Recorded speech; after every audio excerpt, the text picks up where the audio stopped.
everyone, and welcome to the official Action RPG live stream. My name is Aaron, owner and operator of the YouTube channel Action RPG. And the day is here.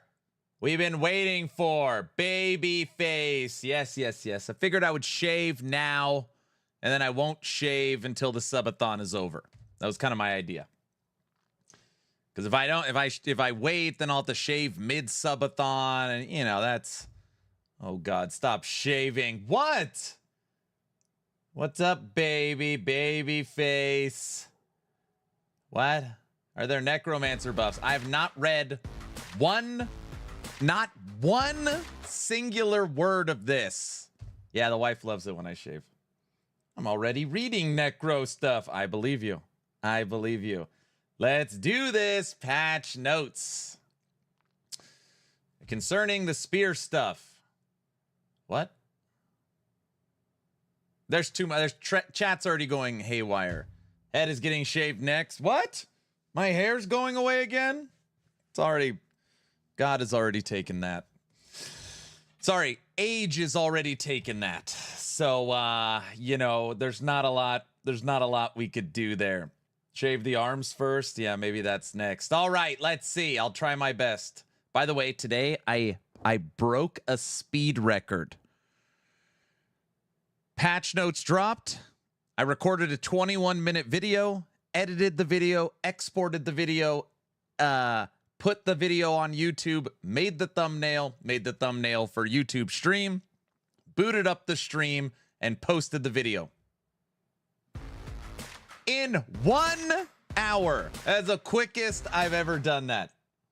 No, that's not what she said. All right, Fitz, what's up? Cajun, hello. Guilty, Devil Dog, Ninja Mouse, good morning. Jergy, Bebo, Green, Mike, Big Guy, Diesel, hello. West Mark, Limi, Iron Forge, Kaiser Soze, Diesel, what up, brother?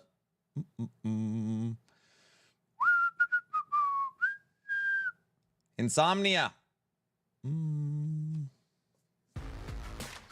Anonymous, yo.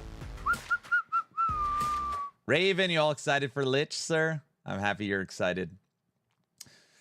Battle Bunny, hola, happy Friday. Teddy, Blaster. I think I said orange already. Where's the beard? So much better with the beard, right? Don't I look younger? People always say, like, dude, you legitimately look a lot younger.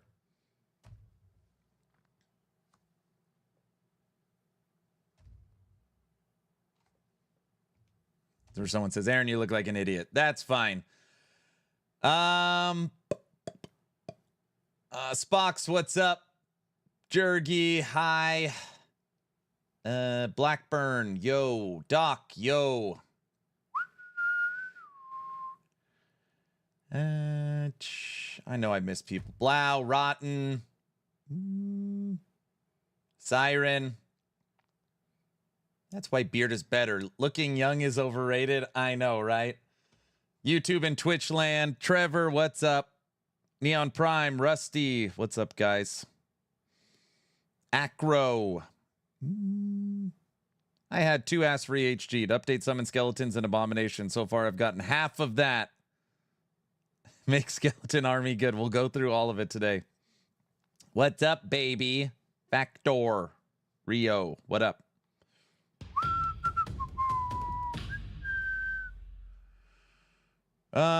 You shaved to the new Muppet with the beard. Oh, brother. By the way, the item was announced today. Oh, I didn't save it. You'll see the video soon, probably tomorrow.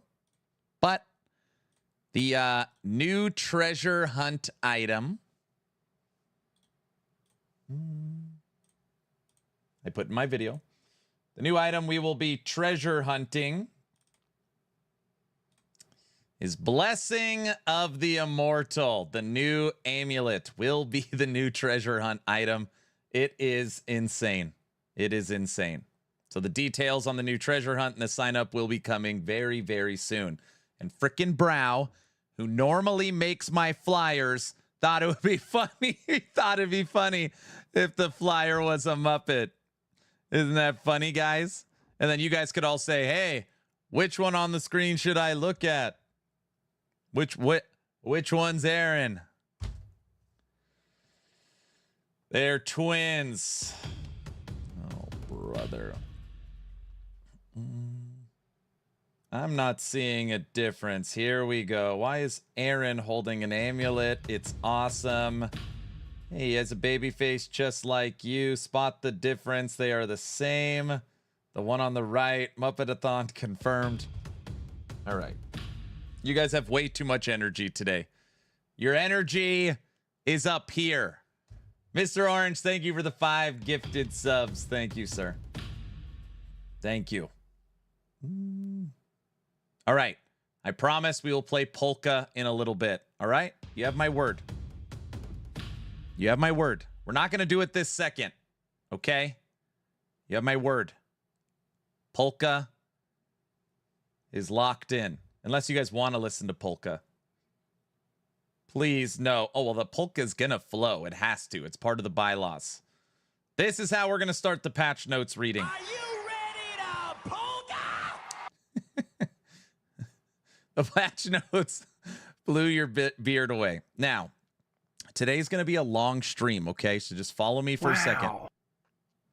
We have patch notes reading. We have Last Epoch dev stream.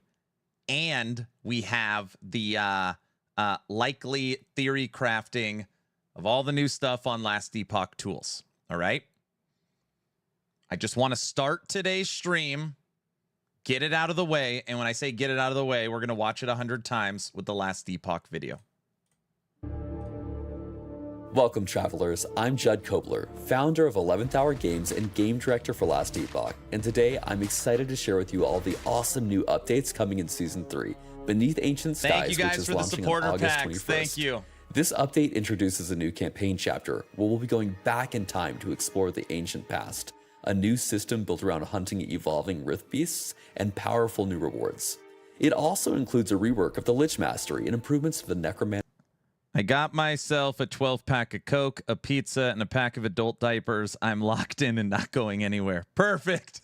Beastmaster, Minion AI, and a long list of quality of life changes across the game. Let's take a look at what's new in Season 3, Beneath Ancient Skies. Chapter 10 expands the campaign following the events of Majasa's defeat. Players will continue the story by pursuing Apophis into the Ancient Era. As you chase Apophis down... Okay, we're chasing Apophis, who escapes after you kill Majasa in Chapter 9, and you head to the Ancient Era. You will traverse through a prehistoric realm filled with monstrous wildlife and flora. Look at that T-Rex. Monstrous wildlife and flora.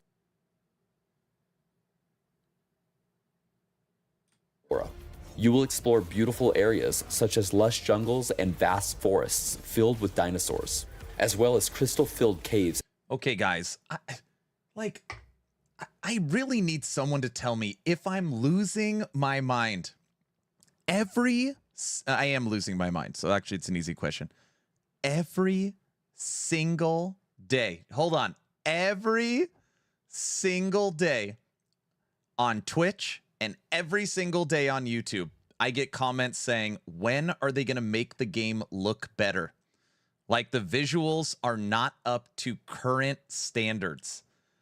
And I play so many of these games, and I'm just like, what are you... Like, I'm not saying it's the best. I'm not saying it's the best looking ARPG, but saying that I just always feel like, what?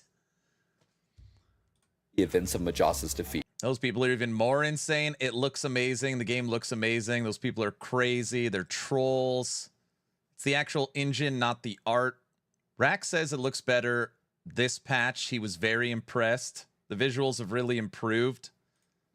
Players will continue the story by pursuing Apophis into the Ancient Era. As you chase Apophis down, you will traverse through a... I'm sorry, I'm going to pause it 100 times. So they've added in a lot of environment stuff. So now water, the way it moves, its shaders. They've added fish and birds and bugs and things in the background to try and add to the ambiance, sound, and visuals. Prehistoric realm filled with monstrous wildlife and flora. You will explore beautiful areas such as lush jungles and vast forests filled with dinosaurs, as well as crystal-filled caves and giant insect-infected mountains. As you get further, you will find dragon layers, and even the floating Temple of Atera in the sky. You will meet some unlikely allies and find Nagasa, Osprix, and Wingari peacefully coexisting. Next, we'll take a look at the new encounter system, the Primal Hunt. Throughout the campaign, I like how they did the transition when you go into the Primal Hunt. Check this out. And in-game, you'll encounter mysterious rifts, gateways into the ancient era. On The way it transitions is pretty cool. other side, players will dive into deep caves where they will find the rift beasts and their nests.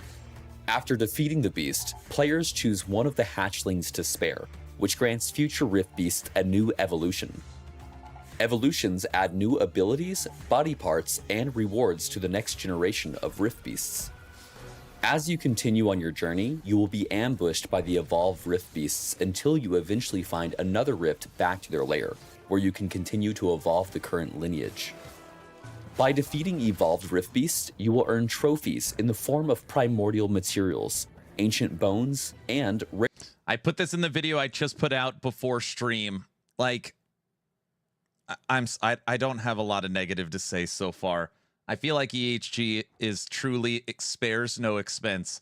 We were all concerned that, great, we have all this new crafting material crap, and we're going to have to store these parts in our inventory and then transfer them to our stash and make a new tab with all the rift crap. No. EHG took the existing tab, added keys and consumables to break them up, and then added all the new parts to the UI so that you don't have to worry about it. Geniuses! And it's not even a genius move. It's just like, they didn't have to do that, but it's so much better. Rarely, they are killing every other game. I know. I know. Trevor says for every 1 minute watch equates to about 20 minutes of stream. Hold on. We're at 2 minutes on the video, 22 minutes. Never mind. One of a few select primordial unique items. Here we go. You guys ready? Let me switch sides. Doop, doop, doop. You can also trade your primordial materials with a friendly Wingari hunter, Scarven Bloodhorn. Mask of Indifference. So we're going to go through some new items right now. You are immune to blind, bleed, slow, chill, shock, and stun. Reduce bonus from critical strikes up to 100%. Raven. Raven. Are you out there? Raven? Raven? Up to 100% of damage reflected. We have a new Reflect Thorns item coming in. Up to 200 base armor and up to 200 endurance threshold. Required level 60.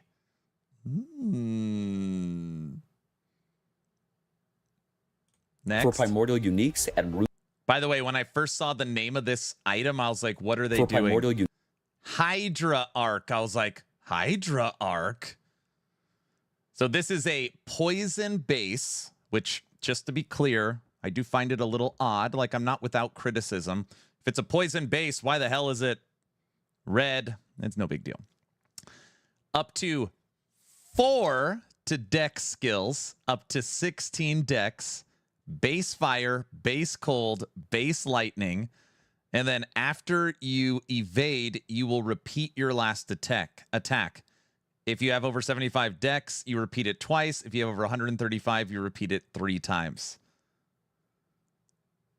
This is a bow evade build.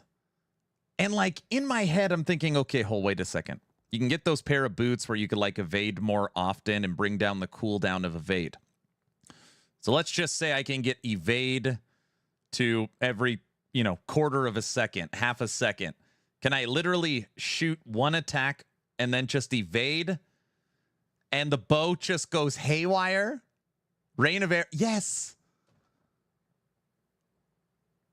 Sorry, Aaron, I can't hear you over the sound of my aura decay. Raven, I was trying to tell you there's new Thorns item in the game. Shotgun Marksman is insane with this. I know. Uniques and runes of Wings of Discord. It's like, come on, Discord, come on.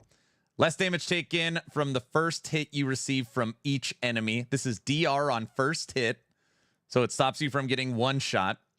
Well, stops you from getting one shot at the beginning of an encounter. 100% increase of effective stats on your non-unique idols that are a different shape to other equipped non-unique idols. This is a buff. This item buffs your different shape idols. Okay, so non-unique. So we're talking what? Yes. It should be Wings of Tetris. So let that sink in. Let's say you're using, a 3x1, a 2x2, and a 1x4 or something like that. This item is going to take those idols and double the effect, which means you could technically make an idol build. And it doesn't say anything about the effects on, when you enchant the idol. So I would guess that T7 enchants count for this. Again, might be funky, might be Aaron. Yeah, I get it. It's, sure, but it's different. I just like that it's different. Base critical strike, look at this. Base dodge, 256. Dodge rating increase, you've been hit up to 512. Gain ward when you dodge. Idol Lich is going to be very neat. Could be fun to mess around with. Yep. Anger, thank you for the 5 subs. And Kaiser, I'm tracking all supporter pack purchases. All time for supporter packs. If you get it through my Nexus store, we are going to go to the clock. I promise. You have my word. Evolution. A new... Last but not least. Okay, so far when you're talking about EHG cooking, literally every single primordial unique that they have shown off is like, what? There's 25 of them. There's 25 of them. And 5 other new ones. This is the new low-life primordial body armor. 20% of current health lost per second. Missing health gained as ward per second. Maximum health gained as ward decay threshold. Maximum health applied as ward limit. Health, stun avoidance, all attributes. Hold it. I need that like now. Yes. Yes. Now, where people are like, okay, it is literally insane. It has the stats are so insane. They added something new. A ward limit. Okay. Now, probably you're saying, oh, ward limit, like, all right, so the item sucks. No, it doesn't suck, because if the ward limit's up to 240%, you can have 5,000 life. You're still going to have an insane constant 12,000. Basically, you'll be able to maintain your ward at a much quicker rate, but you're not going to be able to have like 20,000 ward. So like more potent ward. Rune used to craft primordial. Last but not least, and this is just in this video, the Butcher's Crown. The Butcher's Crown. You have Frenzy, just like how in Shattered Worlds you have Haste. So technically, if you're wearing Shattered Worlds and this, you have Frenzy and Haste always. You do not regenerate mana. 12% of current health loss per second, plus 12 health and 1 mana gained on hit per 12% increased mana regen. Increased effect of Frenzy on you. Increased damage up to 144%. You have Frenzy? That's OP. I can't believe I'm saying this. I'm going to try MG this season.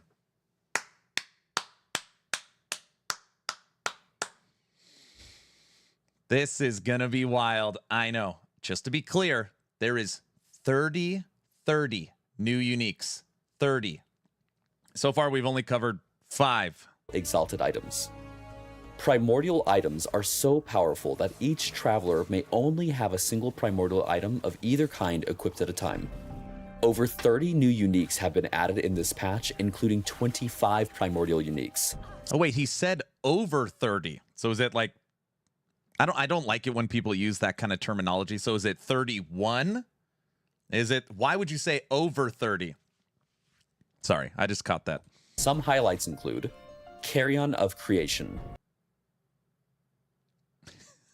gloves which convert 6 other ailments into bleed chance,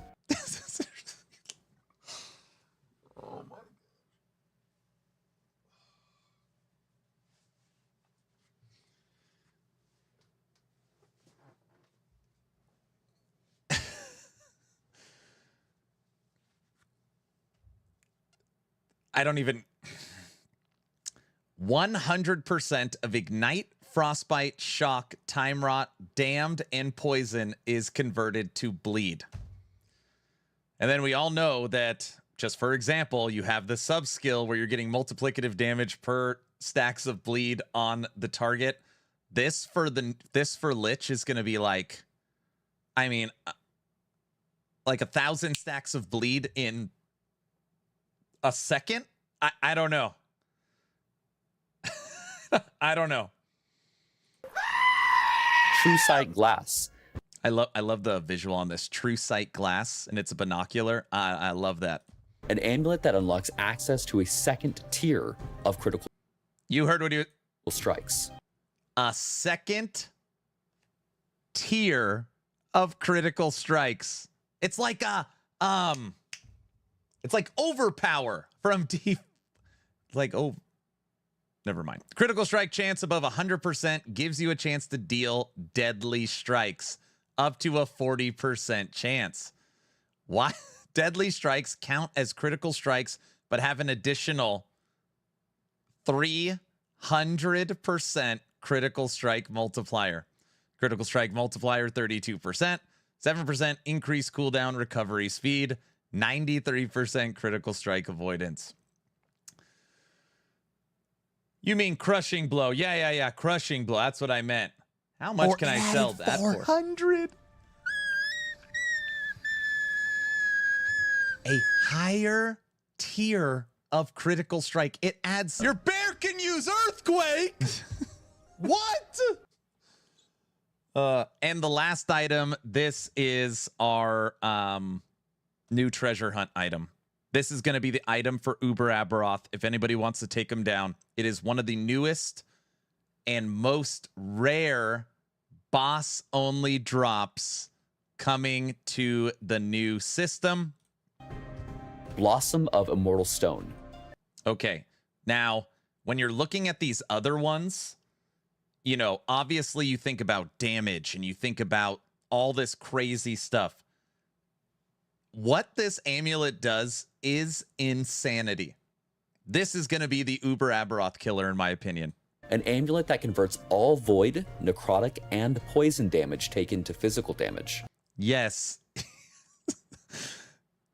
Would that be solid with Rip Blood? So you no longer take void, necrotic, or poison, which are, you know, the nightmares when it comes to dot. That's gone. It's all converted to physical. How do you buff physical? Through armor. What does this do? It gives you armor percent and armor mitigation for damage over time. It's, you know what it is? It's like a 3x, it's a 3x Orin's Eye. It's like wearing 3 Orin's Eyes. That is flat out goofballs. Yes. Again, remember, you can only wear one. Yes. The choices are going to be insanely hard to make. Yes. Orin's Eye has been replaced. Yes. Taken to physical damage. And Tyrant's Skull, allowing any wearer to be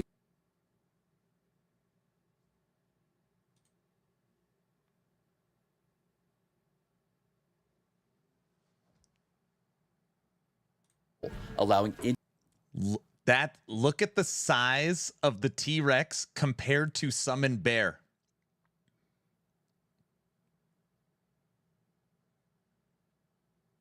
Look at it compared to Wolf. That's your big boy. He is enormous. He's pretty. He's chunky. Clever girl. T-Rex. T-Rex don't have a skill tree, so... But it has this. I hope they give us minion skills. That would be sick. Well, don't worry. The patch notes have been out for 90 minutes. We're 35 minutes into the stream. And so far, we haven't read one patch note. So lucky for you, you won't find out today. So The wearer to be accompanied by a powerful T-Rex minion. Oh, did you guys see that? I didn't catch that earlier. Look at its roar. Did you watch it roar? I have a feeling this will not end. You guys, we're only 3 minutes into this video. We're 3 minutes. Oh my gosh. Hey, that was a good pause.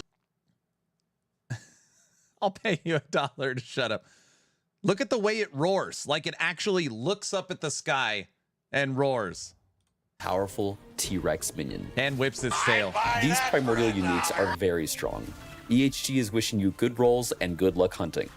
However, you may be interested in primordial exalted items, which are obtained by using the Rune of Evolution. Use these on exalted items with a tier 7 affix, and it will randomly select one of the tier 7 affixes and turn it into a tier 8 affix and then seal it, freeing up an additional affix slot on the item. You know, I get it. I get it. They're trying to bring exalts into endgame, and certainly there will be some extreme cases where a T8 affix would be awesome. I don't see how it could possibly compete with the Primordial unique. Because just right off the bat, if you're playing a crit build, you're going to take the crazy double crit. Or if you just want to survive, you're going to take the amulet. Like, I don't think it's enough.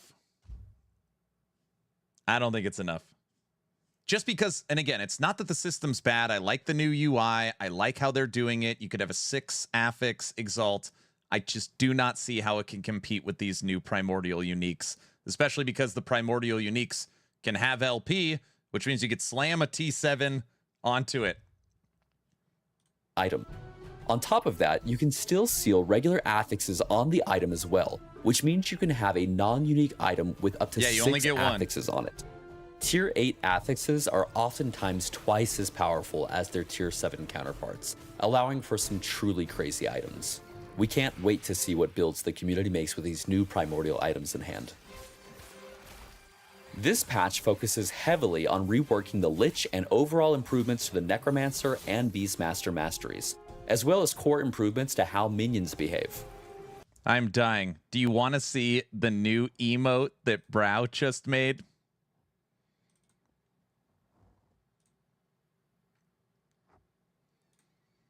Brow's like, I'm working on a new emote. And it's like Muppetified, of course. I love it. Love it. The LE toucan, you're right. It probably needs a little LE love. It's a fuzzy toucan. Should be holding a squirrel.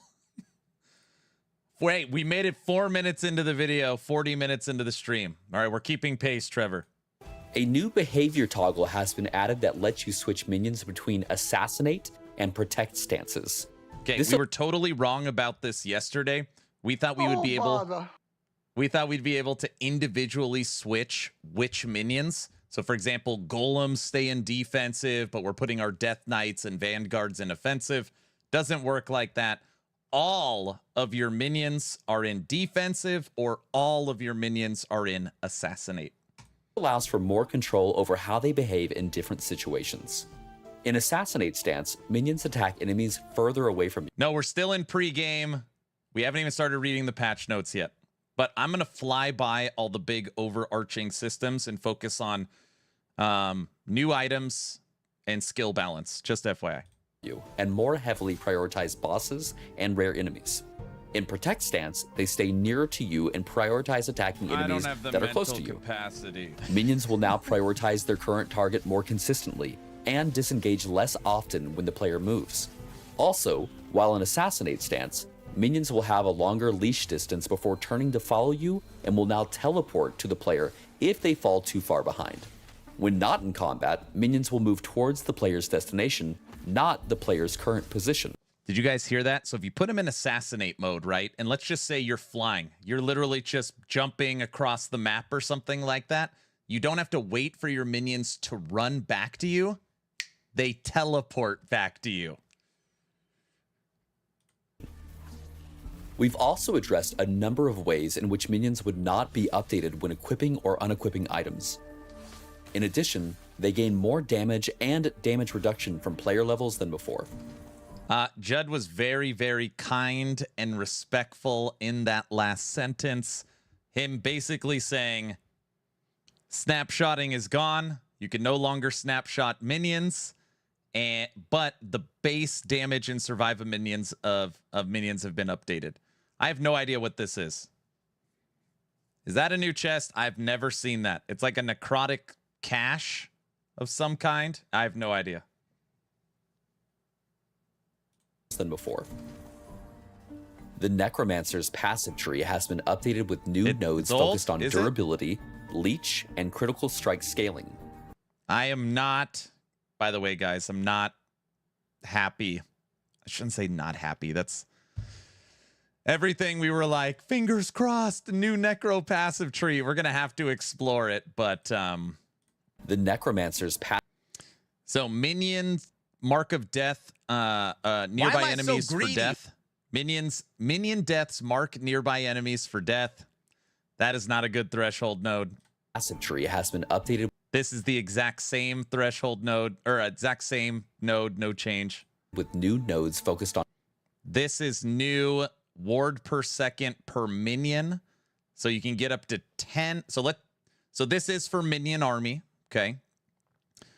10 points or 5 points into this is going to give you 10 ward per second per minion. So if you have 20 minions. I'm upset. Louder. I'm upset. Louder. I'm upset. So if you had a minion army of up to 20, this would give you 200 ward per second, which isn't bad. So it's nice for survivability. Durability. This one, Towering Death. Minions are stun immune. You can already get that pretty easy. And then shared reduced bonus damage taken from crits. So you're getting some survivability for your minions. I'm upset. Each and critical strikes. This is also nice. Your minions have additional critical strike chance. This is just base critical strike chance, 5%. Scaling. Several older nodes. That last one's shared attack speed and cast speed. Several older nodes have been removed. This is old. Or replaced. And that's old. And new threshold bonuses have been. We've already seen this. Crit based upon intelligence. We like this one. Added across the tree. This one is minions haste and frenzy duration. 5 seconds. Haste chance on minion death. Increase minion movement speed. To encourage different types of minions. This one, here we go. Young man, bring back your father. I know. So, here it is. We said that this node right here, this one's weird. Some people will look at this and be like, I think it's a nerf. So this node now has 5 points on it. I don't think it's a nerf, but it used to be 1 point gives you 1 maximum skeleton mage. So when we saw that it had a threshold node and it was 5 points, we're like, dude, are we about to get 5 added skeleton mages? No. So instead of 1 point getting a skeleton mage, now you need 3 points to get a skeleton mage. But you get minion base spell and minion increase cast speed. So you are super boosting your skeleton mages and you get an extra one. So it's good. It's going to make your mages stronger. It's just not going to give you more mages and you don't need as many connection points to get it. Yeah, it does give useful stats. For sure. For sure. minion focus builds. This hasn't changed. Increase health regen per minion. The skill Assemble Abomination has been reworked. The Abomination no longer decays over time. Instead, it will remember the minions that were absorbed to create it and will devour those. Hey guys, getting lots of questions on patch notes. Right now we're in pre-show, which means we're watching this video, then we're going to start the live reading. Minions whenever it sees I don't them, know about Void similar Knight. to the Wraith Lord. In exchange, its skill tree offers power based on the minions you gave up to create it. The Abomination skill tree has been rebuilt to offer more flexibility in how you design its behavior and damage profile. For example, an Abomination that absorbs many skeleton archers can fire exceptionally powerful. I'm a little sad on this one too. Everybody is very excited for Deadeye because your Abomination is going to shoot arrows. And I was talking to Warden last night. I was like, I don't know, like are arrows just going to be like shooting out of its chest? Like that sounds kind of dumb. I was like, if the Abomination eats the archers and the archers are like on its shoulder and it's literally the archers are on its shoulder or arm or something shooting it, that would be so sick. But they're just like, you could see it right here. You could barely see it. Here's the visuals. Abomination that absorbs many skeleton archers can fire exceptionally powerful eternal arrows. The Lich passive tree has been overhauled with It's not even, it's hard to even see. It's just like, it just comes out of nowhere, like arrows shooting out of the Abomination. I don't know. I hate it. It doesn't mean it won't be strong. Doesn't mean it won't be strong. The visual of it, I don't like it. more identity-defining choices and greater build flexibility. Several older nodes have been replaced with new options, including mechanics for health drain, ward interactions, and dual wielding. There's also a new keystone that enables low-life builds by capping your maximum survivability but unlocking conditional bonuses. Lich got like 10x Necromancer. Lich got 10x. Not that I care. I care a lot. We've added a new skill to the Lich's kit, Flay. This is a hybrid melee and spell ability that lets the player dash into melee range and strike with a rending attack. If enemies are killed, they erupt into a damaging spell that can hit surrounding enemies. The Flay skill tree offers a wide range of modifiers, allowing it to scale with ailments, crits, spell triggers, It's not a competition, or even Aaron, but convert into a Necro pure lost. spell. Oh, brother. Several other Lich skills have also been updated. Aura of Decay's damage has been improved. It can be converted to bleed or frostbite, and it's I'm not kidding. From everything we've seen with the different conversions and now the different items, if you said, hey, Aaron, I need you to make 30 different Lich builds that feel completely independent that could do 500 corruption, it might be possible. tree has new options to enhance its potential as a primary damage dealing skill. Death Seal has been reworked into a low uptime defensive cooldown that makes you incredibly difficult to kill. And Rip Blood now hits all enemies in a line in front of you and has new effects in its tree to improve its single target damage potential. One of the updates coming to the Merchant's Guild are new tokens designed to streamline and enhance your progression and overall trading experience. Merchant tokens remove the favor cost of a purchase, and you get a free one every time you rank up. This means that whenever you reach a new rank, you'll be able to buy an item that requires that rank, even if you wouldn't have otherwise had enough favor. Black market tokens allow you to buy and equip items that you would have otherwise needed a higher rank to purchase and use, while also removing the favor cost of the purchase, like the merchant token. There are also new changes coming to the bazaar. The UI now has better search functionality for you. At Aaron, MG keeps winning. Jem says, and with such a reduced testing CT program, there'll be like 20 broken builds. I do think, and some people will be like, you know what, lean into the fun. Like, who cares? They could just fix it next season. I would guess when it comes to like 1,000 corruption builds, I would be shocked if there's not everything. Like literally, I mean, just the amount of power I am seeing, base power plus item power creep. I mean, it's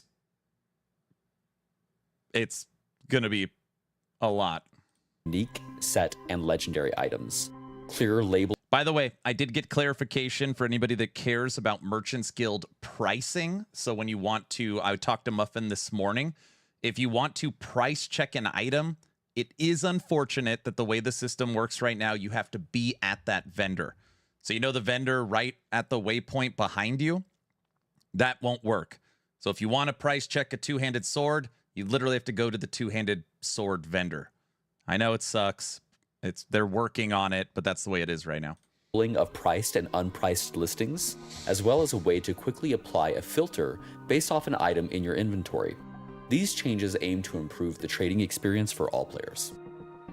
Next, price checking is in. Cool. That's all I care about. Basically, the idea is pretty simple that if you have this item in your inventory and you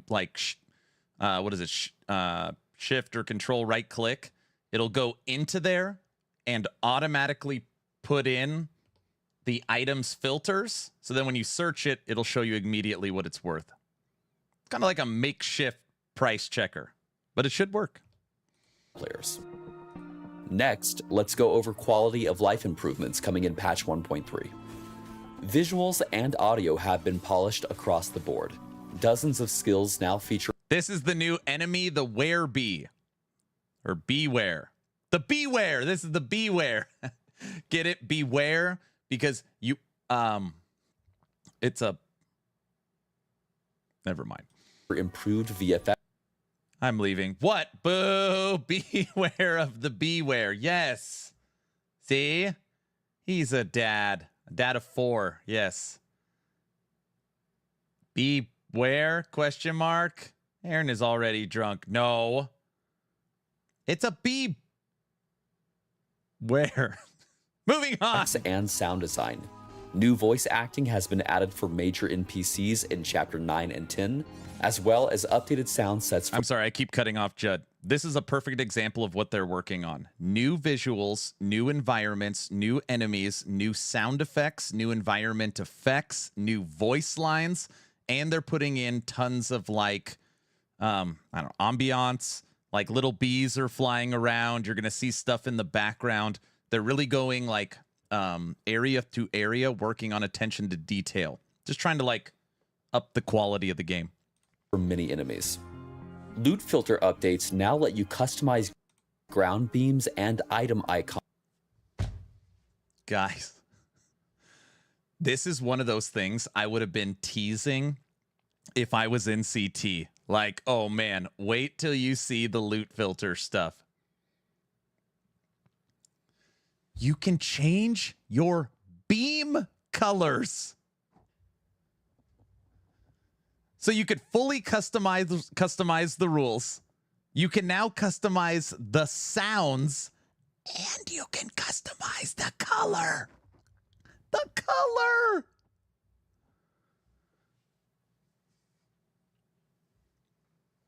Guys, I know I'm a shill and I love this game so much. I don't know. When, I play a competitor and I just immediately think about why am I so greedy? What it doesn't have. This is just unbelievable.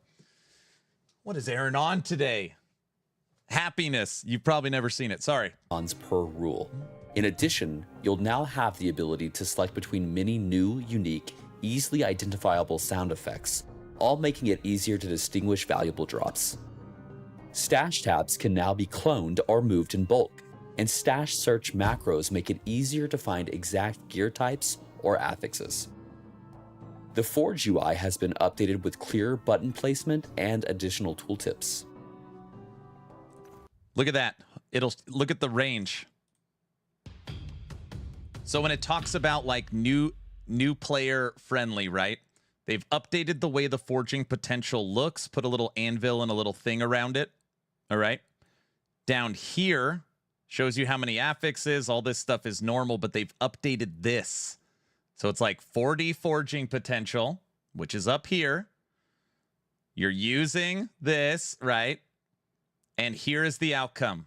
-1 to -24.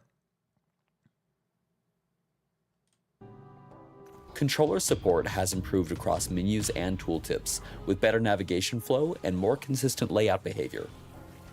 Audio sliders for music, effects, and voice lines now use a new backend system that provides more consistent volume scaling across all content. We've added a new UI element to remind you when ground tooltips are turned off. Have any of you guys ever accidentally hit, what is it, Z or X, and like turned off your loot filter or something like that?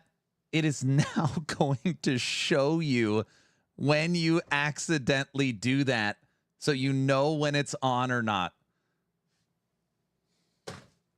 Action RPG, I'm with you 100%. When I play any other ARPG, I miss so many of the parts of LE. It hits the perfect sweet spot for me. Literally, the only downside I ever see is graphical things. Mm-hmm.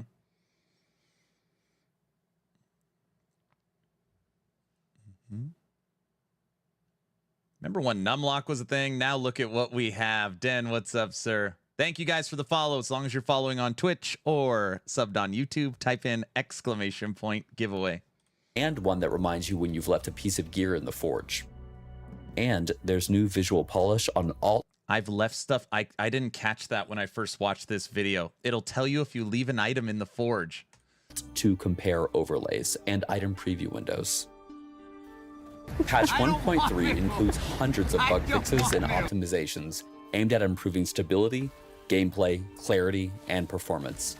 Terrain interaction and targeting logic have been adjusted to reduce cases where abilities fail to cast or hit unexpectedly. Loading times have been reduced across multiple zones, and memory usage during long play sessions has been improved. Other fixes include better detection for stuck characters when teleporting or using movement abilities, reduced screen shake intensity on certain abilities, and improved filtering options for screen effects. And screen shake intensity on fixes include. I can't get over it. I can't get over the Abomination shooting arrows. I dislike it so much. I'm sorry. I'm not all rainbows and butterflies. Better detection. Mainly rainbows and butterflies, though. For stuck characters when teleporting or using movement abilities. Reduced screen shake intensity on certain abilities, and improved filtering options for screen effects. And we fixed several issues with skill cooldowns, minion responsiveness, and chat filters. Also launching with Season 3 are the Primal Supporter Packs, our newest set of limited time cosmetics. As always, everything here is cosmetic only, no pay for power. This is a way— Wait, no pay for power? I don't understand. I thought is that— My wife's laughing in the other room. Ha ha ha, very funny, Aaron. Pay for stash. But I thought this was Crafton's Epoch. Pay for perks. Oh, sorry, perks. Chaos perks. You know, the Cold Scorpion looks crazy, does it? Cash for stash. Patch notes, hype day. What's up, agent? Everybody, we're going to go through the last part of the video. It's 3 minutes. Then we'll start reading the patch notes. If anybody plans on getting a supporter pack, top link on Twitch is my Nexus store. Supports me, supports the HG, and supports the subathon event. So any purchases for supporter packs, I'm putting that time to the clock. So you don't have to wait. Just FYI. Way to support the game and unlock some really cool visuals in the process. Let's start with the Primal Traveler pack. This pack leans into the spirit of ancient exploration, with cosmetics that feel right at home in the wilds of the ancient era. You'll get the Primal Traveler Forum badge, a shoulder-clinging sloth named Backsloth, the Bone and Stone Primal Hatchet, and the Crow-themed Carrion Scepter. Rounding it out is Nigel, the last Epoch toucan who has arrived from his last Epoch. How did Brow do? Brow said, I didn't ask Brow to make it. Get out, stupid thing. Where the hell is it? Oh, I don't have it anymore. Brow by himself said I made a new emote.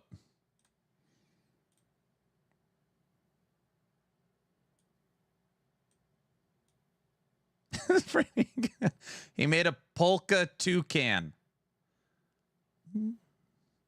All right, I think I can get behind this. Praise the polka? Yeah, it's the LE Polka Toucan. The feet aren't blue. The feet are blue. Yes, you're right. You're right. The last Epoch toucan who has arrived from his exile to the remote islands far to the east. Next is the Primal Templar pack, which includes everything from the Traveler tier, plus a lot more. You'll get the Surian hide cloak, made from leather, feathers, and bone, and the fossilized portal, formed from the remains of an ancient dragon. There's the Primal Slicer, a jagged one-handed sword, and the full Wild Hunter's leather armor set. You'll also unlock the Primal Soul Evade effect, which leaves a spectral dragon tail trailing behind you, and the Earth Shaker footprints, with each step pounding the ground into golden tremors. And of course, it includes the Primal Templar Forum badge, and a bundle of Epoch points to use in the cosmetic store. The Primal Vanquishers pack expands your options even further and includes everything from the Traveler and Templar tiers. This one takes a darker turn. Think Ritual Magic and Forgotten Power. It comes from the Carrion Caster two-hand staff, and complete Carrion Herald armor set, and 2 effect cosmetics, the Dark Pursuit Evade, which trails crimson energy behind you, and Ritual Footprints, which inscribes glowing runes into the earth. You'll get the Carrion Caster's Cape, a low-hanging back cosmetic with crow feathers and a rune-marked shield, and the Dark Ritual Portal, pulsing with ancient sacrifice. You'll also get the Vanquisher Forum badge and more Epoch points. Finally, the Primal Legends pack. This pack contains everything from Season 3's supporter packs and gives you even more exclusive rewards. In addition to all the content from the Primal Vanquisher, Templar, and Traveler tiers, the Primal Legend pack contains the Marble and... I ain't wearing these damn wings. You guys hear me? I wanted to stop the video here. I don't like wings. I think they're dumb. You can love them. Nothing wrong with that. I ain't wearing... No, I'm not. No.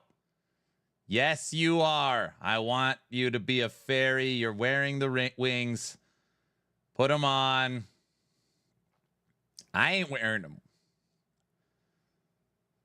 Fly. You will wear the wings.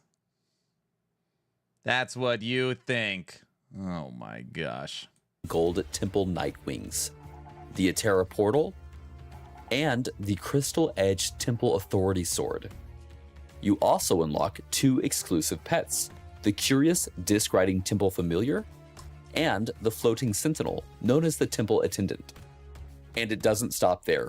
You'll also receive the massive Temple Aegis Shield, the full Temple Knight armor set, the Whispering Wind Evade effect, and the Atera's Path footprints which shimmer beneath your steps. These supporter packs are only available for a limited time and can be picked up through the in-game shop or on Steam. And as always, thank you for supporting Last Epoch. For more info on Season 3, please read the full patch notes on the forum. On behalf of the entire team at 11th Hour Games, thank you for being a part of this journey. Your feedback, support, and passion continue to shape the game and our studio. We'll see you in Atera for Season 3, Beneath Ancient Skies, on August 21st.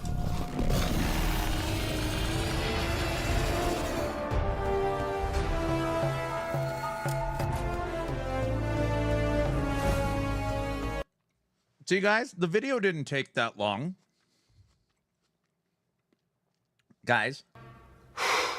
Boy, that escalated quickly.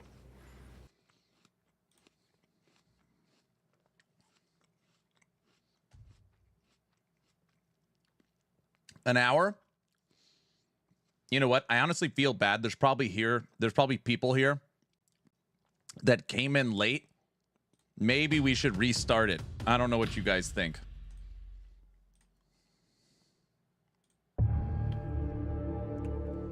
Welcome, travelers. Good idea. Sure, why not? Yeah, let's do it. I ate so much my kids are coming over for dinner. Chaos. I came early for the patch notes, not late. I watched your full video, then rewatched it again. Thank you. What are you eating? I was eating fruit. Guys, okay, I can't be the only one. My wife brought me a little bowl of washed and pre-cut fruit to eat. I think that's normal. Right? My wife does the same. You're the only one. Spoiled. The best fruit is the ones you don't cut yourself. What's a wife? There he goes again, bragging. That's not normal. Okay. Obviously not normal. Hence so many fat kids. Oh my gosh. Oh, Richie, Aaron. Here we go. Okay, everybody. We are going to read these patch notes for 2 hours. All right. With a tender touch and a smiling face, she's the one behind the man we see. Wifey action RPG. We are now jumping into the patch notes. I put out my video. We have watched the video, and now we're going to start reading. We're going to read for 2 hours. No. Are we there yet? No. So Are we're we going there to yet? go No. through. Are we It's there going to be a yet? fun No. patch Are we notes there reading. I yet? could already tell. No. Are we there yet? No. Are we there yet? No. Are we there yet? I can't get through the patch notes if you guys I'm don't stop spoiled? using blurps. Can you stop using the blurps for 3 seconds? Okay, sorry. I don't know. Okay. What? Will you stop playing blurps for 3 seconds? Are we there yet? No. Are we there yet? No. Are we there yet? No. Are we there yet? No. Are we there yet? No. Are we there Your yet? bear No. can use Are we there yet? earthquake. No. Are we there yet? What? Bob, I don't know. All right. Thanks for the supporter pack. Here we go. 2 hours of patch notes. This will not end. 2 hours of patch notes, and then we'll watch the dev stream. Chapter 10. Now, guys, for the patch notes, I do not plan on reading the big overarching systems. What I care about is new items, new passives, new skills. Basically balance. I don't care about the big systems, and I don't care about bugs. Unless there's some juicy stuff in the bugs. I have a feeling this will not end.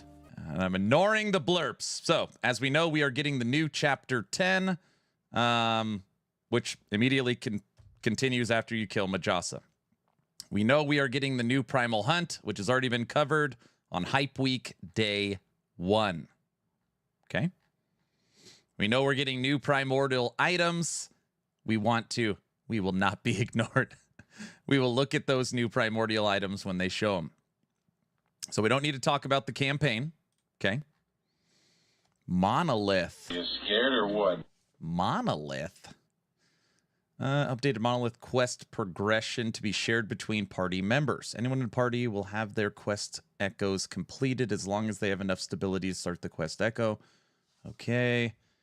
Added 3 new woven echoes based upon the new Rift Beast. Here we go. 3 new woven echoes. Slay an evolved Rift Beast with the crystallized heart to unlock the ability to evolve your own Rift Beast lineage beyond the normal limit.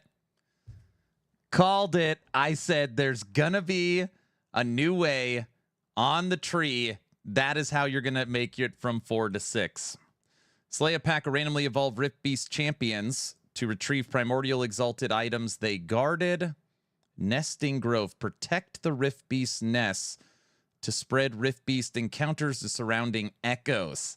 Oh, so you have a way to boost. Okay, so 3 new woven echoes for Rift Beast. A way to evolve it from 6 to 4, so 2 extra evolutions. Okay, a way to get extra exalt item drops, and a way to have more Rift Beasts in surrounding echoes. Juicing your Rift Beasts. Basically having them come more often. I've read this and I feel nervous already. I love the glyph of envy. I don't want it changed. Glyph of envy has been reworked. It no longer unpredictably changes the item to siphon stability to a timeline. Note that the new temporal keystone detailed below this can be used to add stability directly to a timeline without crafting. Oh. Okay, never mind. They can change it. Can we start playing now? No. I bet my money Chapter 10 will be the Immortal Empire. Well, that's who we fight. Thank you guys for the supporter pack purchases. Thank you. So this is great. I would guess that this was maybe like, I've tried to explain over and over again how this works and how you could utilize it. And people are like, okay, I kind of get it, but I do see how the Glyph of Envy is confusing. So they just added a way to just boost your stability whenever you want it by 200. Okay, so what the hell's the Glyph of Envy do then? It now reforges the subtype of an item into another subtype with the same item type and class restrictions, then adding or upgrading an affix. Wait.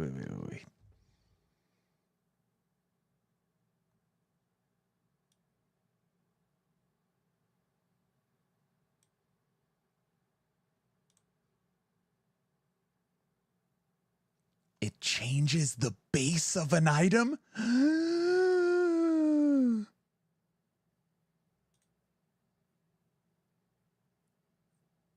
So if you have an awesome, so like, let's say a nemesis, right? A nemesis spits out an awesome item. It's got a sealed tier 7. It's got 25 different affixes on it, but it's on like the worst base. This will flip the base of an item. Also, just for the people out there, big guy, I'm looking at you in chat. Merchant's Guild. A lot of times you are searching for a specific base on your item. For Merchant's Guild, you no longer care about the base. You care about the forging potential because you can flip the base yourself.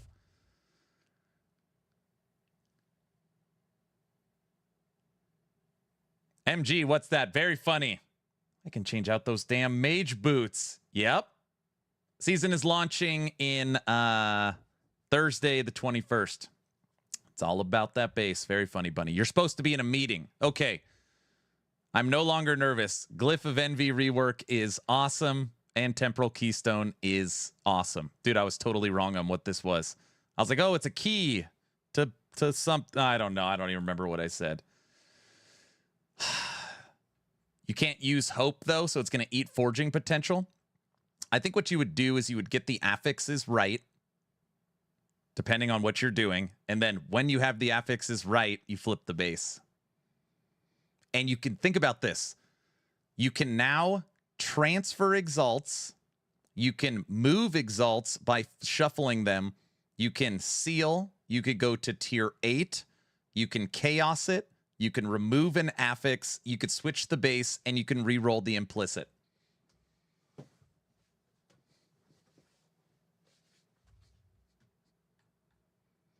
Best crafting ever.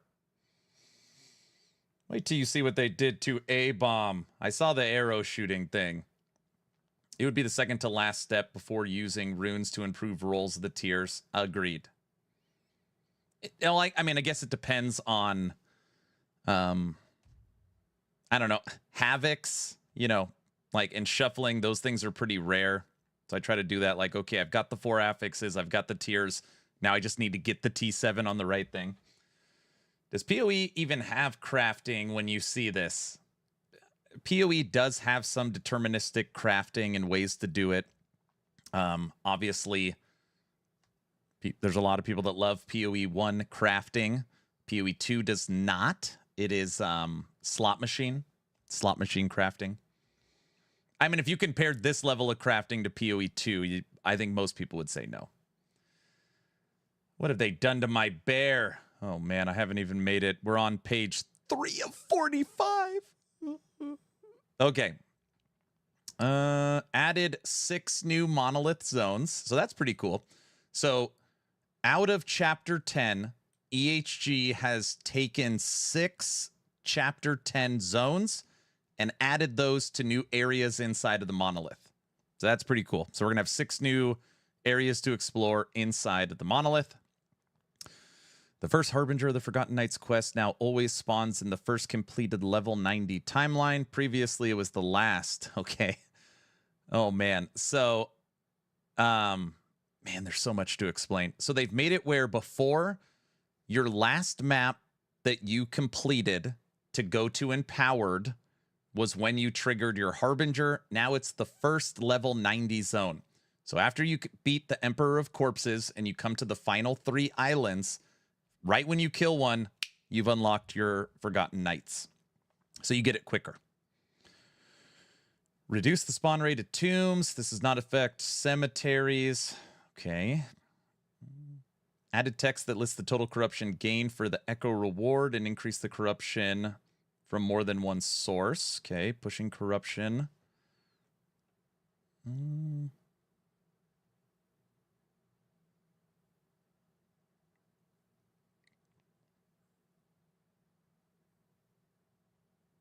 Okay.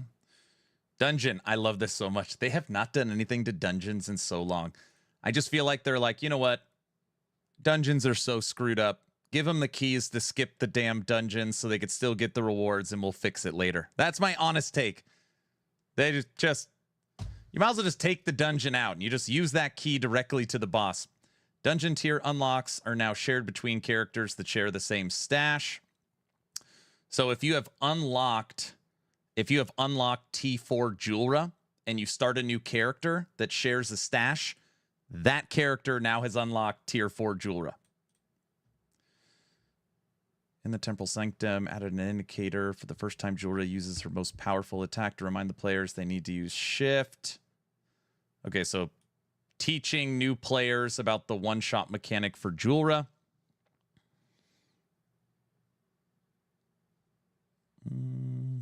Arena. One sentence for arena. Added a loading screen when a portal is used to proceed to the next arena. Perfect. Vote. Dungeon boss vote no longer waits on people who have left the run to vote. It's like multiplayer, right? They should have just removed arena. That's the whole ladder. Class and skill updates. Okay, we already know about the minion changes. They're getting 15% more multiplicative damage and take 15% less damage. They'll take 10% less damage from dangerous enemies. Updated their AI, protection and assassinate. Keyboard and mouse, it's on 2. So that's how you're going to toggle it by default, key 2. But obviously you could reassign these. Fixed common cases of minion snapshotting from items. You can no longer use double sets of gear. Minions are now more responsive at high movement speed. Minions no longer run back and forth between targets. Minion no longer use a movement skill to a target. Minions run in front. I don't believe this.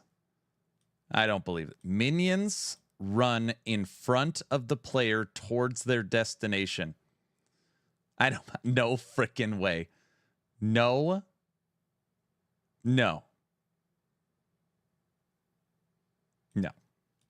I will believe that when I see it.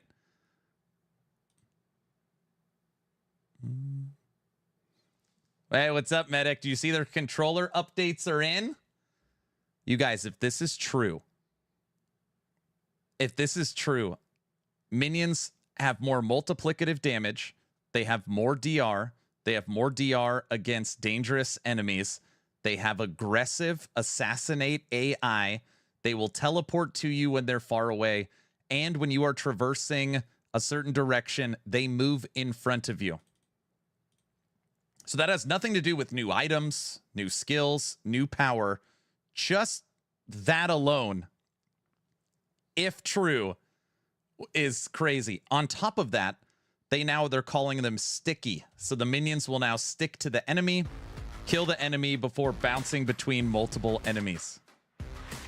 How much move speed the minions need to run in front of the player? I have no idea, right? Because normally you're using a movement speed. You're using like the Mage ability or transplant, or you have haste. So I have no idea. Frost Wolves were pretty amazing before. Love to test this now. Yep. Sounds like either a T-Rex or squirrel season. That's what you're thinking. I love Aaron's hype for this game. It's really infectious. Thanks, Muffin5. Other. The nodes of each class, which unlock dual wielding, grant 8% less damage, increase attack speed. Wait. The nodes? Oh, so it's not just Lich. All classes? The node in each class that unlocks dual wielding now has boosted attack speed. Okay, very cool. Okay, very cool. So because we were talking like, oh. The Muffin Man's presence so surreal. Hi, Muffin. Everybody, EHG is now here. Everyone, best behavior. EHG is here. Also, the person from EHG that is here, Muffin, is in charge of all the servers and back end. So if on Thursday things break, he's here now. You could pre-start yelling at him if you want. All right. Sentinel. Blame Muffin. Gotcha. Muffin, are we ready? Got to run some errands for work. Catch more later info for sure. Hide the snapshot, Doc. Oh, brother. We are ready. 1.2 was smooth. Look at him.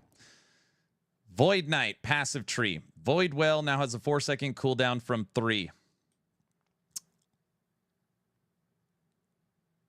Okay. Anomaly. Mark of Rot now increases void damage taken from 30 to 50. Okay. Racing Strike. Shattered continue now also grants a Racing Strike 20% less damage. Javelin. Battle Standard grants 300% more damage. More hit damage from 300% more damage. Okay. Judgment. Urgent Inquisition grants plus 50 mana cost from 40, and now also grants 50% less healing from Consecrated Ground. Previously had no effect on healing. That's a pretty big nerf to Judgment, right? Cleansing Light now has a trigger limit of 3 times per 10 seconds. Previously had no limit.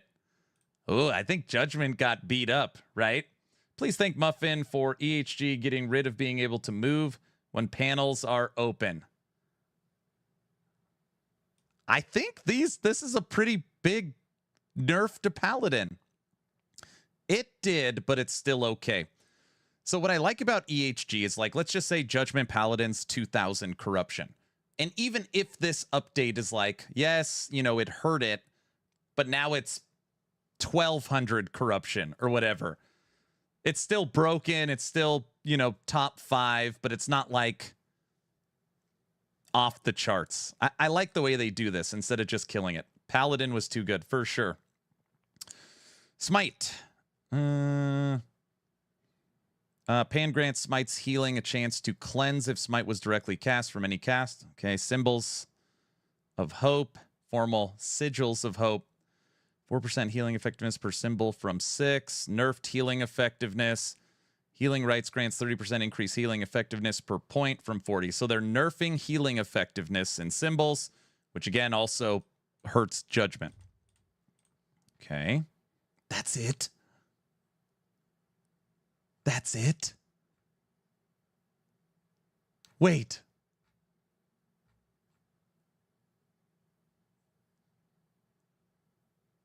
Hold on. Wait a second. Hold on. You're telling me this is all the updates for Sentinel? Passive section?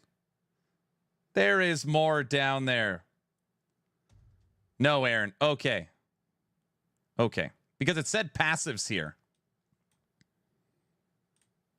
Updates, not bug fixes. Okay. Got it. Rogue. Wait till you see the shield. Oh my gosh. You're making me want to just jump to the new items. This is what we'll do. I'll go through the classes, and then when we're done with the classes, we'll jump to the items. I want to see the items. Granted, I won't be able to focus after I look at them. What is surprising? Sentinel was focus of last patch. No.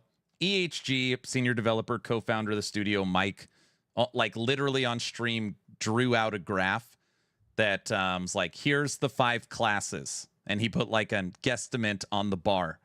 And basically, you know, when you have a Spiritborn level mastery, which if you don't understand the analogy, Spiritborn being 10x better than everything else, it actually really, really hurts the game. Like, you might think like, oh, that's silly. It really hurts the game. Game balance in an isometric action RPG is very important because without balance, you can't have difficulty. And then do you make the stuff more difficult based upon the broken stuff, which then kills everything else? Either way, Sentinel, we were told, needs to be reeled in because it is just so much better in every way, from survivability to damage. It literally makes the game feel too easy. And anyways, EHG already publicly said they need to reel in Sentinel because it was buffed too much. So that's all. Silly Aaron. Wait, what am I in trouble? Passives, Rogue, Blade Dancer, Passive Tree. Spellbreaker grants 1% parry chance from 4 Frailty. Now has 3 points threshold node bonus, 4 Frailty chance buff. Critical Eye now has 3-point threshold bonus, granting 30% critical strike avoidance. Hey, Blade Dancer Passive Tree is getting some love. Crimson Shroud now grants a chance to gain Crimson Shroud when you directly use a melee or throwing attack. Used to be melee only, buff to throwing. Blood Dance grants 0.5 of damage, leeches health for damage over time per point. Cloaked Reaper now also grants +7 health point. All right. Blade Dancer got a little bit of love in the passive tree. That's cool. Skills, Aerial Assault. Skyward Scoop grants 6% cooldown recovery per point from 10. When your Falcon hits an enemy and it now has triggered limit of 10 times per 3 seconds. Previous no limit. Nerf. Dancing Strikes. Come on. Buff Dancing Strikes. I was just playing Dancing Strikes. Now gains increased cooldown recovery speed and more damage equal to 50% of your total increased melee attack speed from previously increased cooldown recovery speed and more damage equal to 33% of your total increased attack speed. Buff. Each attack in sequence now has 150% effectiveness of adding damage from 100% to 120 depending on the attack. Buff. Dive Bomb. Okay, just so everybody's curious. Since Falconer's existence, they have nerfed it every time. Every update, they have nerfed it. Breaking news in the Discord. Harmony of the First. All stats on this item are increased by 16 to 20% per equipped non-idle magic item. So they nerfed it from 30 to 35 to 16 to 20. Falconer got hard nerfed. Just so everybody's aware, okay? Falconer has online, not offline, online video gameplay pushing 20,000 corruption in, the perfect situation. 20,000 corruption. They could literally nerf it by 99%, and it would be the best. So just know that, Falconer being gutted, which I doubt they, gutted it, probably is still the best. Okay, Dive Bomb. Flock of Crows grants 34% chance per point from 100. Nerf. Gaping Wounds now has a max of 4 points from 5. Nerf. Midnight grants 1% more damage per point of Umbral Blade on the ground, up to 25%. Previously had no limit. Massive nerf. I think EHG is learning. Okay. I think EHG is learning that almost every time there is a more. Okay, follow me for a second. A more. So more means multiplicative damage, not increased damage. So if you have a more and a no limit, almost always it breaks the game. Under almost all situations, no limit, more multiplicative damage, it breaks the game. So, that's the kind of stuff they're reeling in. Rapid Pursuit grants 3 mana per point from 4. Nerfed. Traversal cooldown 8 from 12. Buff. Focus Hunter grants -2 mana per cost per point from 2. Shadow Falcons created by Wings of Shadow are now created when the initial dive bomb lands rather than immediately on use. Nerf based upon functionality. But it is smarter for them to start with no limit to see how broken it is and then reel it in. Action RPG. Judd said T8 affixes are twice as powerful on almost all T7. Maybe you can get 2 golems instead of +1. I don't think so. I don't think so. We'll see. Falconry. Hunter Spoils now has a trigger limit for the hit effect 10 times per 3. Previously, no limit. Dude, they are going hard at Falconer. Cadence of Death now specifies that it grants increased melee area rather than generic area. This is only a description change. They shot the bird. They shot the bird. Synchronized Strike. And again, so now instead of 20,000 corruption, it can only do 2,000. Reduced anticipation time by 50%, making it faster on use. They shot the bird's granny. Medic, thank you for the supporter pack purchase. Your purchase will go to the subathon. Thanks, brother. Reduced anticipation time by 50%, making it faster on use. This is great. Synchronized Strike got a buff. I love that.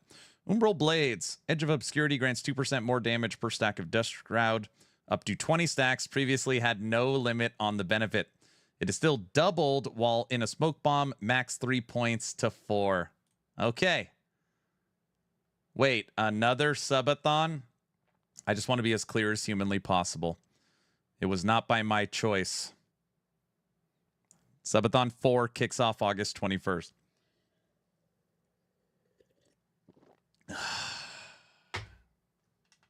I don't want to talk about it. Acolyte. Okay, now I need to focus for a second.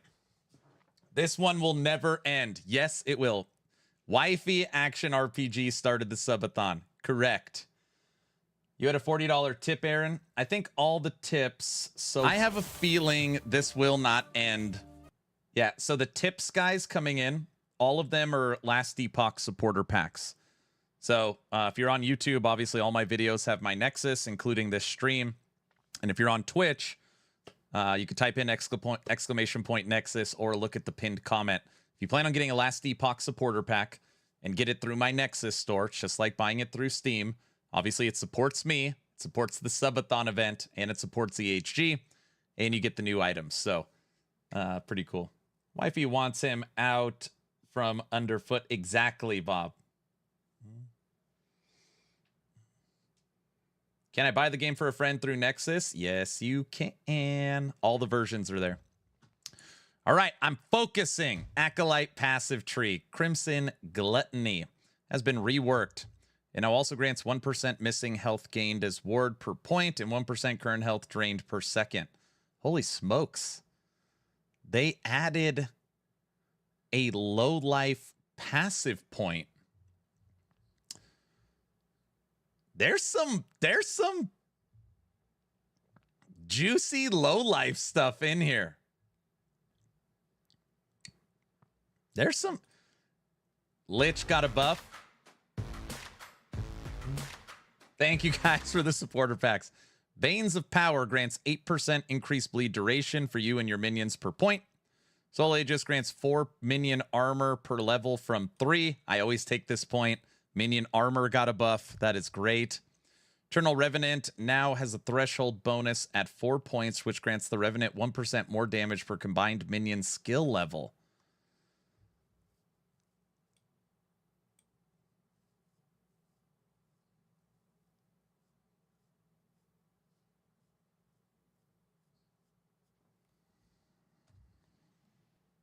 That is interesting.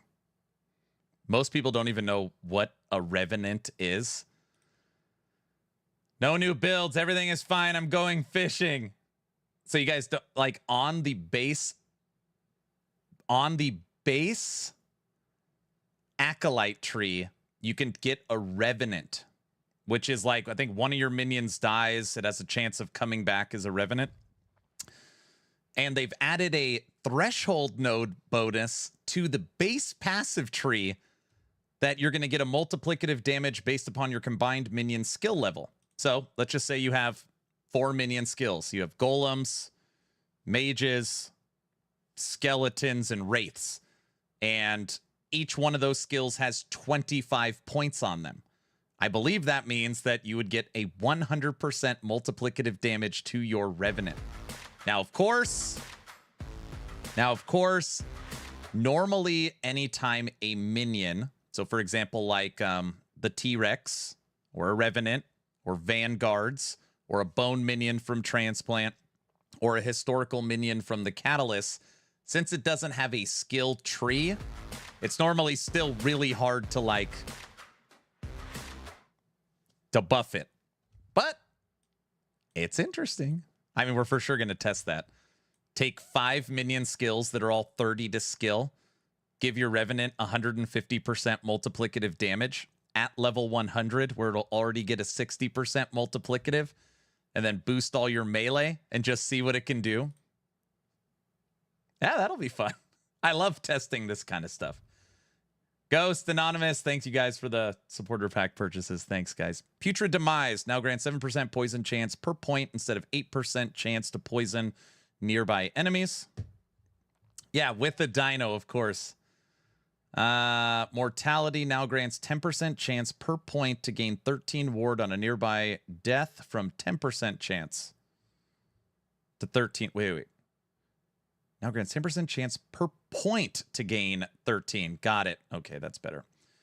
It now also grants 10 ward decay threshold. Yeah, they definitely gave some survivability and ward support to base Acolyte. Yeah, this is great. This is great.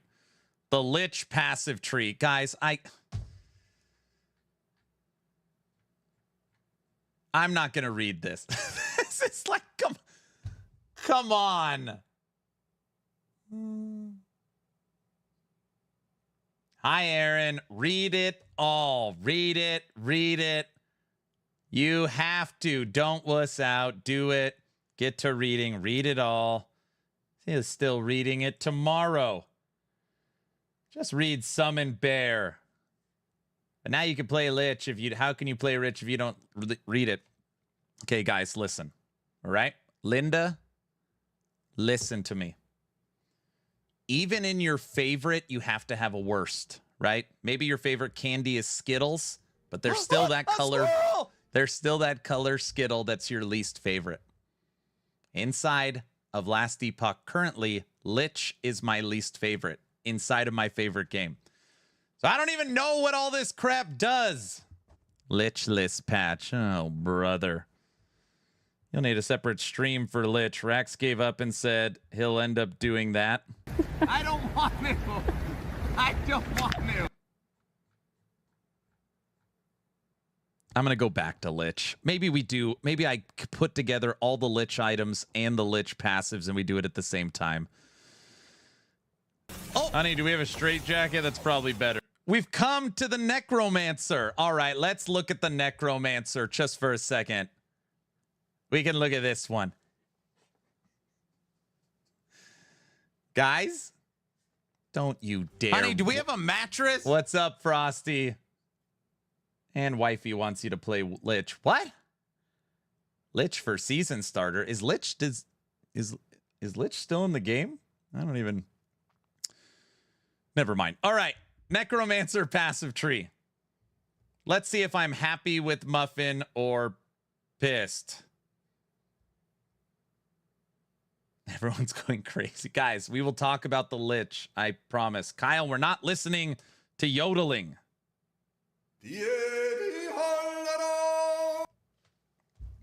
That's all you get. All right, Necromancer passive tree. Elixir of Hunger grants +7 from +5 and 1 intelligence. Previously, 1 second of hunger duration per point. And now is a 6-point threshold node. When you use a potion, kill the lowest health minion to restore health equal to 50% of its max health.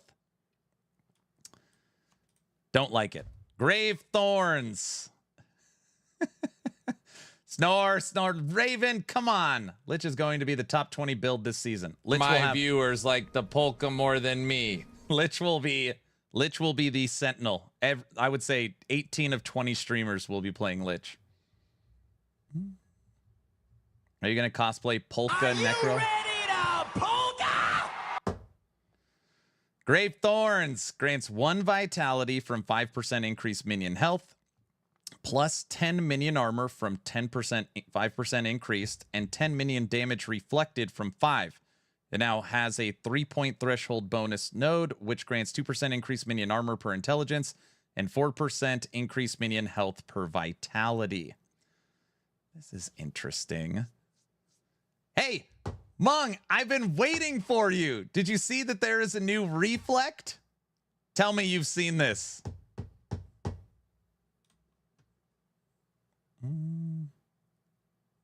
This is where they go, oh no, he's back looking at the video. You guys, I can't pay attention for longer than 3 seconds.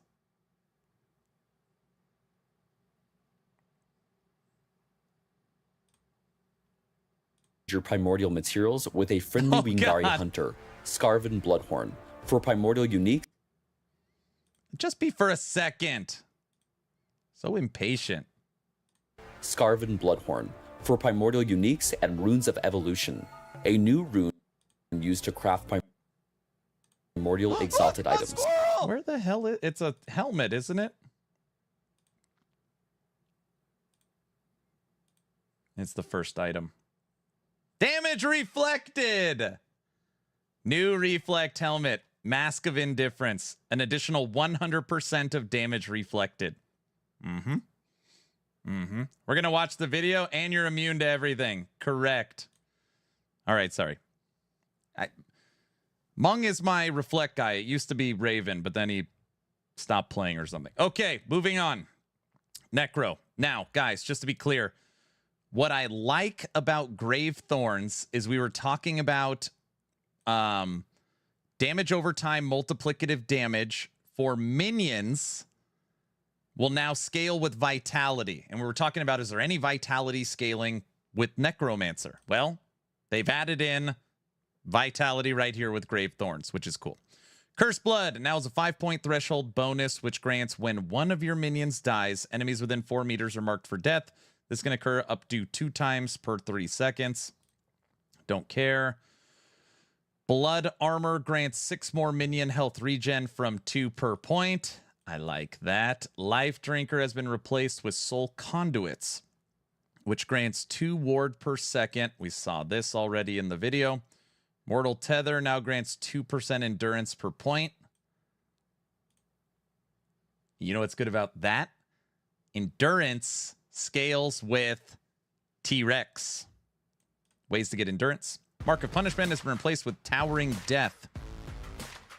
Thank you for the supporter pack purchase. Mark of Punishment has been replaced with Towering Death, 5 to health, 15 to armor, 50 stun avoidance per point. It is a 5-point threshold, which grants stun immunity. We saw this. And critical strikes for you and your minion. Dark Retribution has been replaced. Invigorating Dead.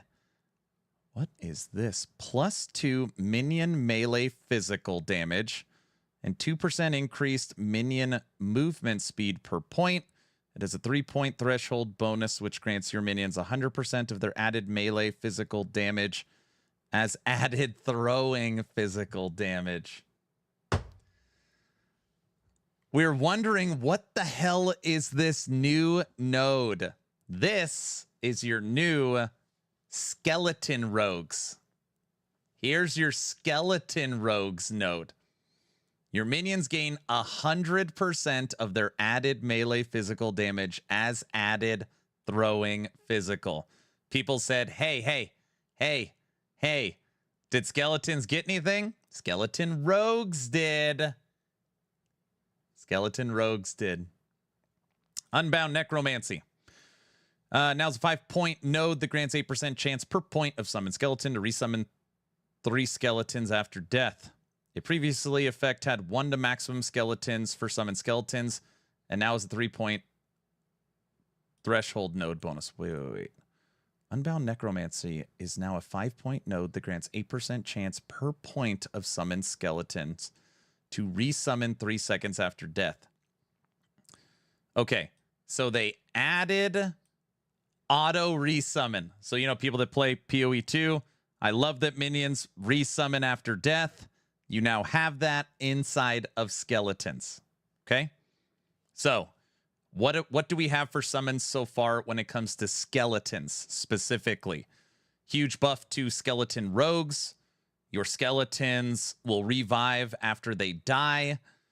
Your skeleton archers have a new ability when they get eaten by Abomination. That's where we're at. Its previous effect of +1 maximum skeletons for summon skeleton is now a 3-point threshold node. Okay, I was scared for a second because I thought maybe they were taking away the 1 to maximum skeleton. It used to be you only needed 1 point. Now you need 3 points, but it's still there, so you have it for making more golems.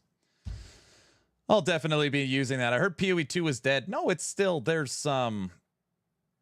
They put out a trailer. Act 4 is coming. Something like that. Unearthed Arms has been replaced with Blood Feast. It grants 1% minion damage, leached his health, and 5% increased minion health. Okay. Soul Drinker has been replaced with Sharpened Bones. Grants 1 minion critical strike chance. Effigies has been reworked. This is great. You now get damage reduction. Now grants 2% of damage taken redirected to your lowest health minion. If you have 3-point threshold node, when a minion dies, it restores maximum health. So now,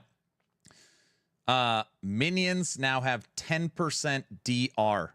Or, I mean, you have 10% damage reduction.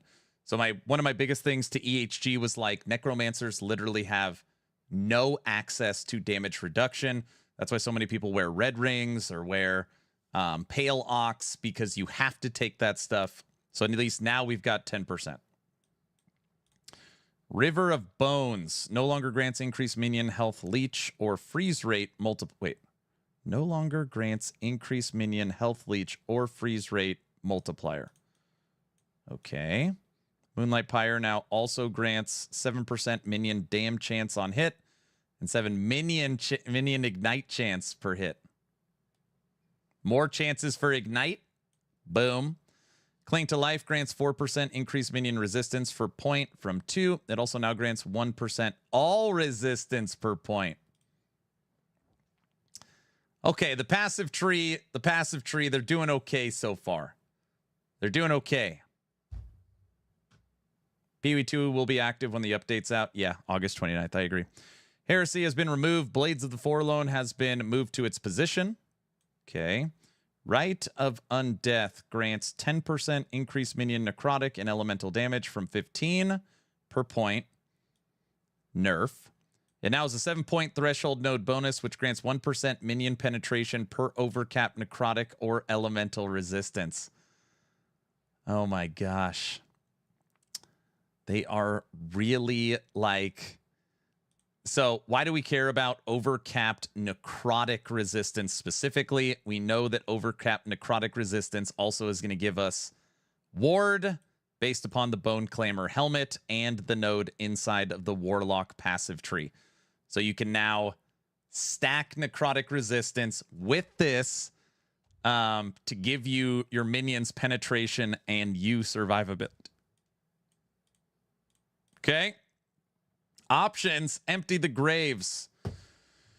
4% increased health regen per minion from 2 per point, but both of the effects are now limited to up to 20 minions. Damn, this is good stuff. Guys, this is good stuff.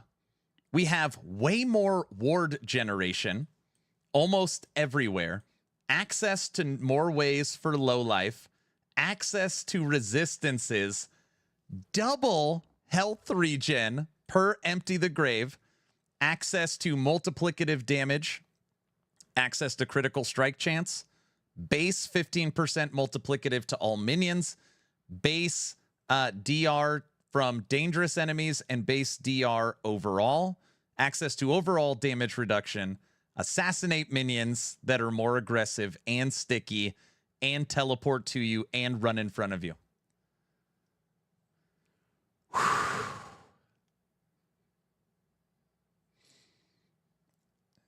I'm not even done reading. Aaron, did you miss this note? Wisp Weaver has been reworked and now grants 7% minion frostbite chance and 20% freeze rate multiplier. That is River of Bones.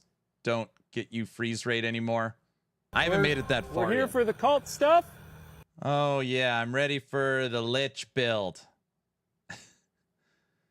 They got me at the 5% minion base crit. That's not even the good one. It's this one. Wait, did I not read it yet? It's this one. Check this out. Added a new node, Forbidden Teaching, in the old position of Blades of the Forlorn.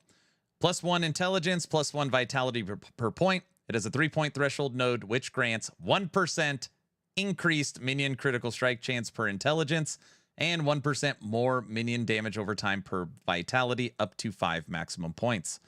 So if you take the 5% base crit and you're stacking intelligence, you're now going to get minion critical strike chance on both. Veins of Malice now grants 5% chance per point to gain haste for 2 seconds on minion kill or death, and 1% increase movement speed per point. It now has a 3-point threshold node, which grants its previous effect. When you cast a spell, sacrifice 5% of your maximum health to give your minions haste or frenzy for 5 seconds.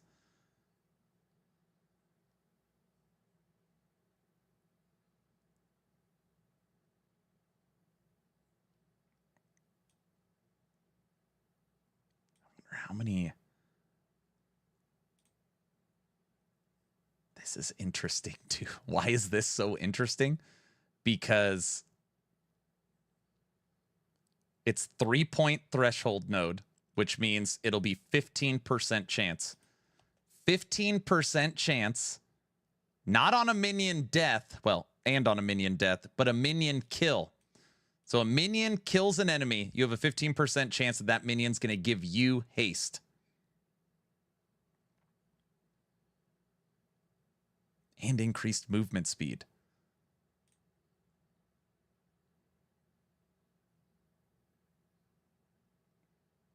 Need to use Flay? That's your plan? Did they update the builders yet? Nope. Builders aren't up.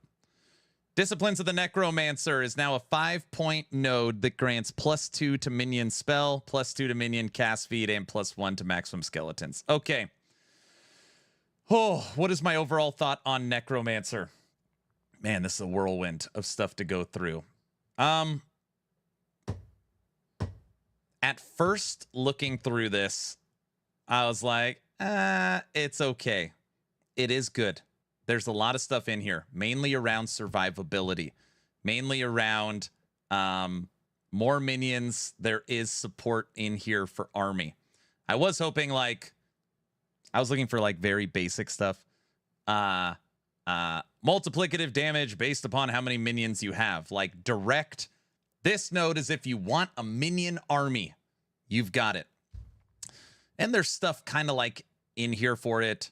Based on how many minions you have, you'll redirect. So you get damage reduction. Based on how many minions you have, you get resistances. Based on how many minions you have, you get health regen. When you're talking about dot builds, you want as many minions hitting the target to build up the stacks. That is in here. Penetration is in here. There's some good stuff. There's some good stuff. I think they did a good job. Flay. Okay, now we already know about Flay. All right. So Flay on here is the brand new skill. They've already broken it down during Hype Week. Okay, we've already broken down Flay. It can go poison. It could go cold. It could go physical. And it can go necrotic. Okay, so it has 4 different ways to play it. You can also auto-trigger Rip Blood and auto-trigger Chaos Bolts. All right? Everything got nerfed except bees.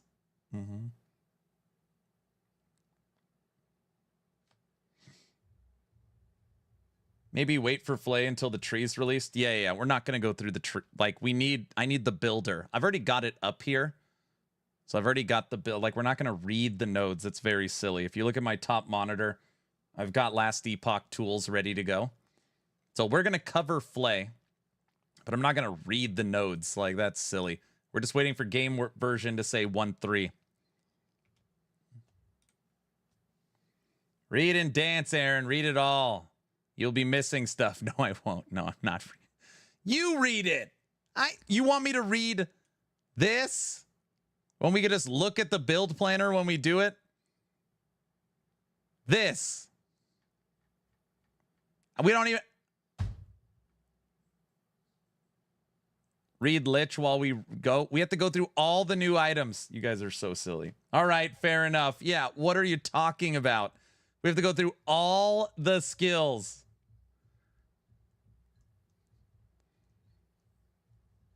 But the patch notes sound better. Mr. Orange says skip it. We really don't want to read Lich stuff. It's not that. It's just it's new. Like, it's not like, oh, what's changed? Like, this is every node for the new skill. Word by word. Okay, good. You're joking around. Hey, look. Base functionality of Abomination, a minion. I'm not going to read this either. Why? Because we already know exactly what it is. We have access to the tooltip.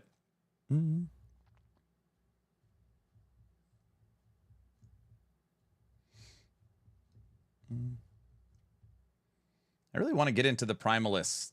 I'm still hoping the Rex, at least Abomination. Max Roll does have the tree for Flay and all the updated trees as well. Okay. MS Paint Time, Theorycraft, the skill tree structure. Paint it out myself. Yeah, you guys are silly. Okay. Abomination sub-skill changes. The Abomination's basic attack now does 30 base damage and 150 from 18 to 100. Okay. Base Abomination buff. Soul Reave's damage has a radius are unchanged, but now stated the node 200 effectiveness. Okay, so that's just a tooltip change. Stomp now has 60 base damage and 300 effectiveness from 30 and 50. Stomp is what we're doing.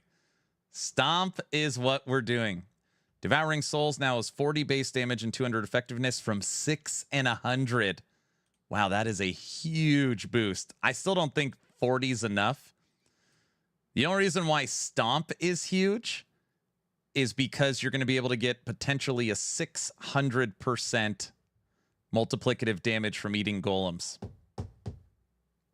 And a radius increase. Arrow Nova has been replaced. We know about Arrow Nova.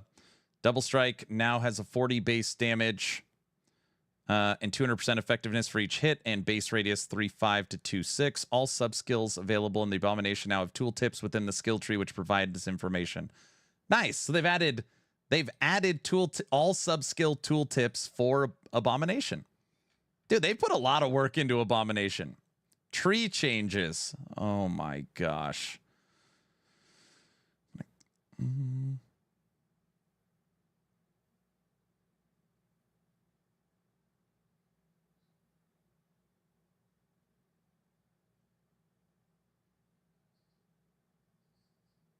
Who cares about Abomination?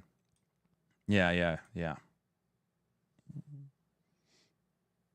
Aspect changes are pretty nice, especially with Shark now is multiplicative damage. We're getting there. Frightful Feast is now a 3-point node. Still grants 1 soul per skeleton mage absorbs. Not scaling with allocated points. It also grants 0.5 seconds cooldown, Devouring Souls, and 10% more damage for Devouring Souls per skeleton absorbed.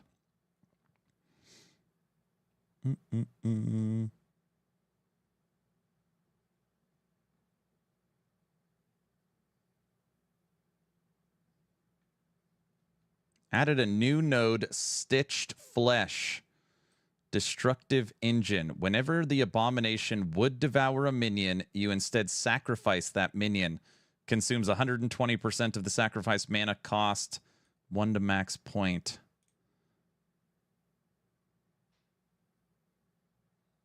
Huh. Hulking Mass has been replaced with Sharpened Bones. For each skeleton rogue absorbed, your Abomination gains 2% increased attack speed per point. For each skeleton warrior absorbed, your Abomination gets 1% more melee damage and 1 more health per point. For each skeleton archer absorbed, your Abomination gains 3% increased area.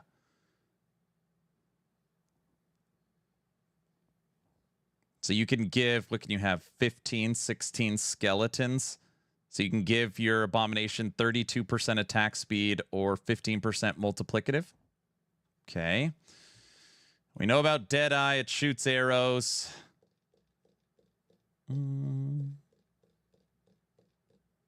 Spoils of War now also grants double strike, 20% more damage per skeleton warrior. It's pretty interesting that they said they're reworking skeletons. And so far, all we've seen is that skeletons are really reworked as like Abomination food.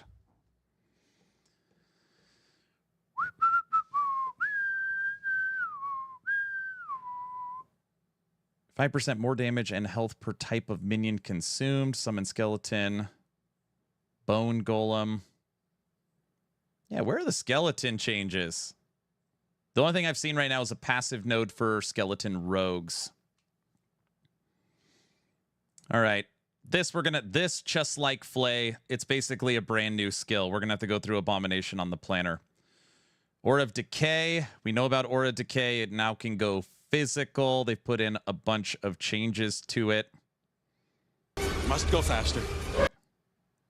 We still got an hour until Mike takes over.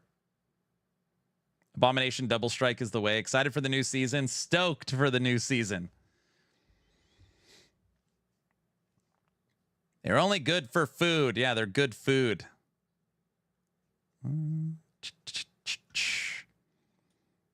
You can now give it Cold Death, your Aura of Decay. Converts old Aura of Decay to Cold. Added a new node for Frozen Touch.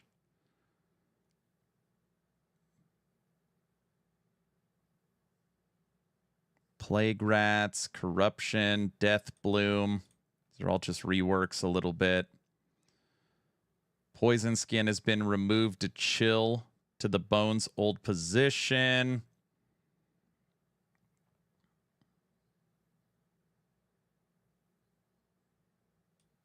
Fester is new. There's a lot of changes. I have been toucanned. Did you get a supporter fact? Mike confirmed in Discord that the mention of Summon Skeleton being reworked in the first place was an error.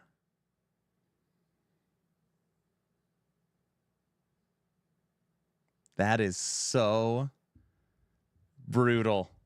Wait a second.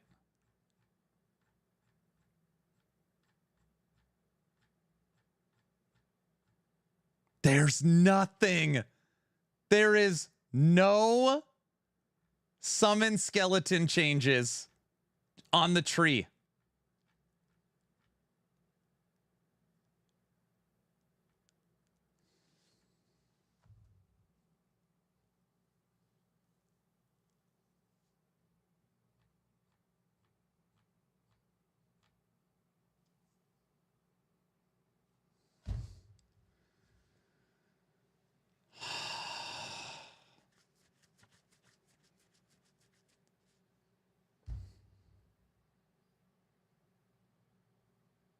Come play Forge Guard with me.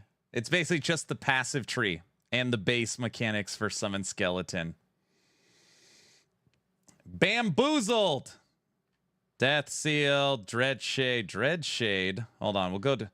Everybody wants me to read Cocaine Bear. All right, we'll go to Cocaine Bear after this. I'm just going to jump around now. Dreadshade. Wisdom of Dead. Now also grants 8% increased cast speed per point. Okay.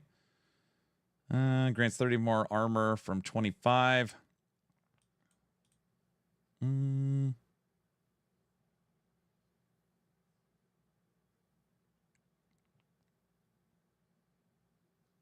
Added a new node off the Lingering Doom. Wasting Essence. Affected minions deal 8% more multiplicative damage over time. Dang. Hey. We talked about Ignite. We talked about Ignite Fire Necro. I got to see what this connects to, but 3 points, an additional 24% multiplicative for damage over time for minions. Doomed Wraith has been removed. Target minions receive 5% critical strike. Egoism. Crit multiplier. Spectral Distance has been reworked. Doom brand. Doom brand, much more frequent. Okay, we got to look through Dreadshade. They reworked some Dreadshade stuff. Harvest also has a new tree. So far, Assemble the Abomination, Harvest, Flay, obviously, and Aura of Decay. Those are like basically 4 brand new skills for Acolyte. Morrow Shards got a small buff. Reaper form now Grave Chill now converts poison chance to frostbite. And Rip Blood, basically a new tree. Sacrifice got a buff. Sub skills. Blood Tether, we already know about it. Mage isn't in the game. Actually, we'll go back to Mage. Actually, never mind. We don't have to go to Mage. Hold on. Is there nothing? Hold on. That's the...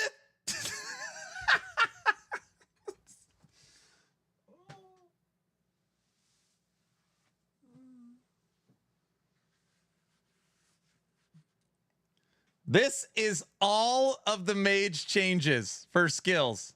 That's everything.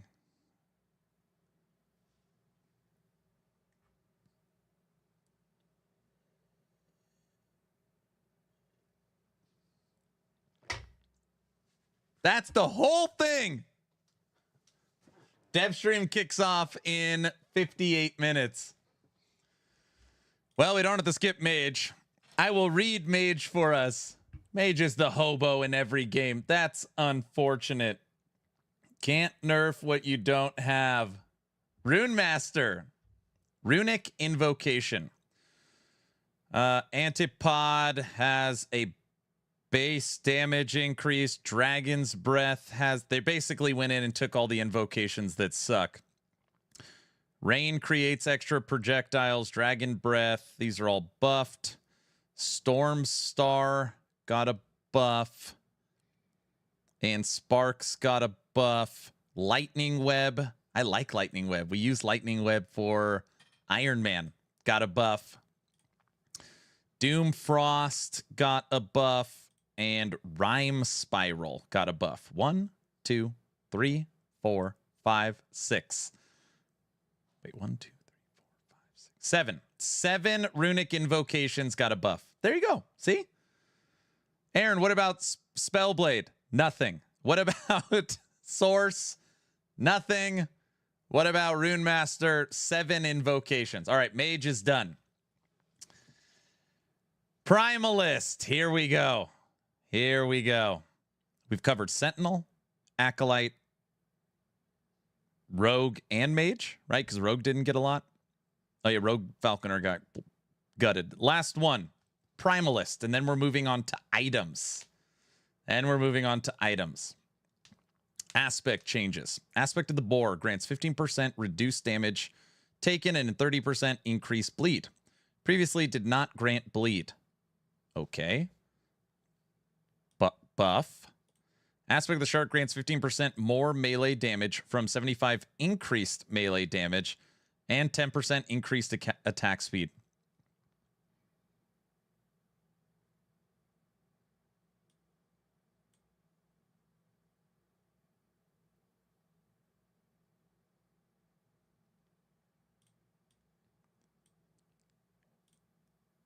What? Why would they buff Aspect of the Shark? What?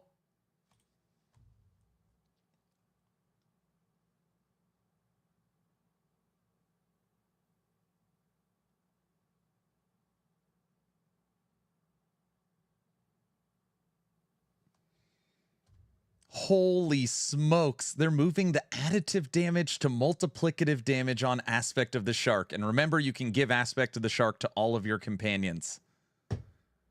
What? Aspect of the Viper grants 100% chance to poison on hit and 20% more multiplicative damage from 100% increased damage over time. So they've also given poison multiplicative damage to Aspect of the Viper. Aspect of the Link grants 5% critical strike chance from 100% increased critical strike chance. So it went from increase to base and stun chance. Minions are the snapshot now. Oh, I get it. They've done this because snapshotting's gone. So it's so funny. So for any player that doesn't snapshot, you read this stuff and it's like, what? But the people that do snapshot are like, this isn't enough to replace what I'm using 2 sets of gear. Passives. I love it so much. They did what for my Swarmblade build and the wolf changes on top. Boom! Beastmaster passive tree. Holy smokes, Beastmaster got some love. Savagery grants 7% increased minion damage per point from increased minion melee damage. Oh, they took out melee and just made it flat, so it works for everything. Teeth grants Leech. Minion leeches health from minion melee leeches health. Okay, so they've removed melee, and now it's for all minions. Okay, that is good. This is aspect of the shark, or the bottom node, under aspect of the shark. Boar Heart has been reworked, 2% endurance per point. When you use a traversal skill or evade, you gain aspect of the boar for 1 second per point.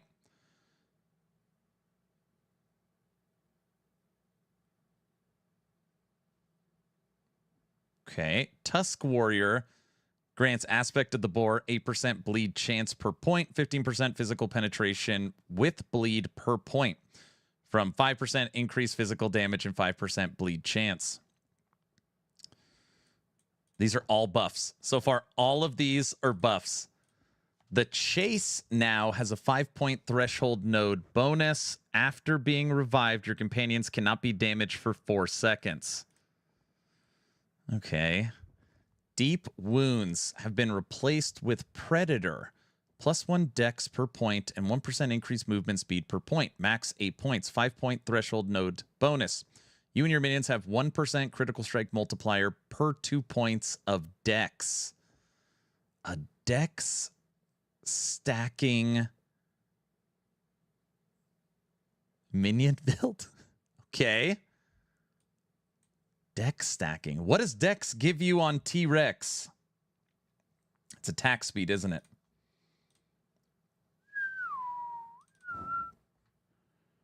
Dexterity is attack and cast speed. We're dipping. We're double dipping with T-Rex. Bingo. Not that that's what I'm not thinking about that. I'm thinking about that. Hunters of the Deep have been replaced with Weathered Elements. 7% increased companion damage per point, 2% shared elemental resistance per point, 5 to max points, 3-point threshold, no bonus. Your companions gain 1 spell damage per 3 points of your strength.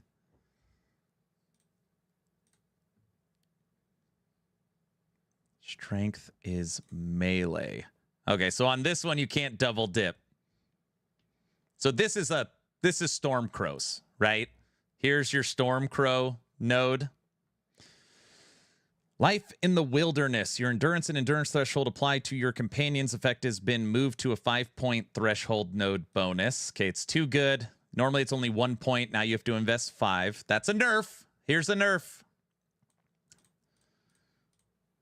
Nature's Embrace has been moved to require 25 points into Beastmaster from 35. Okay, Nature's Bond has been moved. Don't care. Dragon Slayer has been removed. We all see where it's going. What?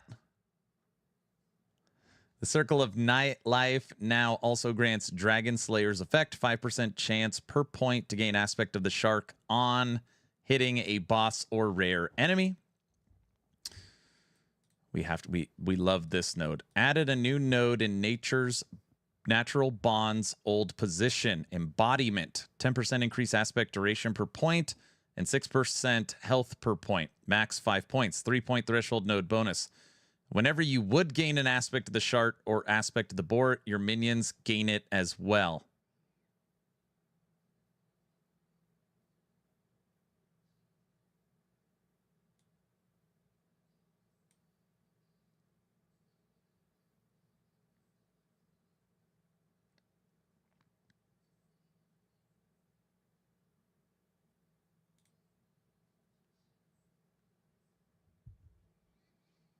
I think that's insane.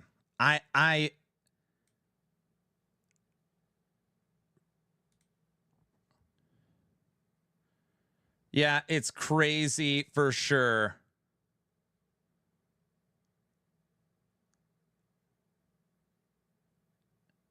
Why the pause? It spreads the aspects. My brain is firing. Does aspect of the boar naturally go to your companion? I'm trying to think of the tooltip in my head.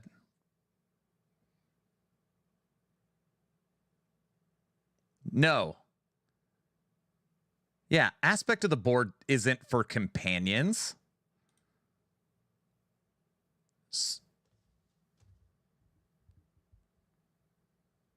You could only give aspect to the shark. Holy moly. So, and it gives now bleed by default. Aspect for the boar for companion is new. And most companions, right? Sabertooth, bear, raptors, wolves, scorpion. These are melee. These are melee companions. So aspect of the boar is now going to give just right off the bat damage reduction to all of your companions. So when you talk about the idea of, like, you know, keeping your companions alive during like an Uber Aberoth fight, you can just give them all to your companions. Holy smokes. They removed snapshotting and made us non-snapshotters life like... We took 2 different wolves builds, squirrels, 2 different raptor builds, bear, sabertooth. 7? I think we took 7 different companion builds to 1,000 corruption last season. Now we have all of this with the base boost, with the T-Rex,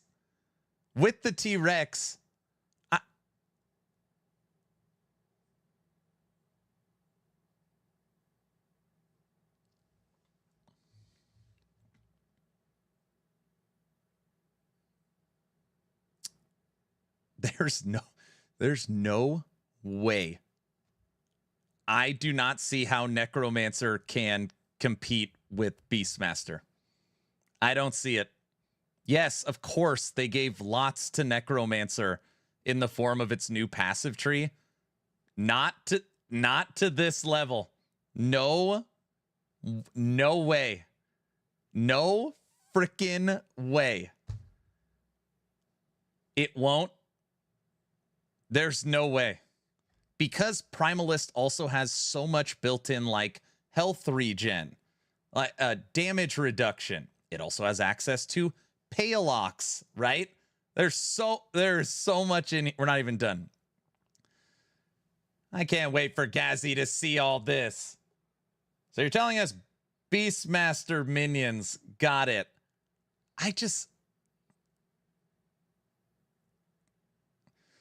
Let me rephrase this another way. When you think about Necromancer, it's like, okay, I can see a path for Fire Necro, stacking Vitality, going Ignite, using the Dragon Flame Edict staff, and using these specific skills.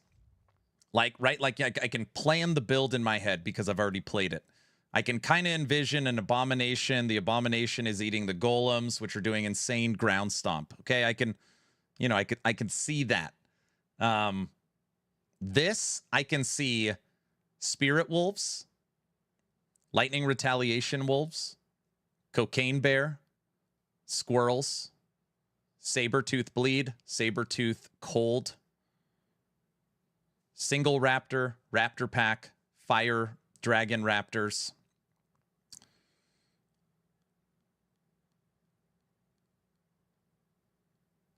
Who am I missing? That's literally 9 builds, just like no problem. 1,000 corruption.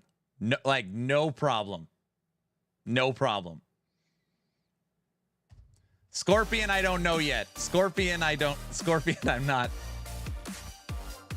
Raptor Pack could potentially be OP right now. Yeah. Uncle John, what's up, brother? Thank you for the raid.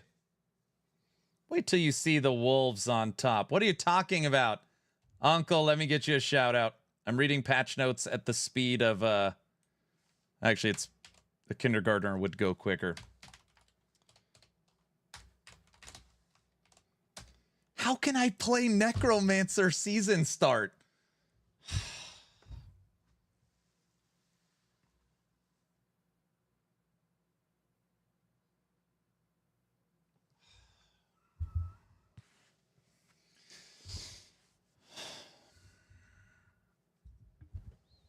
Protest and don't. You don't?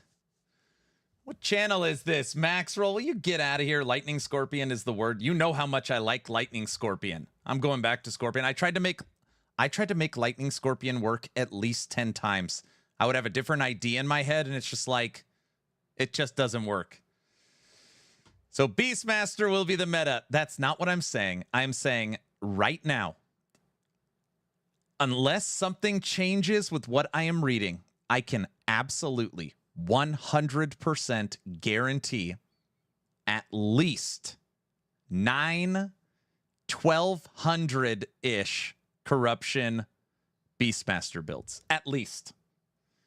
And the fact that we already got him to 1,000 corruption, I think we got squirrels to almost 1,200. It's gonna be so much better. So much better. Because base minion, base survivability, all the new aspects, the aggressiveness. Do it. You are my Beastmaster guy. Will Beastmaster be better than Lich? It's like hard to, like, you know. It's, I don't know. To me, those are like very hard to like. It's like, hey, what's better, this 18-wheeler truck or the Ferrari? I don't know. They're just so different. Go Beastmaster. Lich is better than everything. Beastmaster plus new spear, God tier. Let's have a vote. Should Aaron play Beastmaster or Necro? I bet Necro would win. I play Druid, but half of the skills are in Beastmaster, so I'm stoked. Put it to a vote.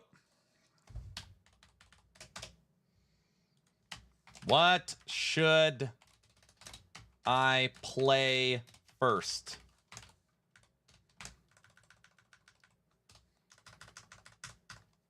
For LE Season 3. Necro. I said Necromaster. Necromancer. Beastmaster.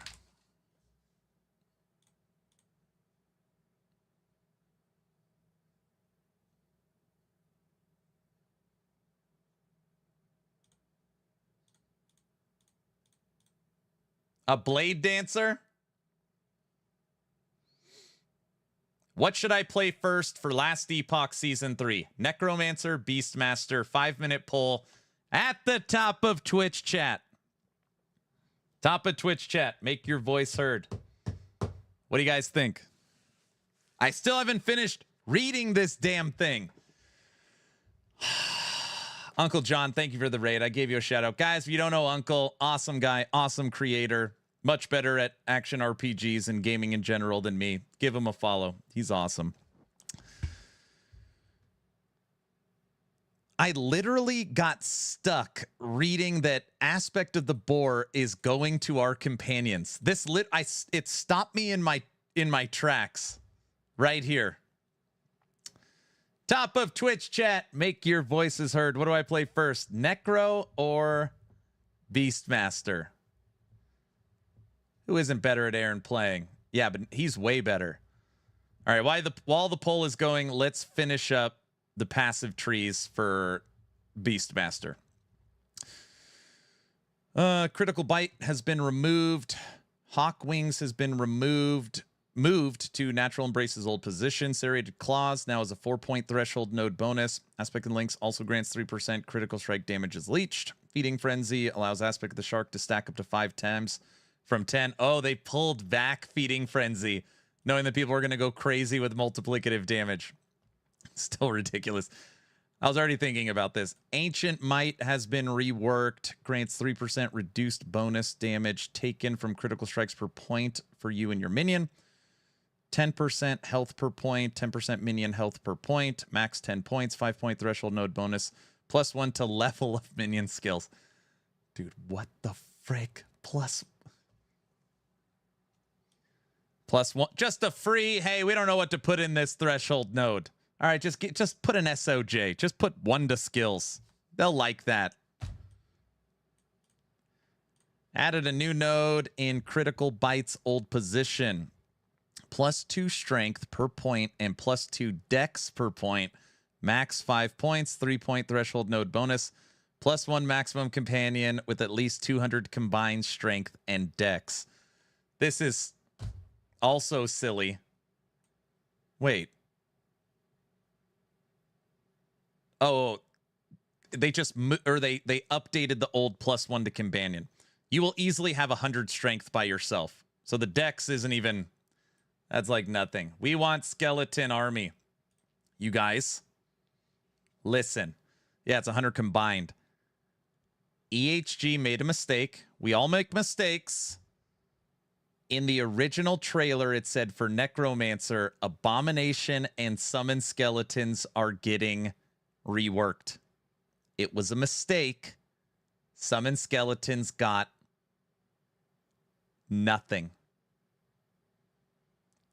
0. 0. 0. And we were talking about looking for support for Minion Army. There is some stuff, but the main update is Abomination, which was already, Abomination is already the best minion probably in the game, is where the support went. Nada. No. None. 0. There is no mention of summon skeletons on the tree. Summon skeletons were reworked into snacks for Abomination. Do is not lying.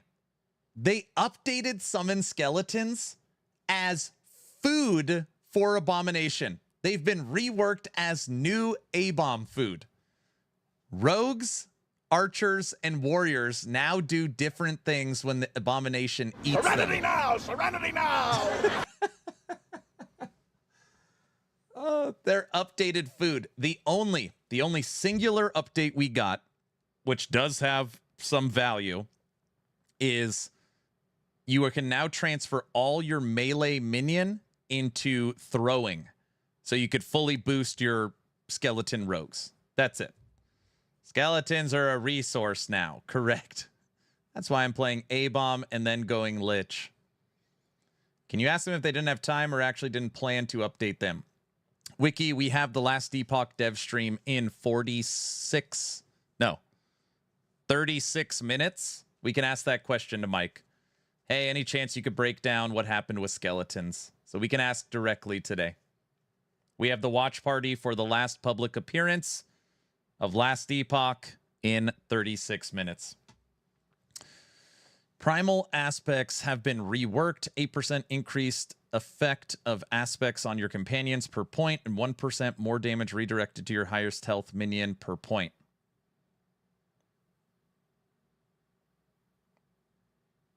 Dude, Primalist, it's hard to even. I think it dumps. I think it crushes Necromancer. Yeah, Beastmaster, over 120 votes came in. Beastmaster was 64% of the vote.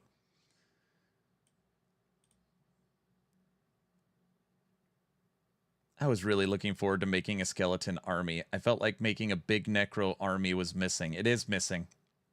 Right now, if you asked me, Aaron, I want to play skeleton army, I would go OG, Golemmancer, which will get a buff. That build's currently at 800 corruption.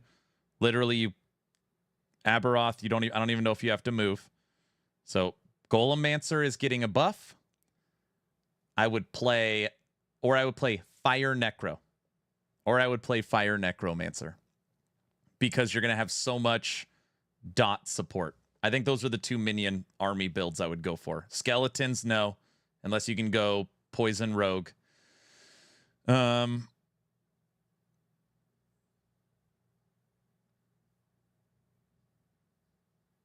That's all I could think of.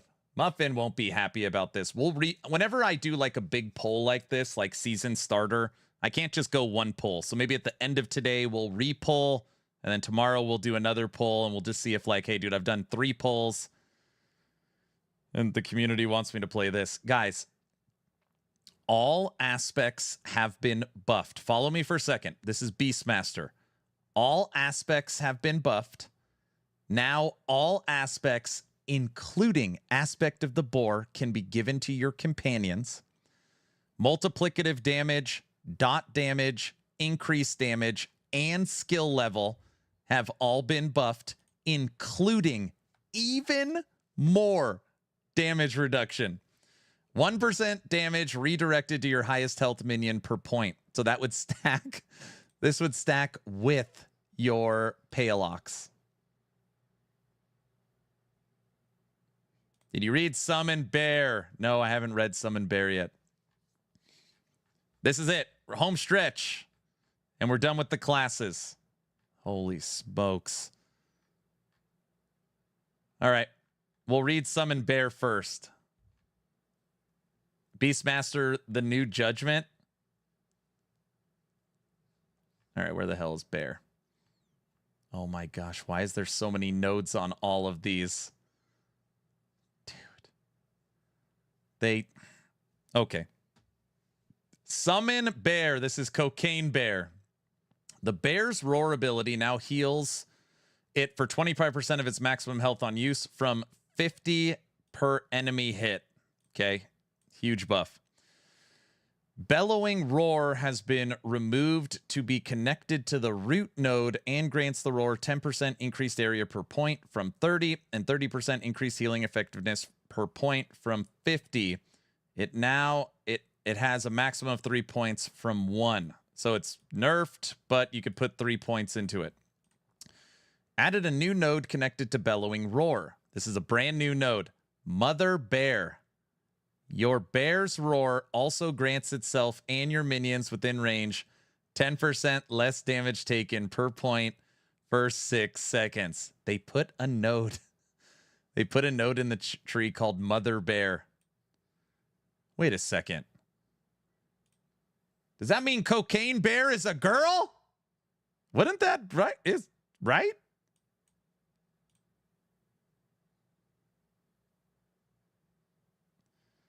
All that and Skelly's got nothing. It's a mama bear. Yeah.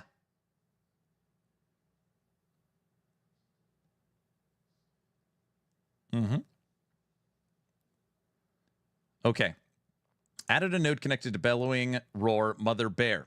Your Bear's Roar also grants itself and your minions within range less damage taken. Now, this doesn't grant you less damage taken. So let's just be clear. This is not damage reduction for you. That's not how this reads. Your Bear's Roar also grants itself, the bear, and the minions around it less damage reduction. Not you. If it said your bear grants allies, then it would be you. Sorry. Added a new node connected to Bellowing Roar. Frighten. Your Bear's Roar inflicts 1 stack of frailty on the enemy. Okay, Bear now takes care of your frailty. Chance. Justice for skeletons.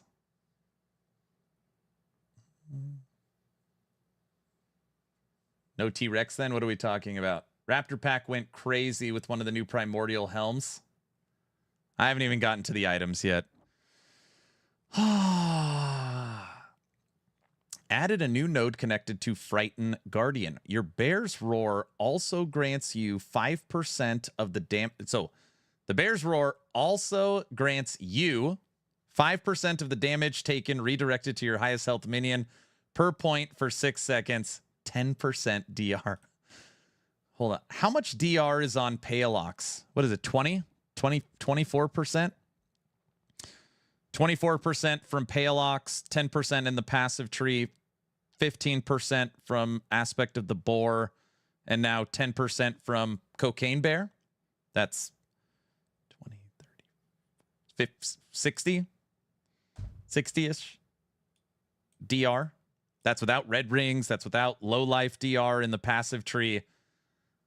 Right? I think that's we're right around 60, 70% of DR. And you don't need to do anything. You literally don't need to do anything. Added a new node connected to Lacerate.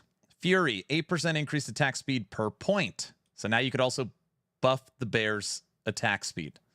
Okay, so far, less damage taken per other minions, damage reduction for you, and increased attack speed. On top of the already 15% multiplicative in the base, on top of the aggressive mode or assassinate mode increase, and the 15% base DR and 10% less damage taken from bosses. And it gains Aspect of the Boar. I'm almost positive Bear will be unkillable. Like you will be killable still, but like Uber Aberoth, I don't think we'll be able to kill Bear. Retaliatory Thorns has been removed. Guys, we're losing Spell Bear. They can't do this. Thorn Bear and its related nodes have been reworked. These are the new nodes for Thorn Bear. Someone kill this damn LE Bear, please. They just did. Aaron's in shambles. I don't even know where to see the new items. All right, this is the update to Spell Bear. Maybe it's still in here. Let's read. Thorn Bear. Your bear's basic attacks and swipes release a Thorn Burst, a spell dealing physical damage in an area around the bear, max 1 point. Oh, it's still there. It's still there. It'll still do this stupid thing. Thorned Fur. Your bear also releases a Thorn Burst when hit up to 2 times per point per 4 seconds. Barbed Thorns. Thorn Burst deals 10% multiplicative damage per point and has a 25% chance to bleed. Okay, so it has a built-in 40% multiplier on Spell Bear now. And guys, don't start actually spelling bear. You just save your finger strokes. Your bear deals 10% more poison damage per point, and Thorn Burst has 25% poison chance per point. So 10%, so it has 10%, 40% multiplicative, and an additional 40% poison. So 80% multiplicative to your bear through toxic growths and barbed thorns. Will you guys stop spelling bear, please? Shredded Thorns. Thorn Burst has a 34% chance armor shred per point, so you can get armor shred as well. Okay, you guys, I'm very... Criminal, will you stop it? I am mildly shocked. Your bear can use Earthquake! But mildly happy that they did not remove Spell Bear. I don't know if you guys have ever seen Spell Bear. We were messing around. It's the old. I swear to God, I'll pistol whip the next guy that says shenanigans. It is the oldest skill in the game with the oldest nodes. It is we got Uber Aberoth with only using Spell Bear down to the final phase, and then we couldn't do it. It was just ridiculous. Added a new node connected to Yersin Domination. Ground Shaking Might. Your bear can cast Earthquakes. Yes, we know. Your bear can use Earthquake! Earthquake cast by your bear, deal 50% less damage. Added a new node connected to Ground Shaking Might. Thorn Eruption. Your bear has a 12% chance per point to cast Thorn Burst from each enemy hit by the Earthquake. This chance is tripled against bosses and rare enemies. Okay, so if you spec into Spell Bear and spec into Earthquake, you can have the Earthquakes trigger your Thorns? Okay. Added a new node connected to... This would help with clear speed. Added a new node connected to Ground Shaker's Might, Renewed Force. Your bear gains an additional charge for Earthquake. When you directly cast Warcry or enter Werebear form, your bear's Earthquake cooldown is reset. Oh my gosh. Oh my gosh.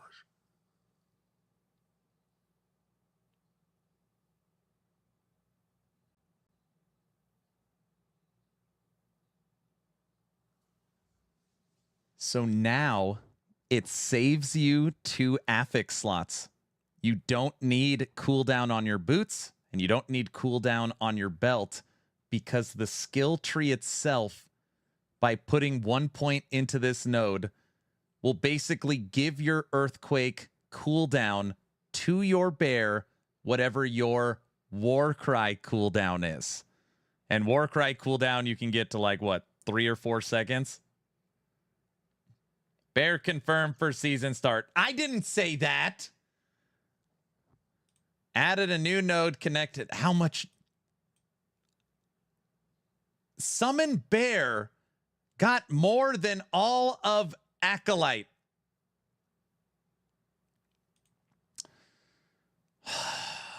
Added a new node connected to Thick Hide. Unflinching. Thank you, Walker, for the supporter pack purchase. Thank you. Unflinching. At this point, I'm numb to everything, so it doesn't matter. Your bear has a 12% more health regen per point, and while you have an active bear companion, you have 1% multiplicative health regen per point.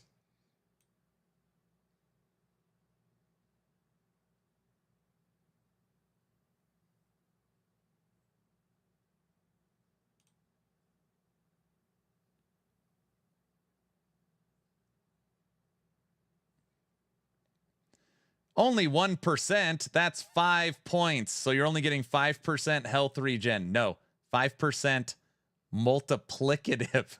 You don't see multiplicative health regen very often.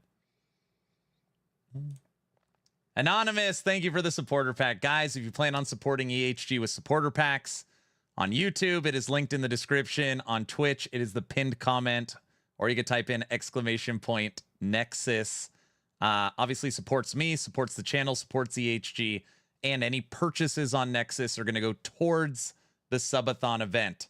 So if you get it now, we're going to be adding that time to the clock when it kicks off August 21st.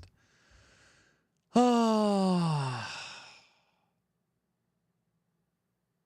It's so effing balanced. We're going to balance Uber Abby to death.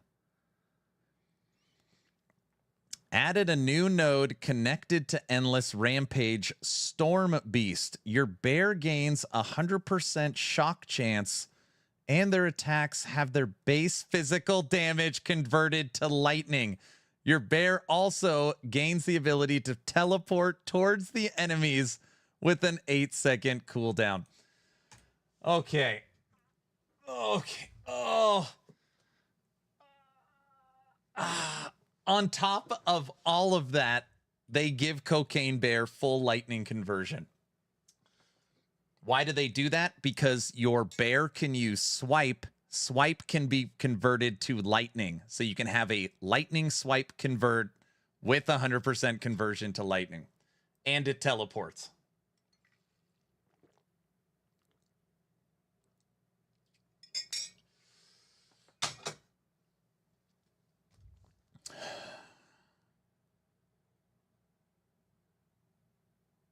Should I rub it all over my belly? Like this? Woo-hoo-hoo-hoo-hoo! The change is shocking.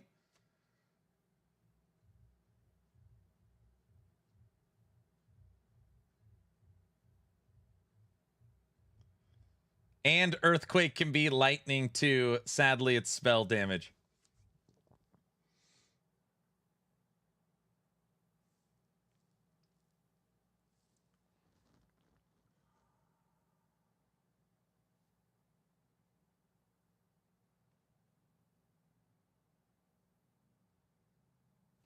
You know what's even freaking crazier? You know what's even crazier than all this other crap is that you can also have a T-Rex. What does T-Rex give you? +3 melee flat per strength. Thank you guys for the supporter packs. Yeah, I heard. Thank you. Yeah, we're not going to start jumping into theory crafting yet. We'll get through the patch notes in the dev stream, and then we'll start getting into theory crafting. You can have something else, too, in the DMs. What?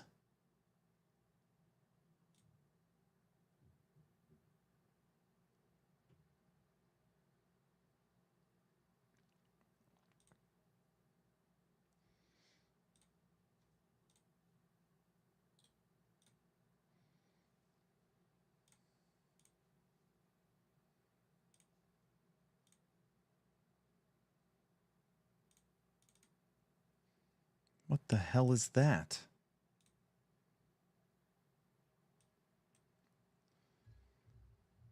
Chorus of not gonna work here anymore. Armor, endurance, maximum health gained as endurance threshold up to 10%. +2 to maximum companions. If you have less than your maximum number of active companions, you summon a primal and a new this up to your maximum number of companions.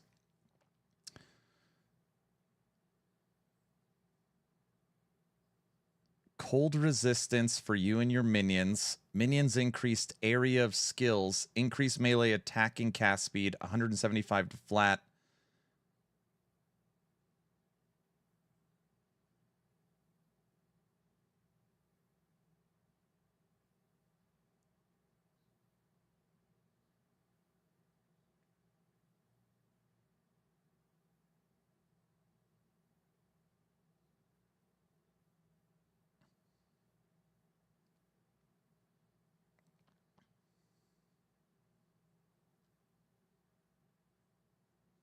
What the frick?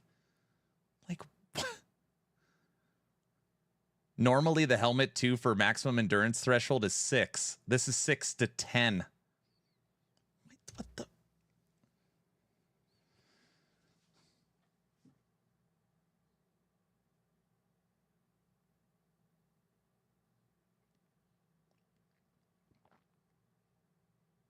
Okay, but there is a caveat to this. You probably can't take the nodes in the passive tree that you are limited to 1 maximum companion. I was like, I'm missing something. There has to be a drawback. Because if you take those nodes, it automatically limits your maximum companions to 1. And if your maximum companion is 1, the bear would eat that.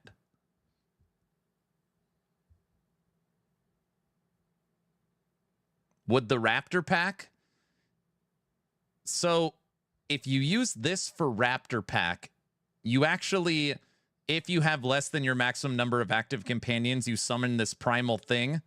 You just wouldn't care about that. You would just care about the +2 to maximum companions. You would just get 2 extra Raptors.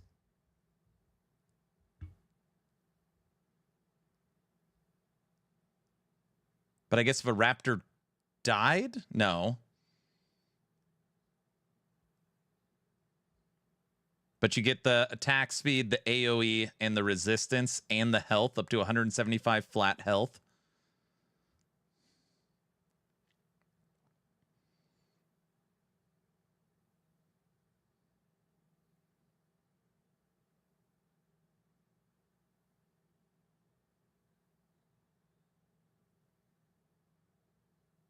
What is it? I don't know.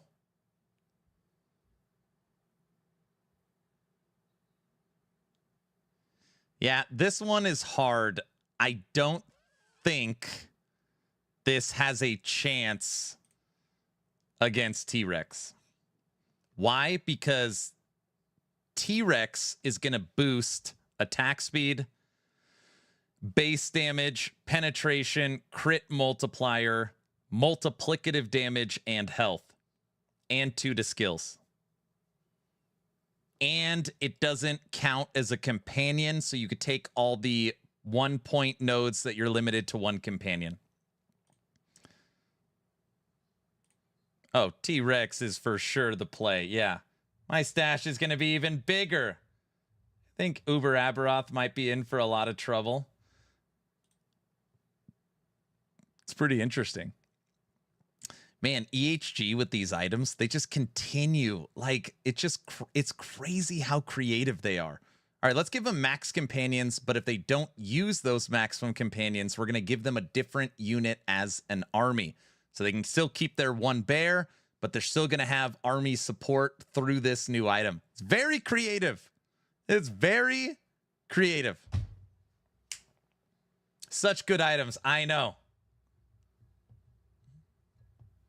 I saw the Muppet, but you don't know what it is. You're right. I don't know what it is, but historically, any minion that is not attached to a tree is not good because there's no way to scale it, right? What makes minions so good? Well, in their skill tree, you have base crit, you have crit multiplier, you have multiplicative damage, you have attack speed, you have more projectiles, you have movement speed, you have triggering effects.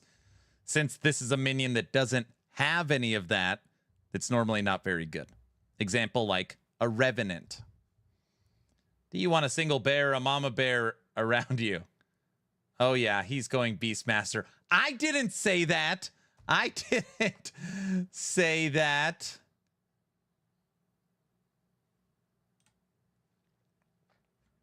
Okay. 13 minutes until Mike takes over. Let's see if we could power through some of these. I want to finish all the classes. Aaron was thinking that, but he didn't say it. I was out. He is definitely going Beastmaster. What? Unless they buff you. Maybe that's true. I missed a poll. Aaron's a Beastmaster guy. Will you guys stop it? That's not true. I did vote. We had 120 votes come in. 64% of people said go Beastmaster. Okay. But we'll do more polls. Swipe. Primal Resonance. When this effect triggers a companion ability, the ability will now target the enemy that was hit instead of your cursor position. This is intended to make it more intuitive and useful for abilities like Storm Crows. Okay. Summon Wolf. Pack Hunters have been replaced with Permanent Bond. You have an additional wolf companion at all times. This wolf does not count towards your companion limit. Okay. So you can't buff your companion limit through wolves. It's just going to buff your wolf. That makes sense. Storm Crows. Storm Crow gains 30% multiplicative damage per crow from 50. Nerfed. Thunderous Blast grants 10% more damage per crow from 15. Nerfed. Storm Crow's nerfed. Okay. Summon Spriggan. Added a new node connected to Aura of Loyalty. Aura of Hordes. Your Spriggan's healing aura grants additional effects based on your number of active companions. For each wolf, it grants 3% attack speed per point. For each Stormcrow, it grants 12% increased mana regen. For each Raptor, it grants 6% critical strike multiplier per point. Max 2 points. How many That's really interesting too. How many Raptors can you have now? 7? What's 7 times 6? So you can get another, what, 40% multiplicative damage to your minions based upon your Spriggan? That's pretty interesting. You give up 1 Raptor to super boost the others? Oh, max 2 points. Sorry. 12 times 92. 92% multiplicative damage. Added a new node connected to Aura of Loyalty. Your Spriggan's healing aura grants additional effects based on your active companions. With a bear, it grants 3% maximum health gained as endurance threshold per point. With the Sabertooth, it grants 15% increased dodge rating per point. With the Scorpion, it grants 15% area of effect per point. Okay. Sweet. Spriggan got a little love. Spriggan. Okay. Summon Spriggan got more support than skeletons.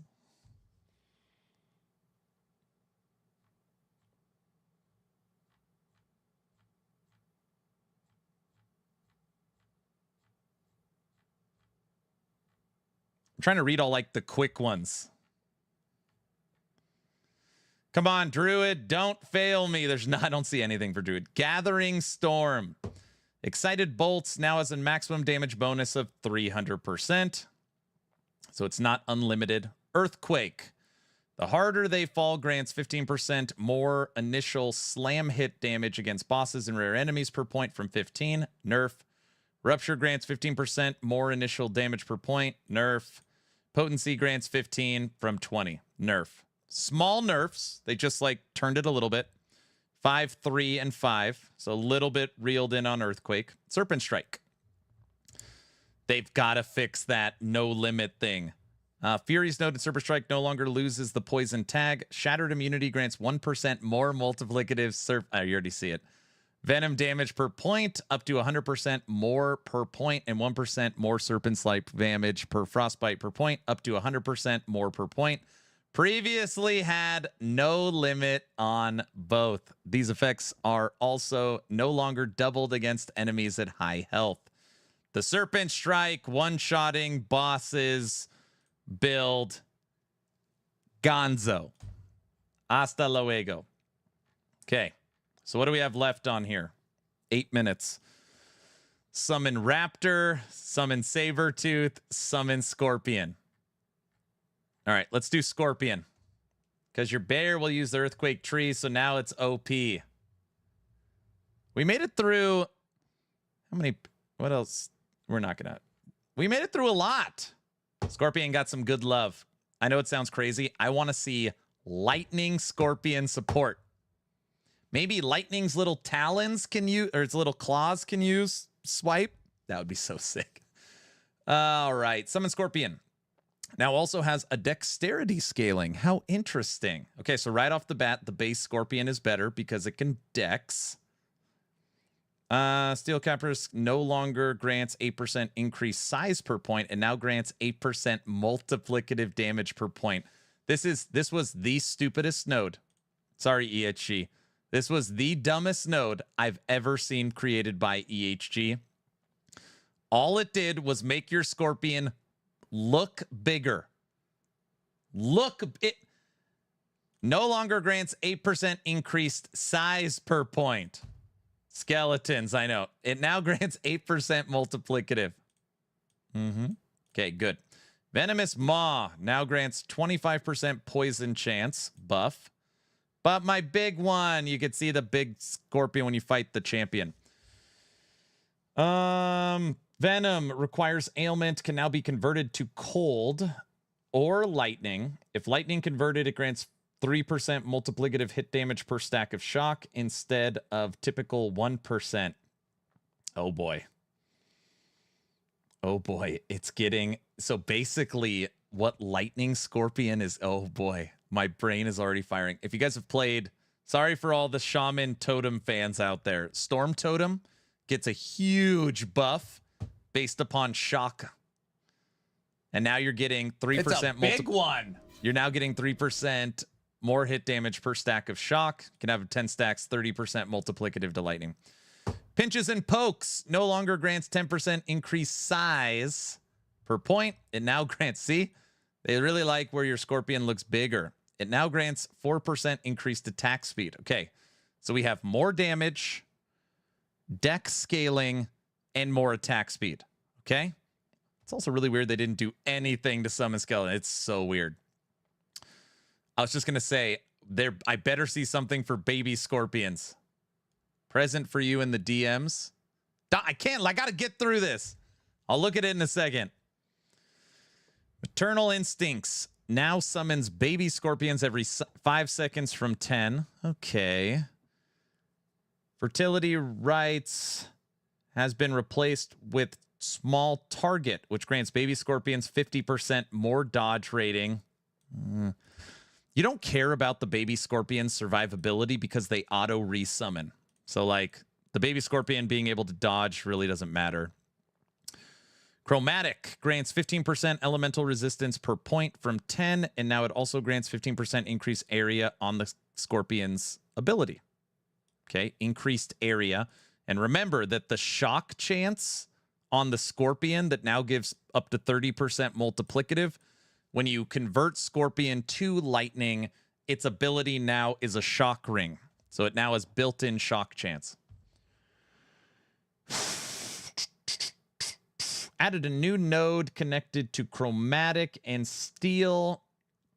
Reverberating strike. Your scorpion's tail strikes cause a large avalanche boulder to fall on the target. Avalanche boulders cast this way. Yes! Have you been waiting for that, Orange?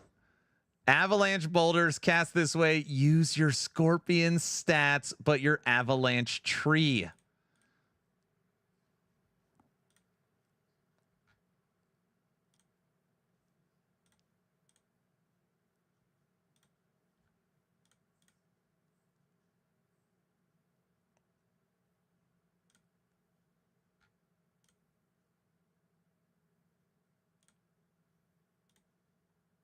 I don't have the mental capacity.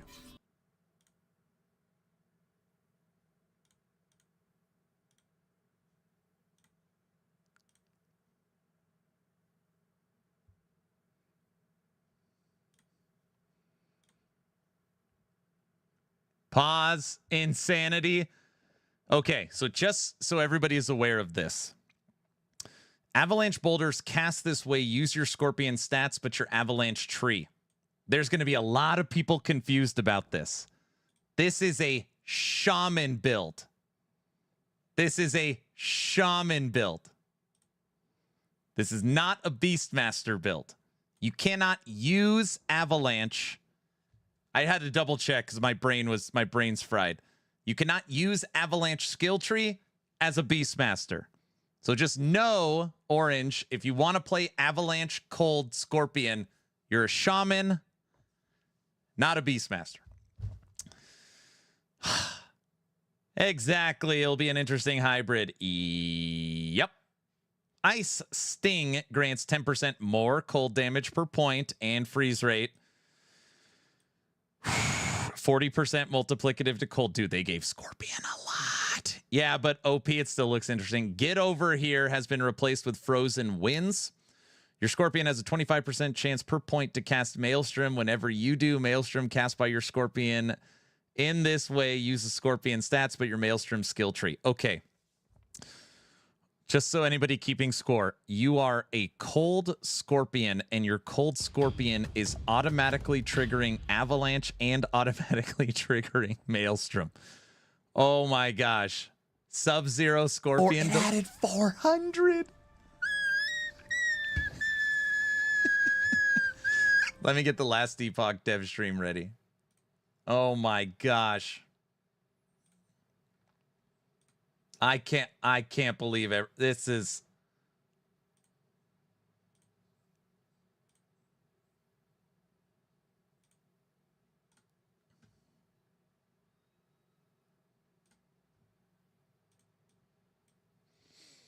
Remember your oath, Aaron. What was my oath? I don't remember. Any comments, Aaron? Here's the peer we My want comment is no counterpart in your comment. I've got the stream ready up here, everybody. We're just waiting.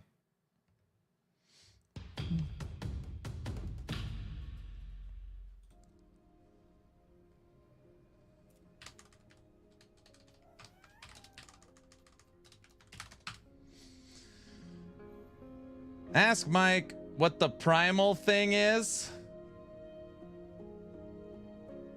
Skeleton question. At last Epoch. Are you ready to polka? Game. Hi.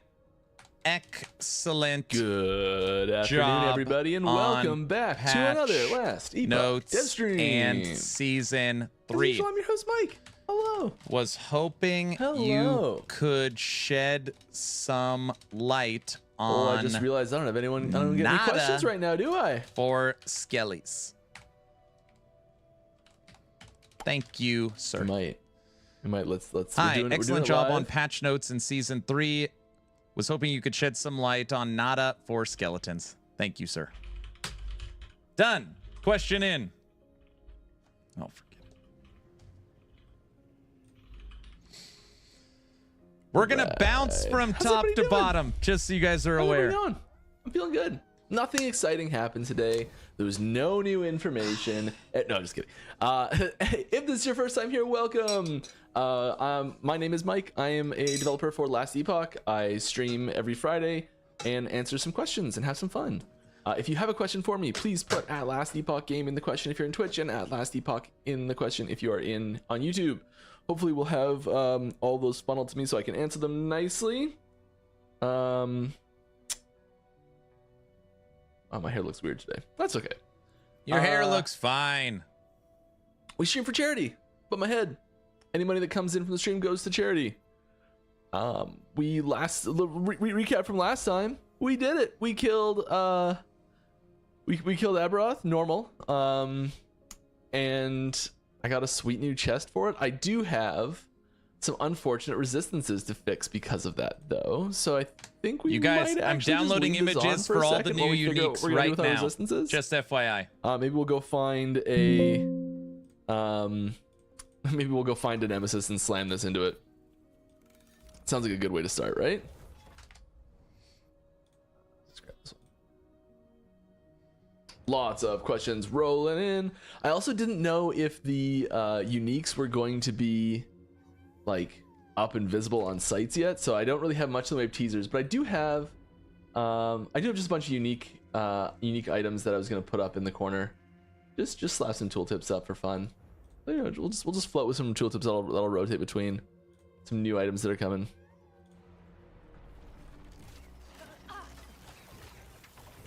What's our corruption here? This is very low. We're fine. Should just be able to stand here. Brow, I'm gonna let him answer this question, and then I'll finish it. Something feels like it's horribly wrong. I may have lost some points from Heartseeker.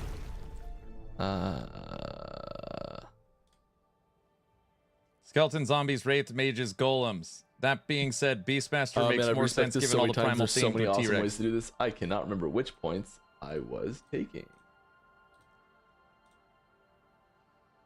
Guilty, is this everything? We are going to find our list.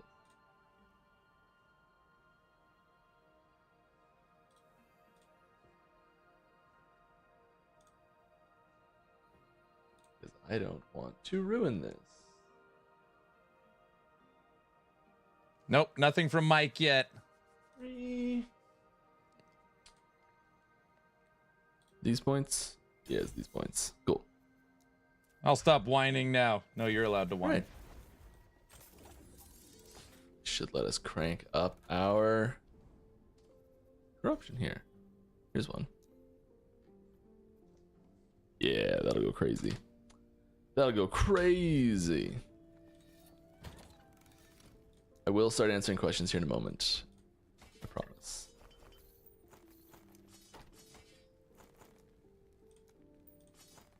All right. Aaron's starting us off on our questions. Hi, excellent job on the patch notes in Season 3. I was hoping you could shed some light on NDA for skeletons. Thank you, sure. Oh, Nada for skeletons. There's lots of stuff. Or, I mean, like, not direct changes to their tree itself. There you go. Yeah. I think the icon got used in the initial trailer by mistake. I think that's basically all it was. Will the gold cap be raised in Season 3 or ever? I understand the intent behind this question, and I don't think raising the gold cap will solve the problem you're getting at. It might get raised at some point. I don't think we're raising it in Season 3. There you go. Mike, hope all is well. Same question as always. Just want you to talk controller. Thanks. I mean, there's the controller changes you see in the patch notes. Damn. It was mentioned in the patch preview video as well. Oh my I'm wondering, gosh. a character will be limited to one primordial item, but it will be literally one unique primordial or one exalted primordial. Yes, you may only have one primordial item. Do you think that Ancestral Hunter node nerf summon Ancestral Sabretooth now 10 times from unlimited will kill the build? No. I think there's lots of stuff that happens at the same time, and if you focus too much on individual changes, sometimes it can look like the sky is falling, when it might not be. I think there's a lot of power going into the game, especially through items this patch. And so Any singular person saying that a Beastmaster companion build is dead, you're... Never mind. necessarily.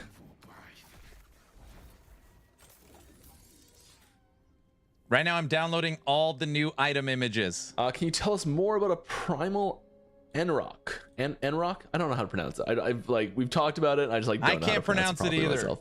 The theme, I don't know what we're supposed to say about it. The theming around it, I feel like it's, what was I told?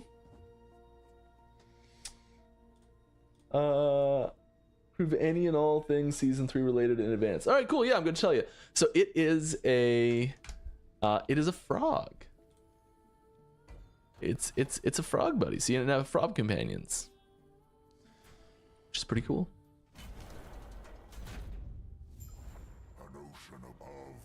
We're gonna try and do Lagan at very high corruption for me. A new rock.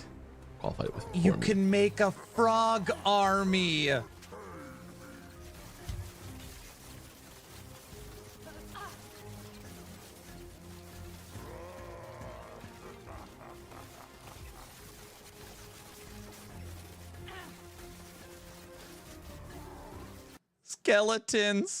Skeletons got turned into food, and Beastmaster got frogs.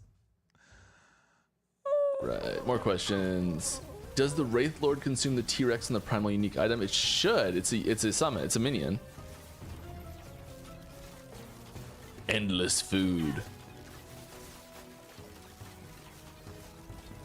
Before it gets too flooded, here's your weekly character sheet rework reminder. Thank you. As you can probably tell by now, it's not coming in season 3. I feel like I was pretty upfront about that though.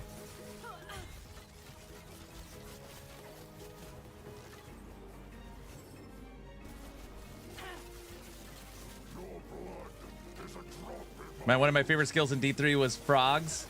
Alright. Yeah, dodge that big hit.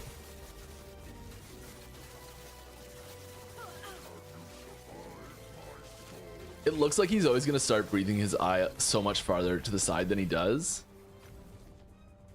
Oh, goodness me. So many rings. I had a few ring prophecies going. All right, so far I'm downloading my 12th new item image. We're going to go through all the new uniques. Oh. Okay. Apparently I just get bopped. What are you most looking forward to in season 3? I'm really looking for. There's a lot of primordial uniques that are kind of wild and wacky and out there in what they can do, as we've seen in the recent discussions around a certain spear that's causing great harmony amongst the community already before it's even out. Yeah, I think it's that's something we can do. Actually, we can do an updated screenshot of that. We did post that on Discord. That's something that everyone might not have realized yet. I feel like it's kind of out there though now. Image. This is the last public appearance from EHG before it goes live. The quality of the image when I do it this way, but that's okay.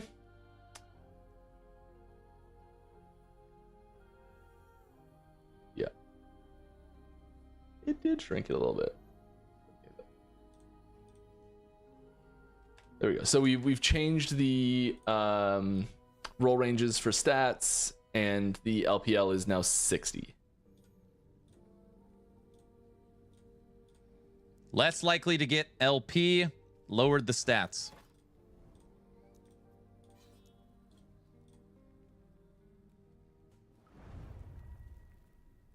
What am I most looking forward to? I've really enjoyed playing Marksman here, and I'm really excited to play Necromancer next season because that's what we voted on last time that I was gonna do.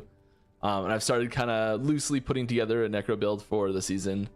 And I think we kind of, I really love having Dreadshade on the T-Rex because it looks like the Dreadshade is riding the T-Rex, and I just love it.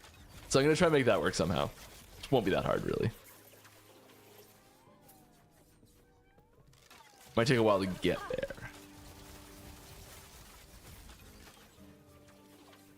What am I most looking forward to? I think it's just the stuff that's going to happen from the primordial uniques and primordial all those exalted items. Changes. Because it does open up some new things. Like sometimes there's certain affixes that we've really restricted their availability on items, and you know, like you'll see a unique that has that affix on it, and like that one affix in an off slot is sometimes enough to just make that item viable on its own.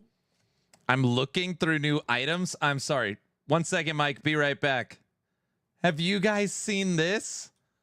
Bones of the Ancestral Pack. Int spell critical strike chance. 2 to minion skills. When a minion hits an enemy, you have a 12% chance to gain a stack of Ancestral Pack. Each stack of Ancestral Pack grants 4% multiplicative damage, 3% attacker cast speed, and 2% increased cooldown recovery. When you gain a stack of Ancestral Pack, so does your highest level minion. When you gain a stack of Ancestral Pack, you gain ward equal to up to 123% of your endurance threshold, ward decay, and endurance.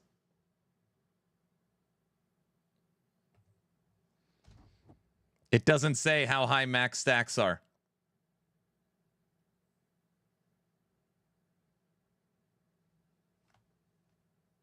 Notes day is always a little stressful. 1 second But I cooldown. love it. Excited for the new season. Stuff looks great. Question regarding minion stances, I'm assuming. Can we assign different stances for different types of minions? No. And if not, why? And will it ever be implemented? Also, Steam achievements, pet girl when? We found that it was almost always like, if you were considering like what stance I want to set things to, it was kind of almost always just all or nothing anyways. And the increased complexity of the control scheme made it not worthwhile being able to switch every single one of them. This way we can assign a single hotkey to all of them simultaneously, and it's really easy to make that change. We considered other options where, whoa! I mean, so I guess it's possible that we can always change things. Like it's not like we didn't do it this time, so it's never gonna happen. Like that's not the case. It's possible that we could change it. We're not planning on changing it. But if there's some really specific reasons why it is actually advantageous to have them be individually assignable, and it makes a big difference, it could happen. These primordial uniques are insane. It just didn't seem like it was very useful, and the advantages of having it be assignable all at once quickly was way better, basically. Also, Steam achievements and pet girl when, both probably at some point. Is Sorcerer going to have some changes still, or is this it? The patch notes are out. Yes, this is it. The patch notes are complete. Mage got 0. They don't understand. A lot of changes in the item space that will change how you build your characters a lot, regardless of what class it is. Would it be possible to make when hiding? Would be possible to make when hiding the HUD still be able to see loot? Oh, that is technically possible. Yeah, the way we hide the HUD is it kind of just like turns off the UI layer. And I know some things don't get turned off, as you can see. So we can change the layers that things are on, and change how they're hidden that way. If you'd like to see something like that, please head on over to our Discord channel or forums and drop it in our suggestions channel. because that's where suggestions get pulled from. Any possibility of That having was the my patch question shadow about the drop over source. weekend? No. If we've done every quest so far, how will we start chapter 10?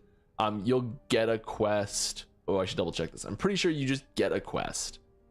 That starts it off. Or So the there's question someone was in the end causing of the time that fire starts it off. breathing? There's a For him, it's the Dragon Song bow he's using.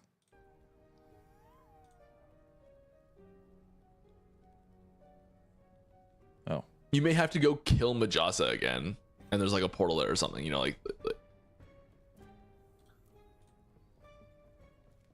think that would be the most extreme action you'd have to take, which isn't much. Did you fix the crazy spear unique? As you can see on screen, this way, that way. It has changed. Fixed is a relative term, though. And depending on who you ask, yes. And depending on who you ask, no, we've just broken it. We're going for it. You This is broke happening. it.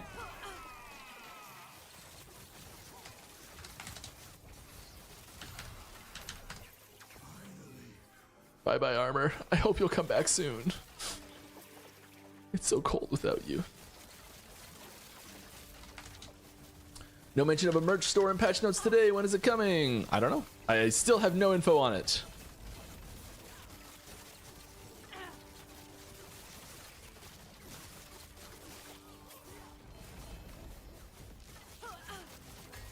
These guys in this corridor, a little claustrophobic. I just gotta find 2 more nemesis. Nemesis.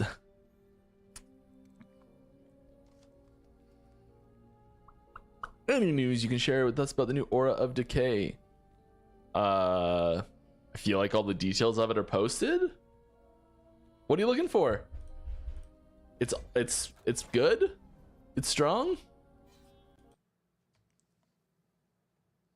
Okay, pausing Mike for 1 second. Let's finish Scorpion. We went through almost all of it until the very end. Shock and Claw grants 15% shock chance per point. So now you have boosted shock chance, and that would buff your multiplicative damage based upon shocked enemies. So you actually wouldn't need shock from any other source. Added a new node connected to Thunder Stinger Storm Conduit.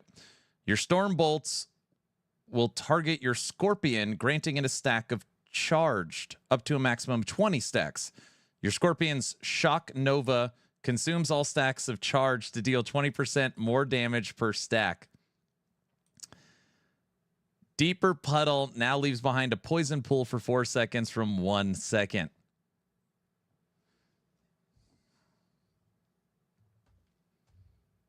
Niche, specific, Scorpion and very is powerful sick. effects. I like lightning things Scorpion. that are, if you're not like, they'll mostly be built around items. So they're things that you are, you're really investing your character on. You're really focusing your character around. It's something that is, taking a build and like taking it to the next level, sort of thing. And it's a very important keystone part of the build. And if you're not, like investing your other items around it, you're probably not going to be taking full advantage of it. And when we were designing them, we were realizing that we probably wouldn't be able to make enough primordial unique items that fit that criteria and cover like every type of build out there. And in doing so, we would probably relegate certain builds to just being not good enough because they didn't have access to a primordial unique that made sense for that build. And so in order to kind of shore up that gap, we created primordial exalted items, which would allow you to kind of heavily invest in specific stats to still use that like that part of that your character's total power budget. If you're just not using a primordial unique at all and there's nothing that you're putting in that place instead of it, a bunch of that character's power budget is just kind of poof. And so that's like that's where primordial unique started, and primordial exalted started. And so I think a lot of the questions around like, can we make them so they're each an individual single item cap, like one primordial exalted, one primordial unique, that sort of thing, as split caps instead of a shared cap. We would have to expand the number of primordial uniques very considerably to the point where there was kind of something for everyone there. In which case it kind of defeats the purpose of having the primordial exalteds in the first place. So like, do we do that and just like remove them all, sort of thing? Remove the primordial exalteds? It's kind of hard to remove something like that from the system. So I don't think that's going to happen.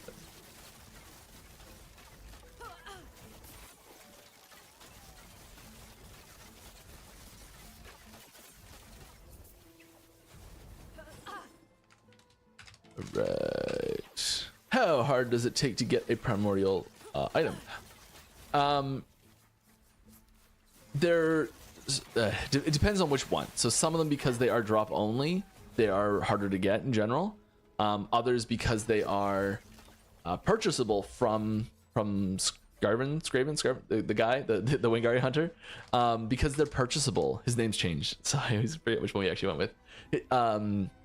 They're a lot easier to get in the sense that you can like just work up towards it, and then once you have enough you can just buy it. But getting the specific one you want with the specific stats you want and the specific LP you want and all things like that, that's going to take a while, and the cost for them is fairly high, and it's doing something that can be fairly difficult as well if you want to get like speed the rate of getting the required materials up. Having one is fair, guys. So stop trying to break the game, right? Like you can get all these things, but it's going to take a while to farm them all up. Like the cost of the spear that's right beside me is I think it's a pretty high cost option.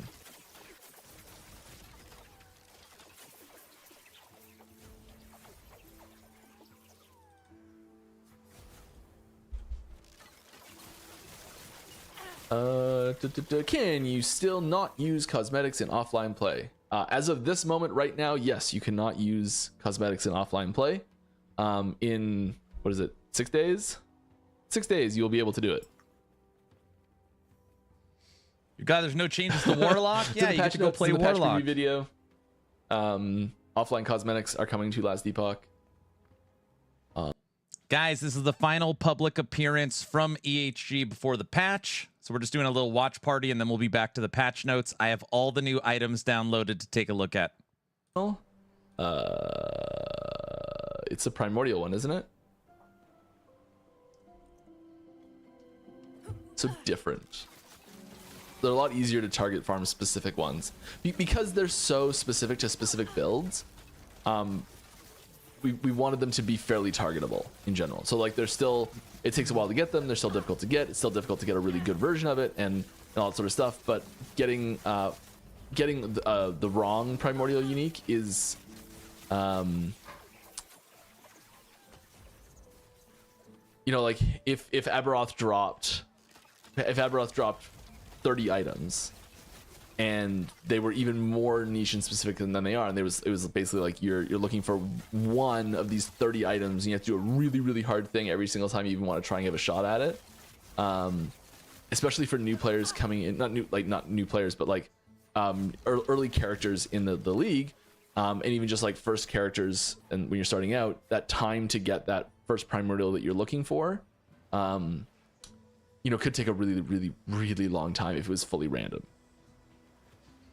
And so just getting a red ring doesn't, for most builds, a red ring is a really commonly useful item, but isn't something that you warp the rest of your gear around. As I'm saying this, you do warp the rest of your gear around, but not to the same extent. Red ring's probably the worst example to compare it to, because it's probably the closest thing.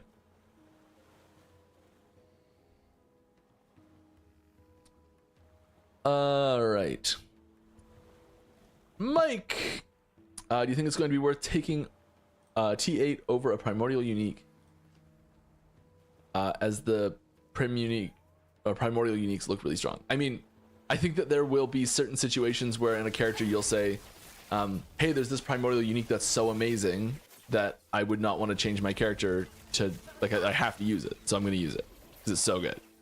I think that there are other characters where there's worse things to get than necrotic resistance on that. There's a lot better stuff to. I'm sorry. I'm reading this stuff on my other screen. Evolution's End. New primordial. Or no, just unique fossil amulet. Wait, is this not? Oh, this is a leveling item. 2 to all skills, increase minion damage. When a hit leaves a boss or champion below 40% health, you summon a Rift Beast for 15 seconds. The Rift Beast summoned has the same evolutions as the Rift Beast that dropped the item. So you actually make these Rift Beasts based upon your decisions. And you could technically save that creation inside of this amulet that then the Rift Beast comes out that you created to fight on your side. Evolution's End.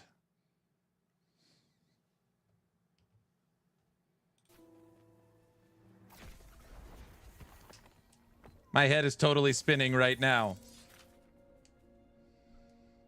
Will the new primal aspect passive affect aspect of the crow on companions? Oh, I do not know. I will have to look that one up. I'm sorry.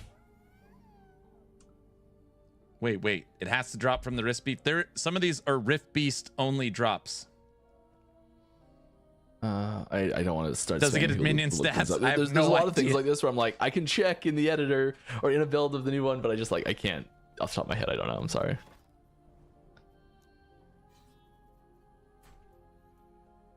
We're gonna try this again.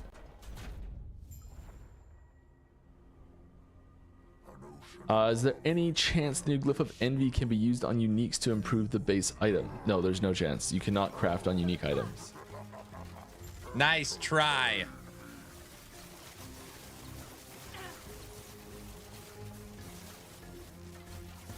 No, what I'm saying is it drops randomly from Rift Beast, so you can't control when it drops. Correct, yeah.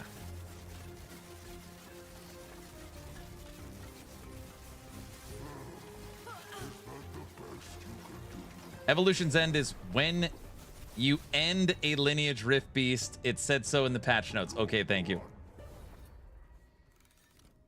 Okay. Mike's getting just crushed Apparently, today. I'm a little squishier than I thought. Let's go get that null poison. Transforming Aura of Decay to physical transforms the poison stacks to bleed, right? Yes. How does that work with being immune to bleed from Exsanguinous? Well, if you're immune to bleed, you can't bleed. That's it. But you don't get bleed stacks. Yeah. Moving on. Hi, Mike. There are a lot of nerfs to current unique items. Why are there no buffs for underused unique items? I don't know. I think a lot of the expectation is that they're still going to like they'll still be really good to make into legendaries, and they'll be more good relative to the existing ones than they were before. We're trying to increase the variety of items that you pick up in general, and I think it was pretty obvious that uniques in general were overshadowing just about everything else last patch. Exhibit A.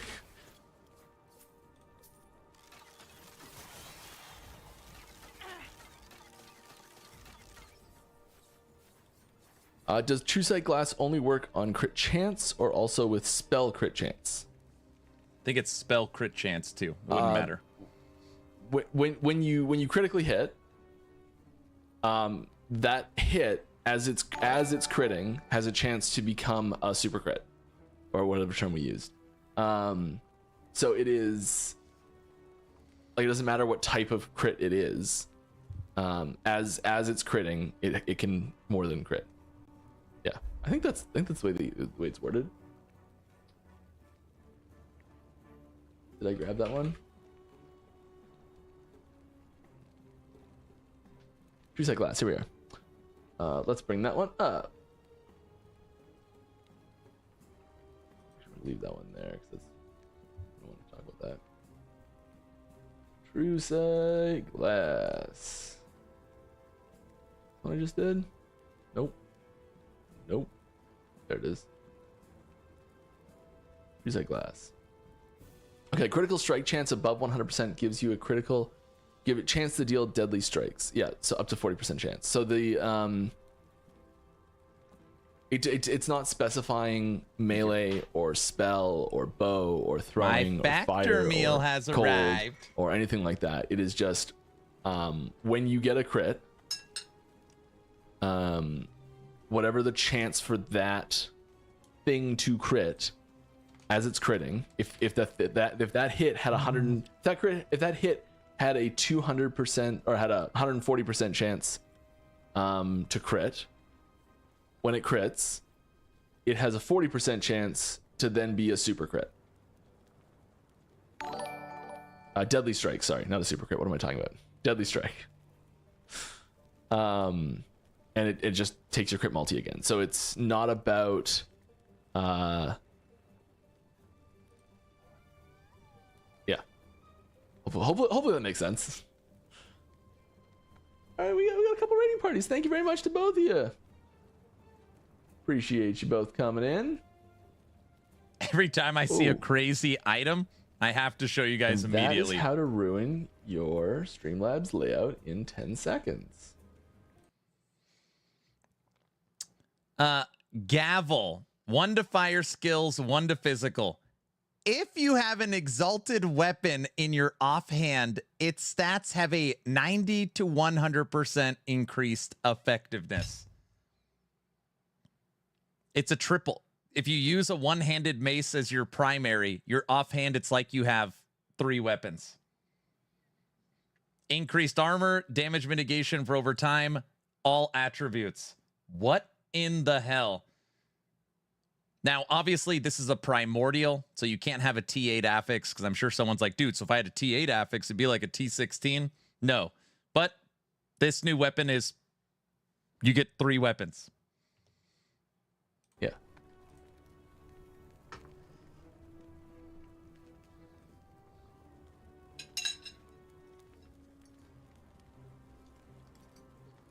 Can you put, I guess you're asking, can we use a the new rune on an existing reforged set item? Yeah.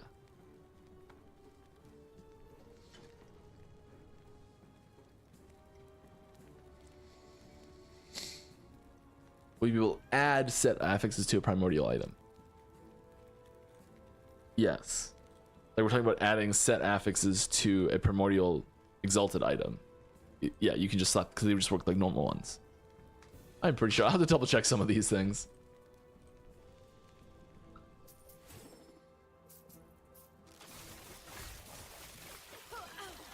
Put an asterisk beside that one. Hey Mike, happy Friday. Patch notes look sick. Is there a shaman rework or overhaul coming past season 3? Maybe. I'm just here to talk about season 3 stuff. What happens after that is still very much up for debate. You guys are about to poop your pants. This is it.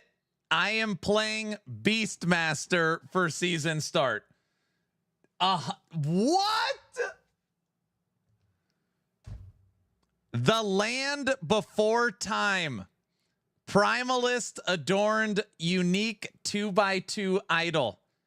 +4 to maximum companions if this is your only equipped idol. You cannot summon more than one of any type of companion.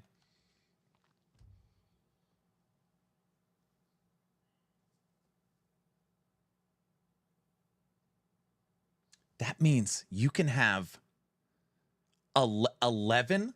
I think it's 11 raptors and 1 T-Rex. I think it's 11. 11. The land before. But Aaron, you got to give up your idle slots. Yeah, no problem.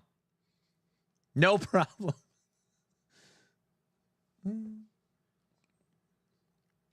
You can only summon more than you cannot summon more than one type. So you can't have a wolf and a raptor and a bear. So you can only have one type of companion.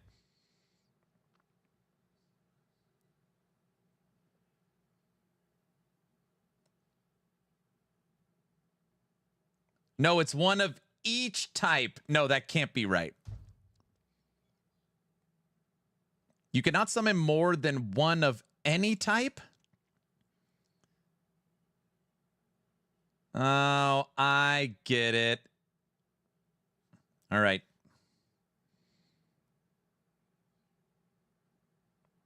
So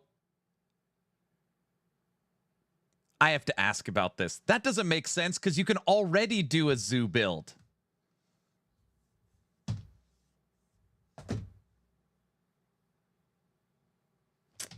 All right, never mind. It's not very good if that's the case. Wield bow is kind of insane, you know? But I guess so is an A-bomb, but what do I know? All right. Can items be slammed into the primals? Yes. Is there the future new animations for melee skills? Yeah. There's new animations for all sorts of stuff this patch, next patch, last patch. There's always new animation stuff coming. I want to kill this boss. I'm gonna do it.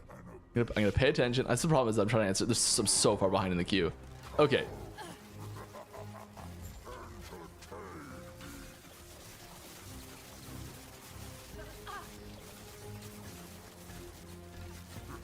Just gonna take it easy. There's so many good things. This is the best patch in the history of Last Epoch when it comes to items. These items are insanity. Can you tell us what the cooldown for the T-Rex's roar and the duration the buff gives? It's basically just always up. The cooldown's 12.5 seconds, and I think the duration is 12 seconds. I think. Tech, are you watching? It's a 1 second buff with 11 increased duration, which I think makes it 12 seconds.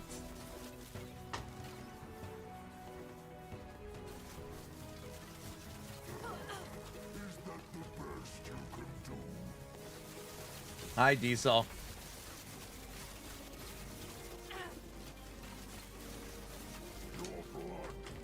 We're not testing anything here.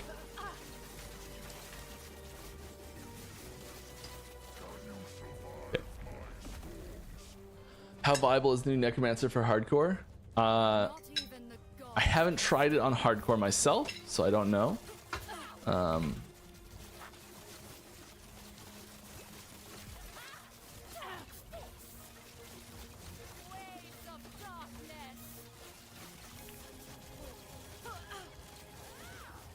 We're just being like super mobile and trying not to die. You going magery? Tech. As you guys know, I have my Thorns Reflect build. Thicket of the Blinding Light, up to 209 base reflect. 0.5 seconds, you blind all enemies facing you and deal damage to them equal to your damage reflective stat. 401% multiplicative damage reflected to bosses and rares. Armor multiplicative against blinded enemies. Physical damage, physical resistance, damage reflected to attackers per 10% uncapped physical res. We've got full reflect build to about 500 corruption and had Aberoth kill himself.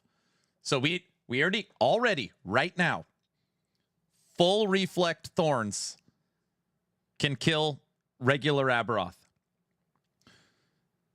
this body armor, if I understand correctly, based upon these stats, we now have a new scaler with physical res. We now have a new multiplier, and you're going to blind everyone. It would just like Uber Abbey Thorns. Like add a new filter. Where are we here? Like add a new filter. One of the options would be like, oh man, I'm select so excited. from the filter browser sort of thing. I think that would be the best way to do it. Cancel the fish. You should. We've talked about having a few basic built-in ones as well. We've also talked about including, I think this is probably the way we'll go with it, I don't know yet, is including a wizard where you would like answer some questions about the loot filter you want to make, where you would say, because I think there's a big problem with it is that some people will say, okay, well, I want to make a loot filter based on the character that I have now, and that's fine. We can answer the questions and detect for that, but if you're trying to find items for other characters as well, that doesn't work super well. So I think having like a set of like 5 questions you had to answer, like class, main ability, main weapon type, you know, things like that, and like just get a vibe for the type that you're trying to make and filter that you want for it, and then like be able to just have it generate from that. I think that would be the better way to do it. There's a pretty good example of this up somewhere that I should know off the top of my head, and it's on LE Tools, I think. I think it would look a little bit different, but you know, kind of along those lines.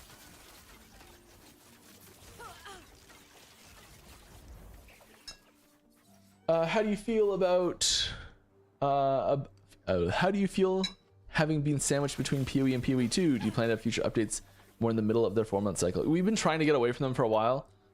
There's a lot of other things that are more important that we've had to prioritize, but I think we're going to try and do it hopefully at some point soon. It's ideally we'd be as far away from their releases as possible. You know, like everyone's trying to carve out a specific time where you're like, nothing's nearby, drop a release sort of thing. But there's so many things and so many games and so many like that it's really hard to find a clear like gap. I don't know. I remember like playing Diablo 2 as a kid, and you'd be like, all right, we get an update this year to a good ARPG sort of thing, and that's exciting. And now it's like we get an update to an awesome ARPG this month. Now there's 3 this month. Yeah, good times we live in. All right. Hello, question. Is there any plans to add any kind of transmog system? Yes. Some of the unique items look really good, and I would love to be able to use them while wielding a weapon of the same type or base type. Yeah, we're working on it. Will you make Druid more dynamic with its transformations? Druid needs big buffs also. Maybe if you'd like to see something like that, head over to the suggestions channel. Do you feel that Primordial uniques are strong enough to compete with T8 skill affix on chests? I'm worried that's the majority of the use will be. I think that there's a lot other situations where they will be very useful. I think in some situations they won't be strong enough to compete with that, and that's totally fine. The Primordial uniques are the star of the show. Are we getting more passive points in chapter 10 or anything additional to what we had already? I think the total number of passive points are not changing, but there's new opportunities to get passive points, I believe. So there's you can be more selective in which ones you pick to do. Will you be streaming next Friday? No, I will not be streaming next Friday, as it is the day after patch.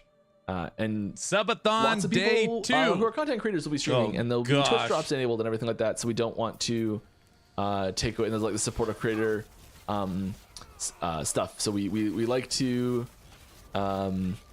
leave all of that open for the people who stream the game instead of us. A lot of crit avoidance on those boots. With the recent changes to Primalist, it feels that you are leaning towards large armies, while with A-Bomb it seems you lean towards single. Is that correct? No. I think that we're trying to create lots of options for both and both. With recent changes to how is the team feeling leading up to the release of the patch? Awesome. Are there a lot of lore updates to earlier chapters? A lot, no. Some. Are you guys ready for this one? Primal knowledge skill level stats from legendary affixes have 50% increased effect. This pair of gloves is going to boost legendary affixes. Increased attack for your whole character. Increased attacking cast speed, mana, increased area, and mana regen.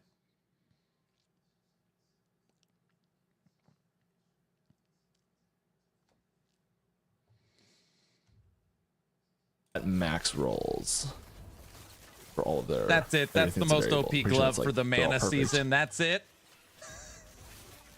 That's so stupid. There's so many good options. It's like you have 20 options. Literally all of them are good. Going to Which be a one thing do you with want? Minions with the new changes. Minions are my go-to playstyle, but I cannot stand it being required to clear high-end content. No, as said in the patch notes and the patch note video, and every stream since up until now, and on Discord and Reddit and our forums and Facebook and everywhere, snapshotting is going away.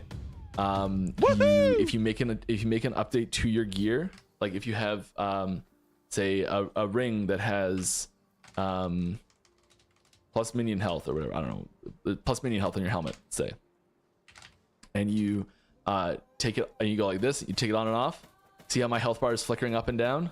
Minion's health bar reacts in the exact same way.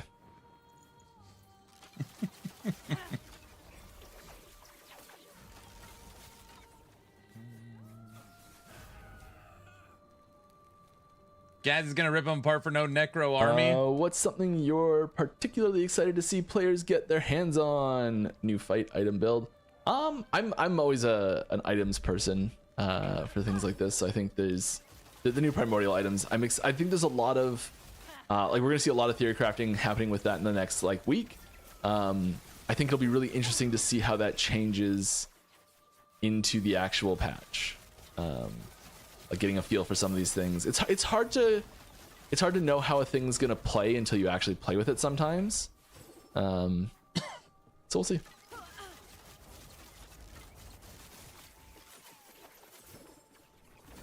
All right, just a bunch of necrotic resistance.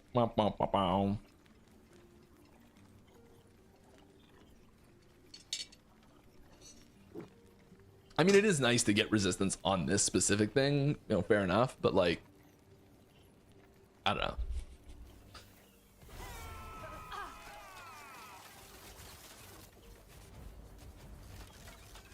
Just stand back.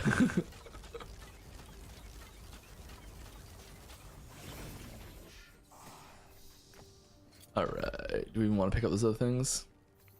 Not really. A lot of vitality. It's kind of interesting. Slap that on. Army of Skin. You have a 6% chance to cast Summon Skeleton if not at maximum skeletons. You can auto trigger skeletons through Flay. And the boots are like made of human flesh. Hey, see? Guys, there's your skeleton support. It's in the boots. So we could look for a amulet with like perfect for A-bomb food. Cold res. Boo. Emma, thank you for the supporter pack purchase. Thank you. Res going amulets, probably not.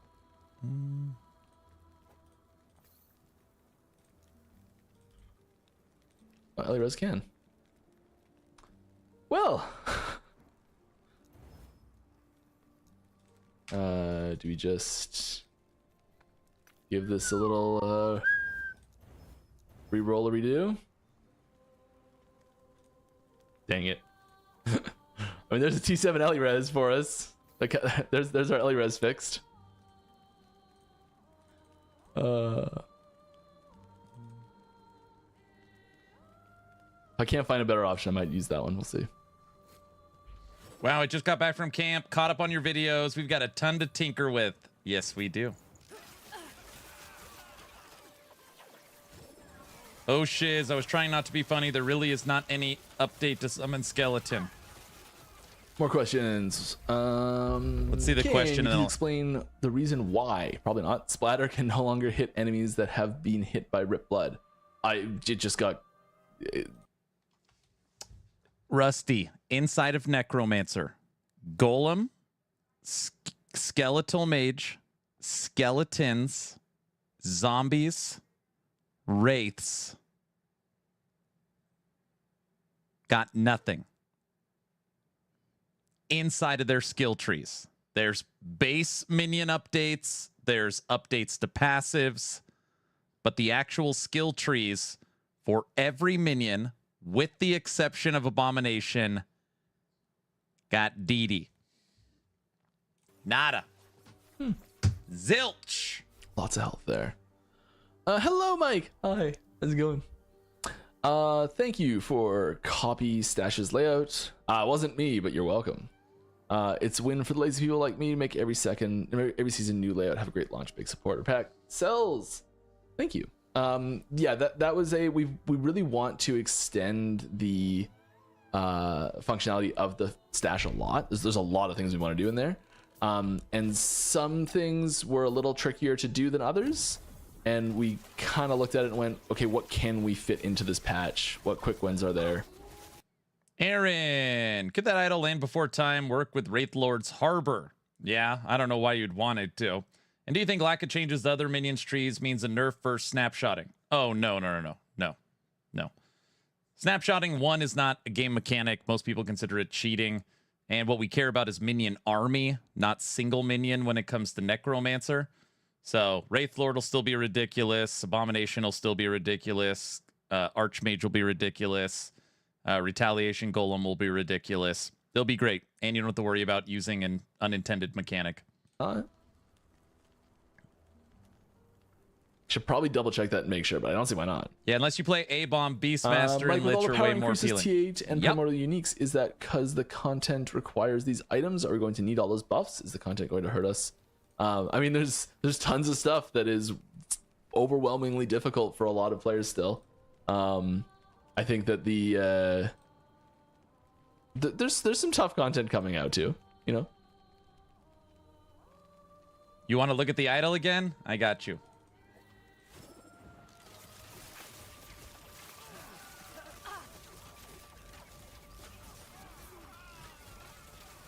I think hopefully we'll see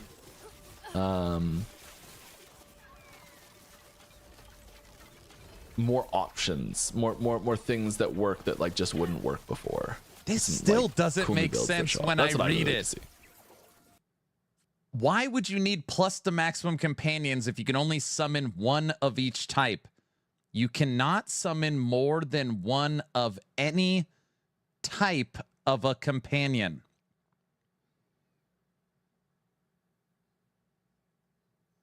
I don't know why when I first read that, I was like, oh, cool. You can have more maximum of a single companion. It's a Primalist idol. Yes. Oh, it is Primalist. Yeah, there you go. But the way people are saying is it's like, no, it's you can have one scorpion and one bear and one wolf and one saber tooth and one. You can only have one of each type. You cannot summon more than one of any type. Yeah, I mean the way it's worded, that does make more sense. Engine as soon as you make a build, and unless you do a janky overlay to it, there's no way to change it.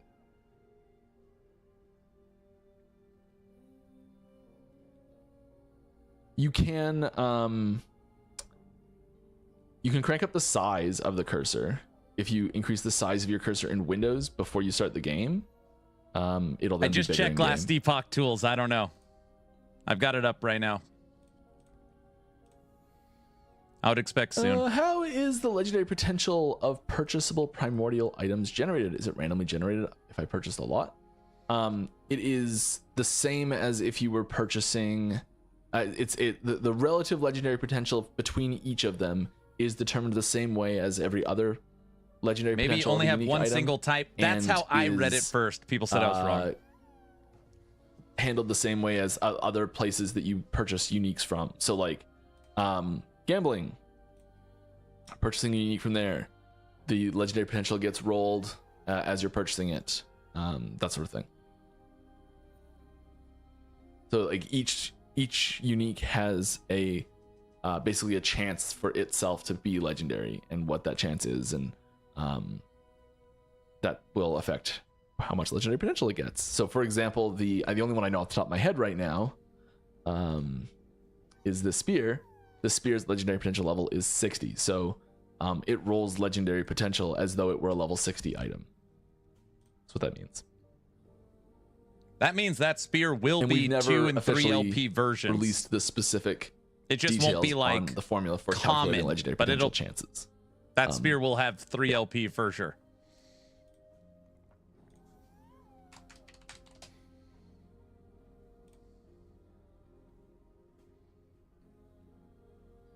All right, more questions. Wow, I'm so far behind. Oh, I almost want to just like put a video up without audio and and just answer questions over the video. That's literally exactly what you should do.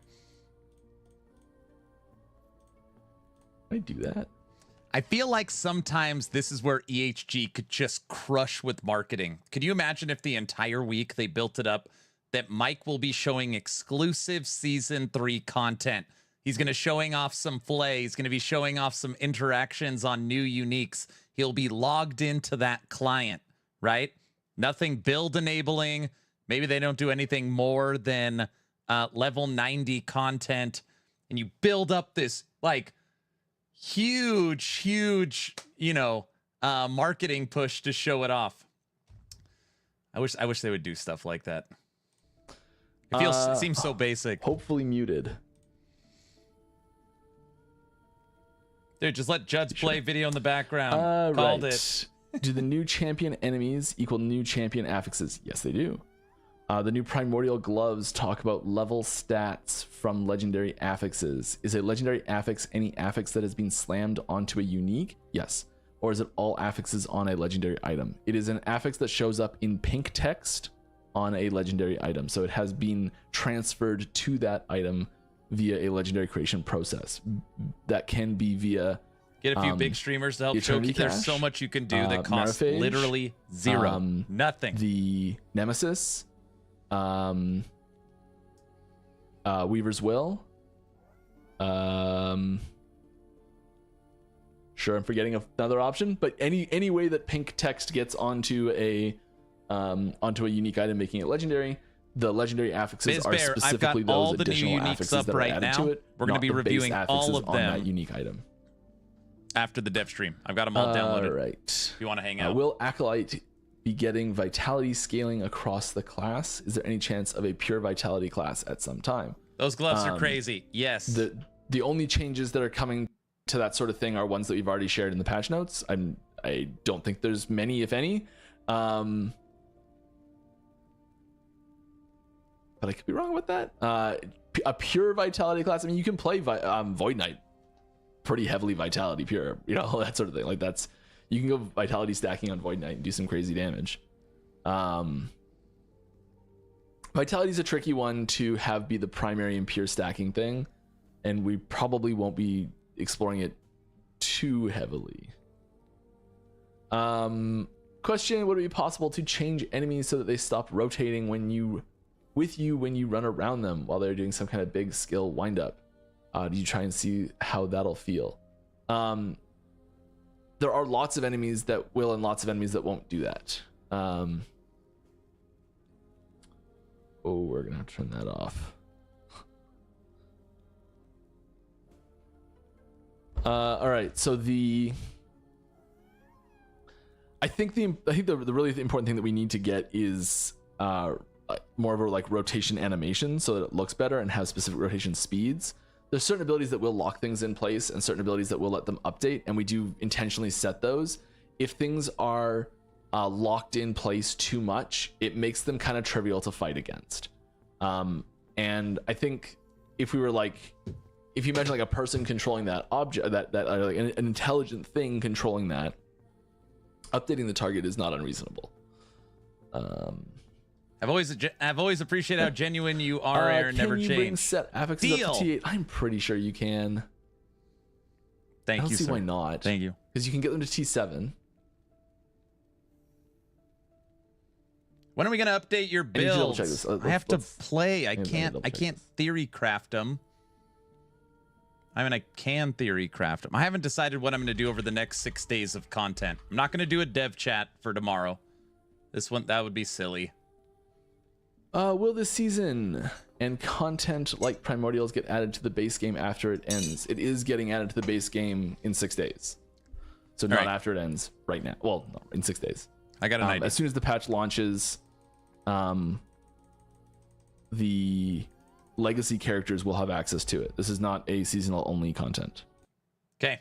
Every 5 minutes, I'll show you guys 2 uniques. So we'll bounce between Mike and this. Okay. Some of these I already showed you because I was excited. First item. This is a new amulet. Evolution's End. 2 to skills. Minion damage. When a hit leaves a boss or champion below 40% of 40% health, you summon a Rift Beast for 15 seconds. The Rift Beast summoned has the same evolutions as the Rift Beast that dropped this item. You can now harness the Rift Beast. New amulet. Unique number 2. Chorus of the Anurok. We'll call it Turok. This is the Turok item. 2 to max companions. If you have less than your maximum number of active companions, you summon the primal Anuroks up to your maximum number of companions. Cold resistance for you and your minions. Increased area for minions. Increased attacking cast speed for minions. Base health. Now, the question came, what in the hell is this? You summon these? What is it? Frogs! It's an army of frogs. Back to Mike. Things that will scale alternate stats based off your crit chance or crit multi.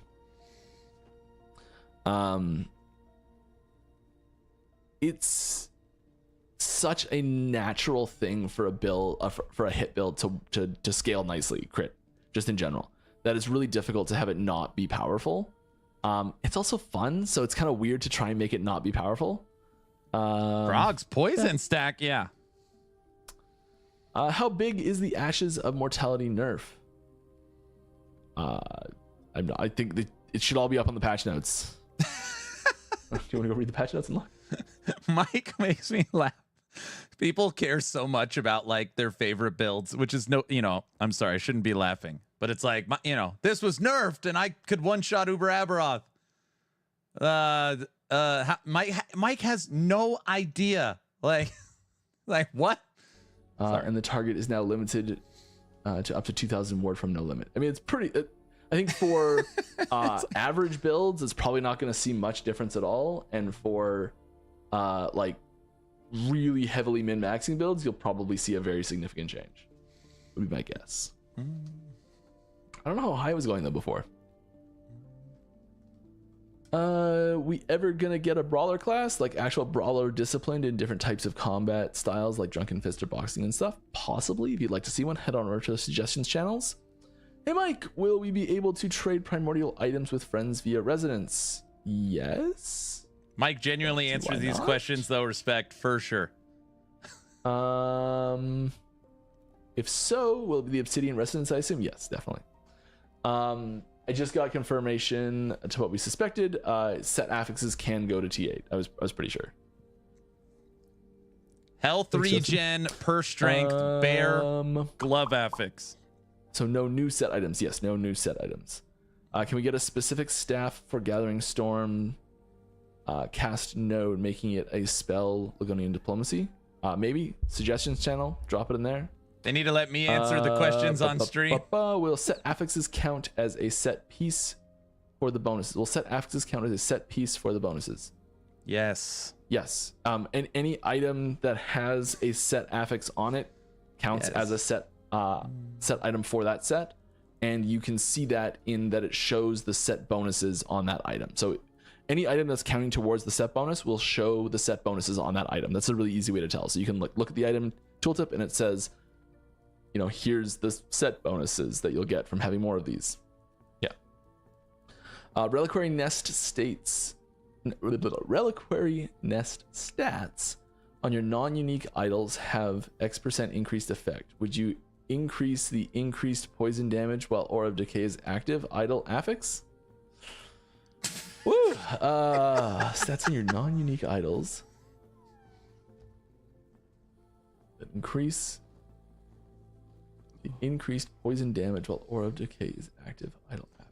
Yes. Switching over to 2 more uniques. Mask of Indifference. You are immune to bleed, blind, slow, chill, shock, and stun. 100% reduced bonus damage taken from critical strikes. 100% damage reflected. 200 base armor. 200 endurance threshold. Level 60. Next. Wildfire Embers. This has already been leaked, but we're going through every single new item. Every second while in combat, your knights are spread among nearby enemies, and you have a 36% chance to create a wildfire wisp next to an ignited enemy. This is what we're going to test with Righteous Fire Rune Master. When you directly use a non-channeled fire skill, each wildfire wisp within 12 meters has a 12% chance to repeat the skill with an additional 300% ignite chance. Skills cast from Wildfire Wisp have a 100% fire penetration with Ignite, 0.07 chance to ignite on hit per 10%, uncapped fire resistance, fire res, and life.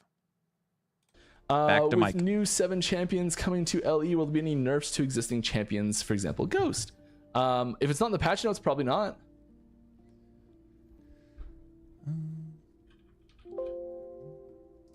The word ghost does not appear in the patch But are Thorn notes. builds good in LE? They're about to be. Is Weavers in Season 3 as well? Yeah, there's no non-seasonal content. Everything in LE is core. It's not like PoE or Diablo. Everything added to the game is never removed, currently. Don't forget, we're getting a bunch of new power. Will there be woven web tree nodes for primal beasts, or is the woven web tree changing at all? Yes. Yeah, there's 3 points in the patch notes. That should be in the patch notes. Yep. Someone joked at the start of this of like, hey, we're just going to read the patch notes today. That's not what I intended, but it's kind of turning into that. I'm sorry.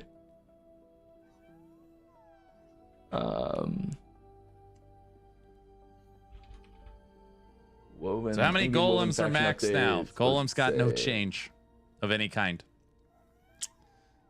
Nothing. Here we are. Kane just said Mike is 30 minutes behind worth of questions. Oh, it's going behind the video. Cheeky video. Added 4 new nodes to the Weaver 4. tree. Age of Beasts, increased Rift Beast spawn rate. Rift Beasts from Rifts are accompanied by other Ancient Era enemies. Increased chance for Rift Beasts to have crystallized hearts. And adds a chance to be ambushed by randomly evolved Rift Beasts. I really like that. It's a new PoE teaser. There they are. Sorry, never mind. Someone just sent it to me. Like, what the The hell last is part of this? this video is just going to go over all of the cosmetic stuff. But it's pretty, and that's what we're here for, because I'm just reading questions and answering them right now. All right. Does the Inspired Hunger still exist? Or you have changed it? It was Hungering Souls effect. Is it in the patch notes? Let me give you a very simple example. Inside of Skeleton Mage, Skeleton Mages or Death Knights can cast Devouring Souls, orbs. But it is one of the few sub-skills that doesn't use their tree. That's the kind of stuff where I like expected they fixed that kind. I don't know. We got nothing for Necro, really. Maelstrom node work with baby scorpions as well. It's just the main scorpion. I'm pretty sure.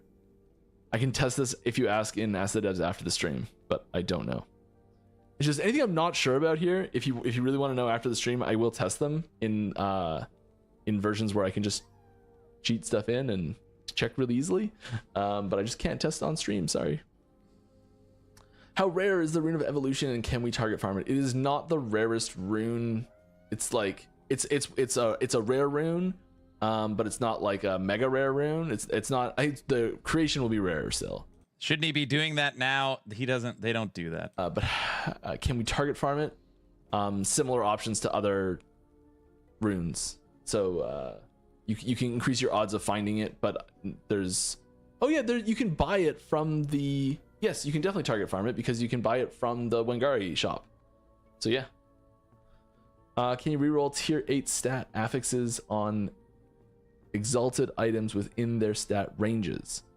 Does that affect sealed? I think once a sealed affix is sealed, it doesn't change. You can test this real easy right now. If you just go into game and try and reroll any sealed affix, you'll see if it works or not. I'm pretty sure once it's sealed, and that's it. Can you clarify the wording on the land before idle? Oh, did one of you guys ask that from here? I can find a version of it quickly. Thank you. Does Tongue Club have them?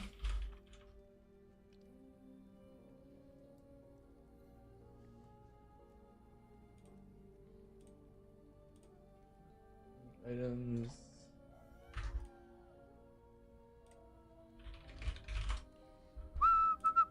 Let's get the exact wording here.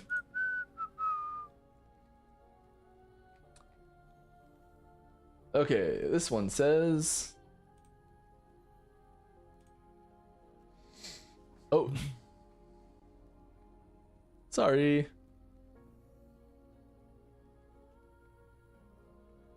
Apparently, that's what was next on my autoplay queue.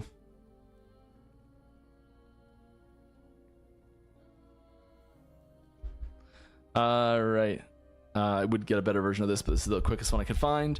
Maximum companions +4 if this is your only equipped unique idol. So yeah, if you only have if of your idols, if you only have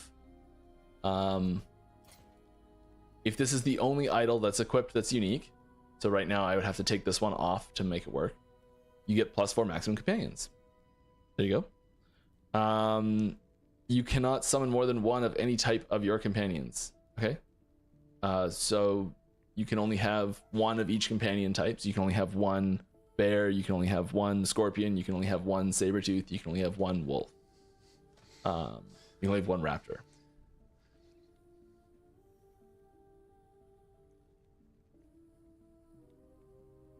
And then Fizzres and Minion Fizzres, yeah.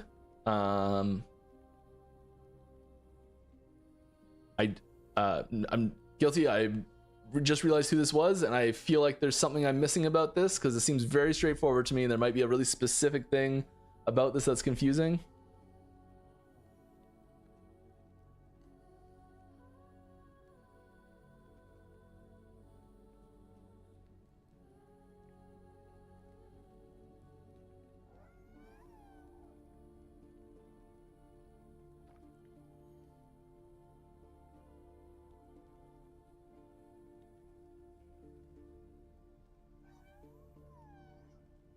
Oh, you're trying to find. Thanks, Kane. You're trying to understand if it was you can only summon one type, or only one of each type. It's Bingo. One of each type. You cannot summon more than one of any type of companion. Yeah. So if you have 2 wolves, do you have more than one of any type of companion? Mike addressed necro powers. You have no. 2, which is more than one. So yes, you can only have 1 wolf, 1 bear, 1 of each. Cool. Thanks, Kane. Perfect. Moving on. Do you ever feel like there's too much crafting and it makes good drops irrelevant? That is a concern we do have frequently about zoo systems. And that's quite often why we try to Well, make that's useless. Correct. Drop events really exciting. Yeah. It's awful. So, yes, like, it's terrible. I think if whenever I'm thinking about something like this, I'm quite often brought back to playing Diablo 2, which is where a lot of this stems from for me personally. He still thinks I'm the other guilty. I know. It's you'll okay. find, just take it. Or at least I find, like some of the, apart from a very few specific, like really, really specific drops, the most exciting thing to drop in that game is crafting materials. It would work with the new helm. Yeah, I could see that. And I don't know if it really matters if the if like the thing that you're dropping needs to be usable out of the gate, just so long as there are drop events that are exciting. I think that's the really important part, is that there's situations where you're in where something drops and you go, oh my god, that's amazing, yes, and you're excited about that drop to happen.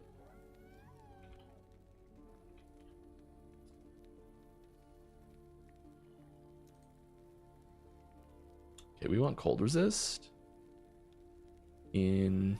Yeah, pretty bad. It would have been better to max out one companion type with +4. Yep. You can do Instead, you can use, it's the zoo idol. Okay, we've been jumping down, checking new uniques every I don't know, 5 or 10 minutes. 2 more new uniques. This one is so awesome. It's insane. True Sight Glass, critical strike chance above 100% gives you a chance to deal deadly strikes up to 40%. Deadly strikes count as a critical strike, but have an additional 3% critical strike multiplier. Critical strike multiplier 50%. Cooldown speed 10%. Critical strike avoidance 100 with less damage taken over time. This allows you to do a super crit if you can get your crit chance up to 140%. The next item is our new treasure hunt item. It is one of the rarest new items for Season 3. This is Blossom of the Immortal Stone. Endurance threshold. Void, necrotic, and poison are all taken as physical. Increased armor, damage mitigation over time. Armor mitigation for damage over time, and attunement. When it comes to tankiness, this is a triple Orin's Eye. Back to Mike.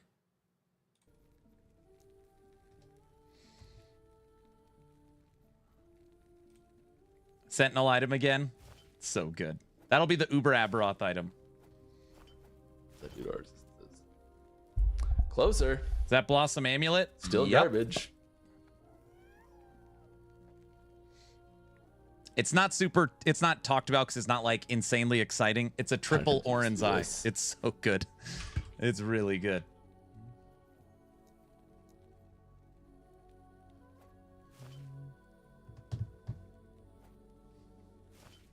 That's a good one.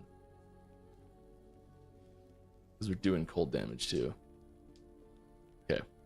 Oh, that's a good one too.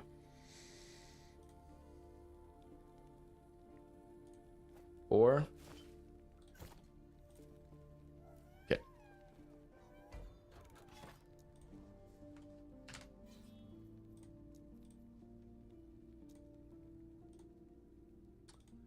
Is there a big difference in the amount of work hours put into mechanics, weapons, and skill balancing versus animations and monetizing? And have workforce priorities changed over time? Yes. Do I know what those ratios are? No.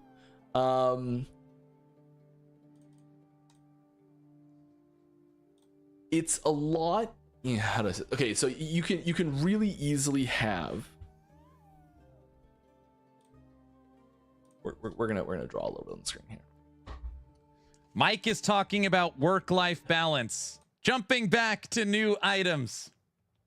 We all know work-life balance is very important. New Primordial Wand. Some people look at this and think dagger, which is very understandable. Horn of the Bone Wisp. Yes, phrasing. This is a level 31 item. Spell damage, ward retention, negative spell on mana cost, up to 4 to intelligence skills, 16 to int, up to 0.49 chance to cast Flame Ward after using a movement skill within 16 meters of a boss or rare enemy. It's a Flame Ward skill item. Spell damage for you and your minions, base, increased spell damage, and increased minion damage. It's actually base minion with base minion damage with int, with plus the int skills. This is actually probably more of a minion item than anything else. Because for Necromancer, all the minions have int. So this would give 4 to skills. Okay.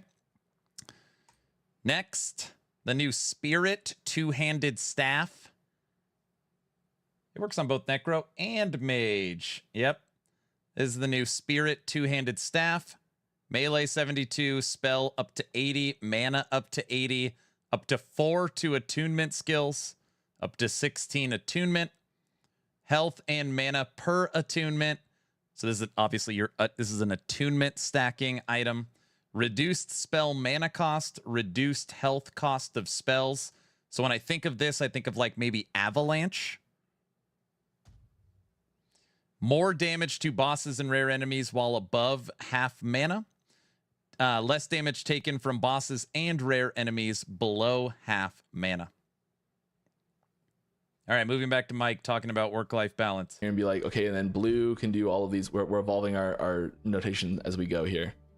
And you give all these to blue, and then so you can have a lot of things. What I'm trying to get at here is you can have a lot of things in visuals, in like creating a new MTX for like a new cosmetic to show up for a skill or something like that. You can have 4, 5, 6 of those happening, getting more water simultaneously, and they don't affect one another. There's no overlap. And so the person that's working on this one, they finish it and it doesn't affect how this one changed at all. And so you can't, but if someone is in here on this side and they make some change to this, it can affect what all 3 of these people are doing. And so they all have to coordinate. And there can be knock-on effects for even just like, okay, if you buff this thing and you nerf this thing, how does that change the overall balance of the game? And these things are all, I'm realizing there's an overlay. I'm so sorry. It actually didn't block much at all. That's great.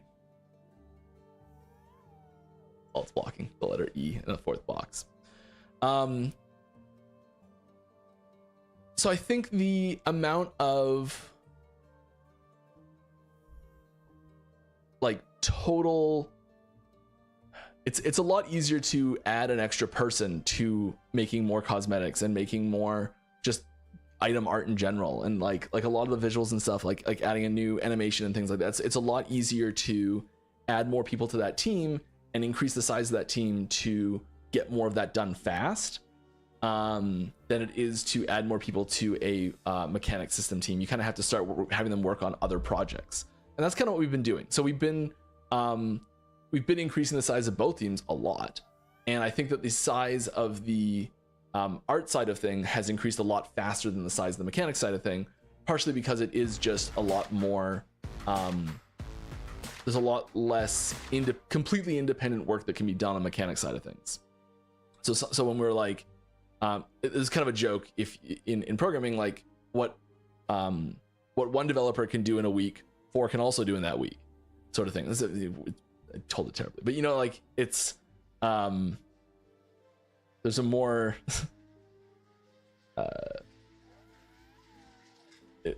there's less PG appropriate, there's appropriate ways to say that same sort of thing. But yes, it's like Tizo, thank you for the supporter pack. I'm not doing a very good job of explaining this, so I'm sorry. I hope this explained a rough idea of how it's a hard question to answer in the first place. I think in general we have significantly increased the ratio of the amount of people we have working on visuals compared to mechanics side of things. And what that's done for the most part is it's allowed people who are working on mechanics space. He's still talking about that stuff. Moving on to 2 more new uniques. Primal Cadence. Primal Cadence. Melee damage, base 101, very nice. Increased physical, 110. Increased minion physical, 110. Listen to this. When you or one of your minions kills an enemy with a hit, 85% chance that overkill damage is dealt as direct damage to surrounding enemies. So you could pop groups of enemies. 9% of overkill damage leached his health. Health gain on kill. Increased hit damage up to 275%. 9 to all attributes. Critical strike multiplier per 2 strength. I wish this said for minions as well. Critical strike chance for you and your minions. So it's probably still not a minion item, but new 2-handed axe. Next, the new Jaw Dagger. A lot of people are wondering, what the hell is this new dagger? This is a new Primordial, level 75. Yes, you're reading that correctly. Up to 4 to dex skills. So if you're dual wielding this, it's 8 to dexterity skills. 16 to dex, 0.01 increased movement speed per dex. So now you're going to be quicker. 10% increased movement speed. You can dual wield these, so you can get up to 20%. Oh, no, you can't dual. I'm sorry. It's Primordial. You can only have one. Sorry. You can only have one. I got it. Increased movement speed. Chance to gain haste for 1 second on hit. Penetration against all resistances. This dagger is it's so good. It's so damn good. I'm really specifically going to have certain types that are feeding it and certain types that are not. I'm overloaded on information. I know. Isn't Max Roll already auto-generating a loot filter for you based on the build you created? Yes, I'm assuming this is talking about the loot filter stuff we were talking about earlier. However, the lots of people want solutions in engine, and they don't want to go to another site. As you, why would Max Roll be creating the loot filter? What are they talking about? I've slightly modified. Just like taking it from them? Right. Oh. New wings. Excuse me. No. How do you get knife flow around you? No I wings. assume you mean talking about this character specifically, or these ones, these knives to fly around me, these burning daggers. That's coming from burning daggers. No wings. Burning daggers. Right here, and that's those are created from as a sub skill of Cinder Strike, which is why there's points here to help Cinder Strike pop it up. Will the transmog discussion be based off MTX shop like other games? Will the transmog discussed be based off MTX shop like other games? I have zero information about what it is at all. I'm sorry. Sorry, I can't skip a question there. I'll go back for it. The extent of how we've announced transmog is at some point there was a small note in the most recently posted roadmap, and it said transmog system, and that's all it said, and that's all I can confirm, that we've said transmog system is a thing. That's it. That will eventually be coming.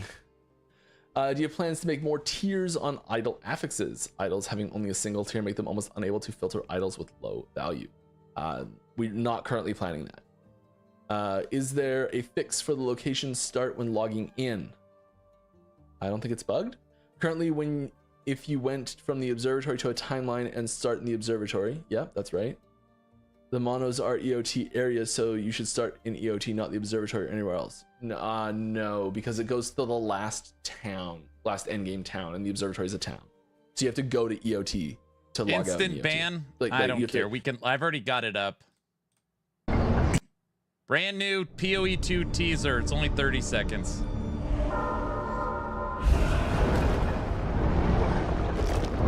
In the light, we burn. In the dark, we thrive.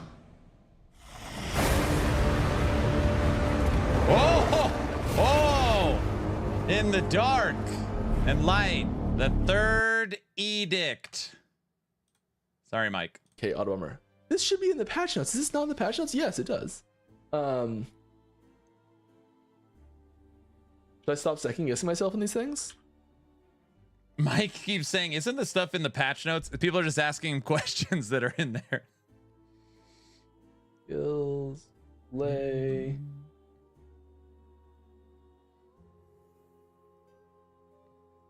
Yodel? No.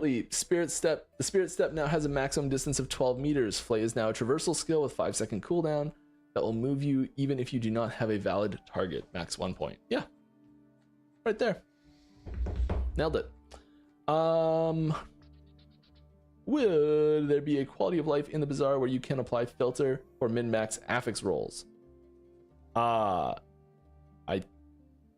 don't know off the top of my head. He's never played MG. We did that for... idea. Yeah, I'm pretty sure we do, because we added that to for uniques. Check out the patch video. It's in there. What happened to Nemesis Egg you teased? Thank you for the supporter pack purchase. Thanks, guys. Those were never Nemesis eggs. Everyone assumed they had to do with the Nemesis, but they were never anything to do with the Nemesis, and we never said they were. Sorry. They're the eggs. There's the concept art for the eggs in the Primordial system. When you hatch the eggs baby. are sitting there in little clutches on the ground. The game version you're playing right now, is it live? If so, what build are you playing? It is. I am playing, if you look in the top left corner, hopefully that's visible right now. I'm not looking at my stream, so I should be able, yeah. I'm playing 1.2.7.0. Yeah, that's what it says.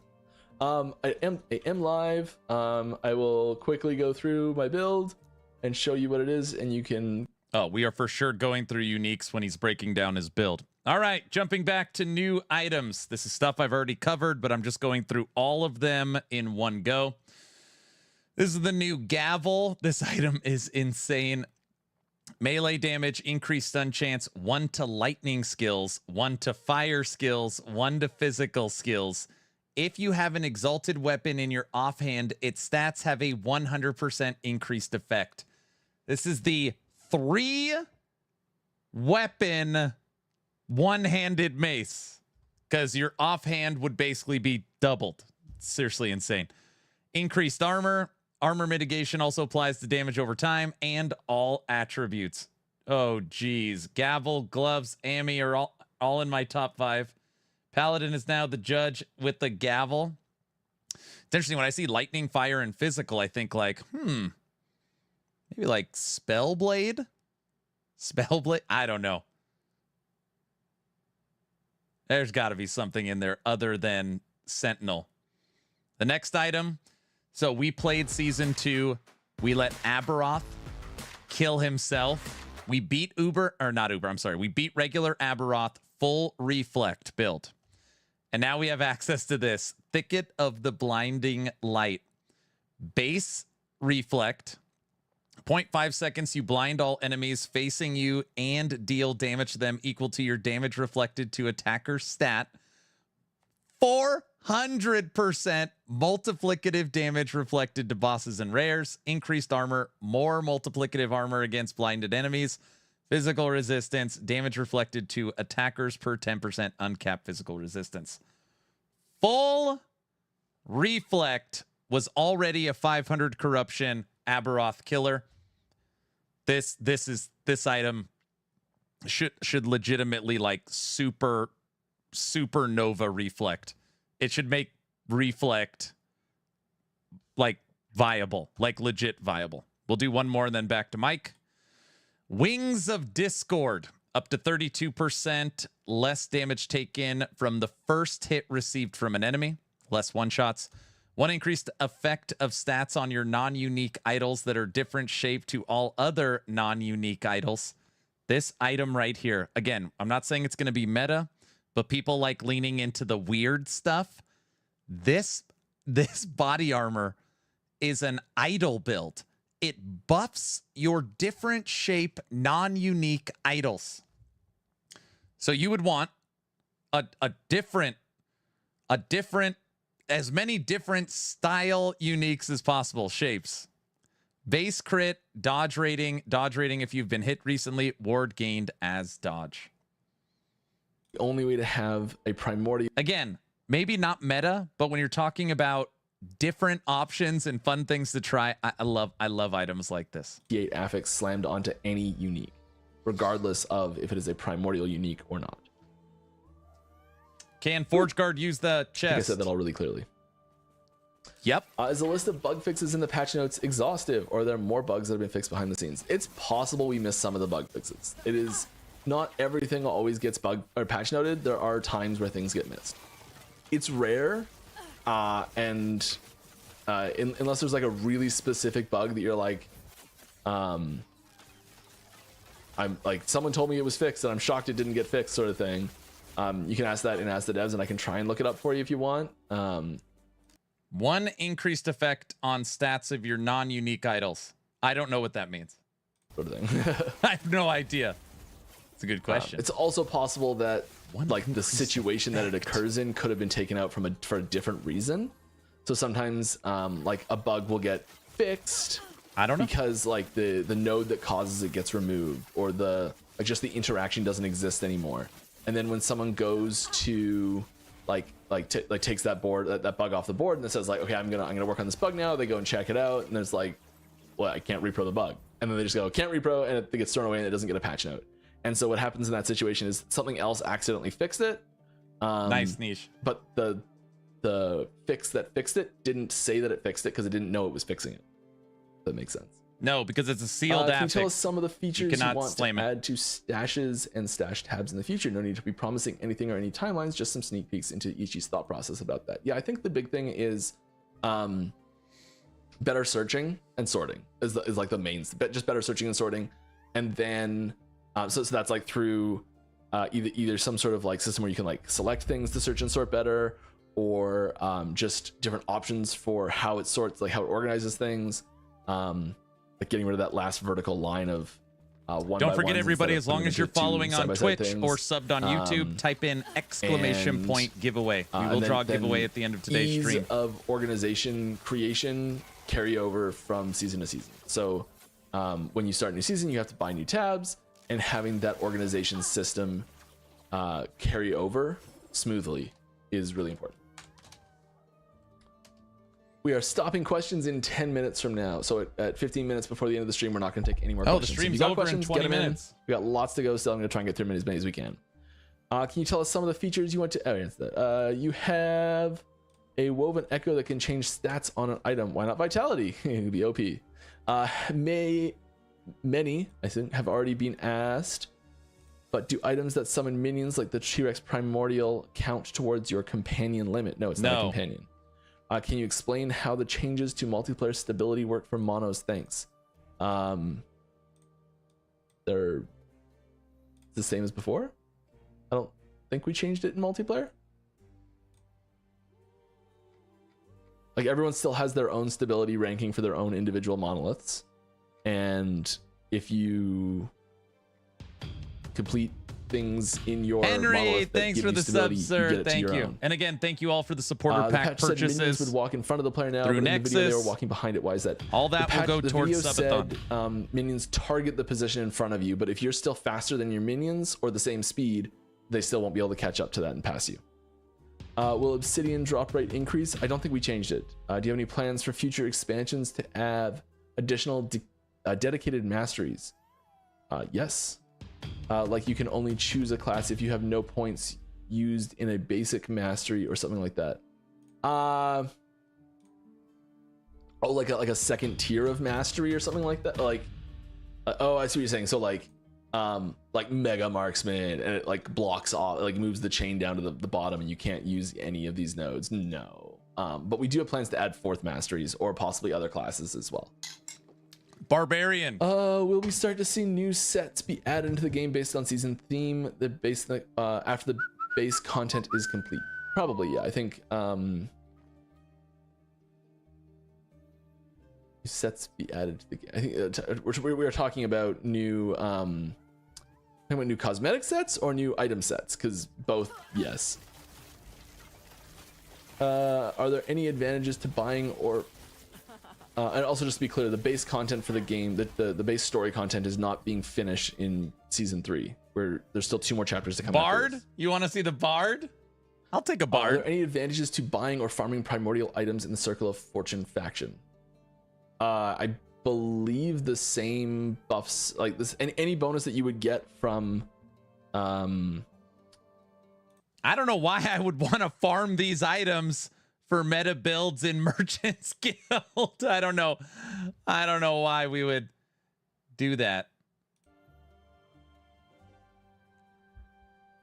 If it's coming from a shop, it's the same system as gambling. I'm like, is the game still balanced around corruption 300?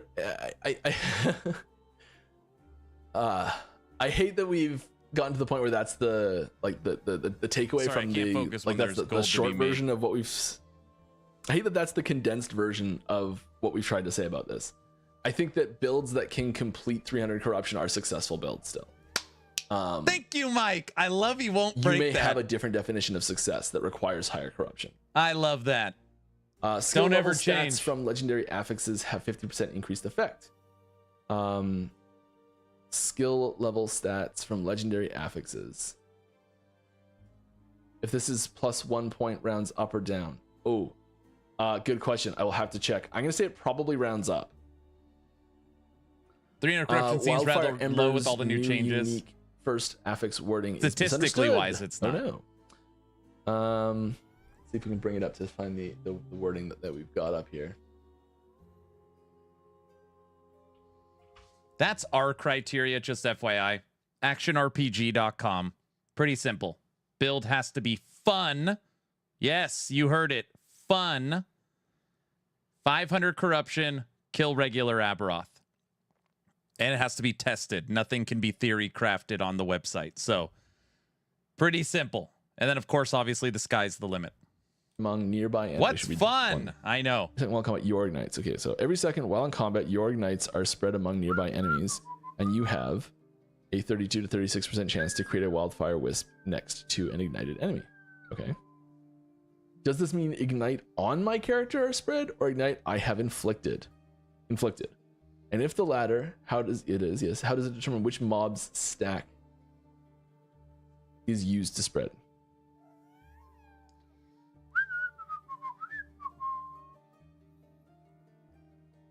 Remember when OG Abby was tough? All of them. It doesn't choose.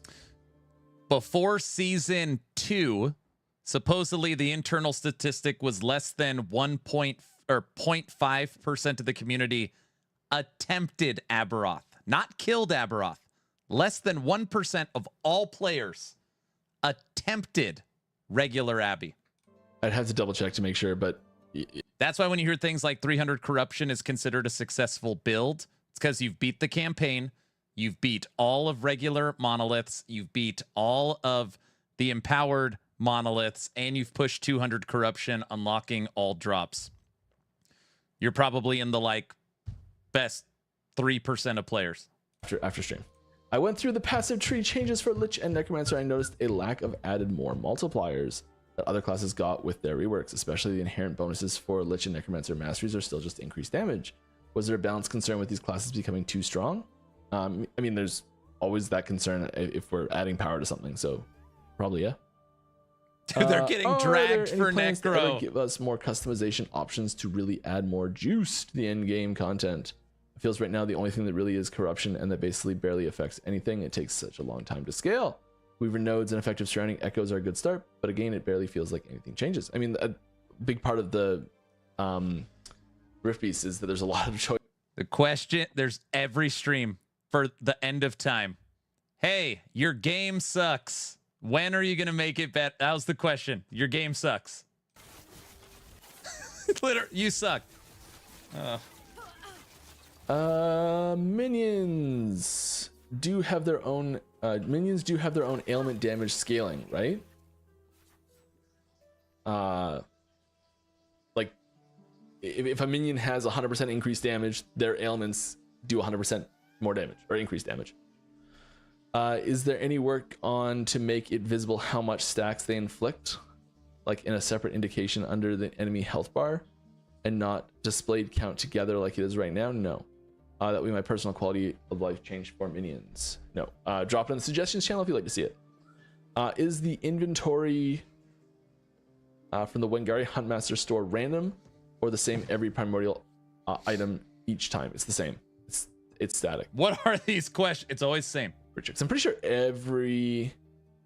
it's the same. I play PoE 1. Their end game is great. Your game sucks. When are you going to make Last Epoch PoE 1? You suck. That's curses that come from skill trees like Decrepify. Can you add tooltips to these curses so that we can see these stats? It's we can add tooltips to those as alt tooltips in the skill tree. Drop it in the suggestions channel if you'd like to see it. Like if there's a related node or something that affects it. Or like here we could here it says bone curse is the relative thing. And I mean the thing you're really looking for here is penance, not bone curse, right?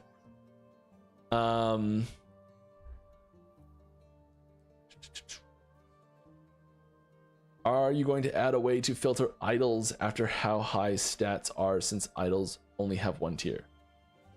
We're still looking at changes to filtering for things like that, but we don't have anything right now. With the updated wolf node that says it doesn't count towards the minion cap, does it work with the Beastmaster passive that limits you to one companion? Yes. So for example, you have one bear and one wolf. Yes. I checked that 2 hours ago.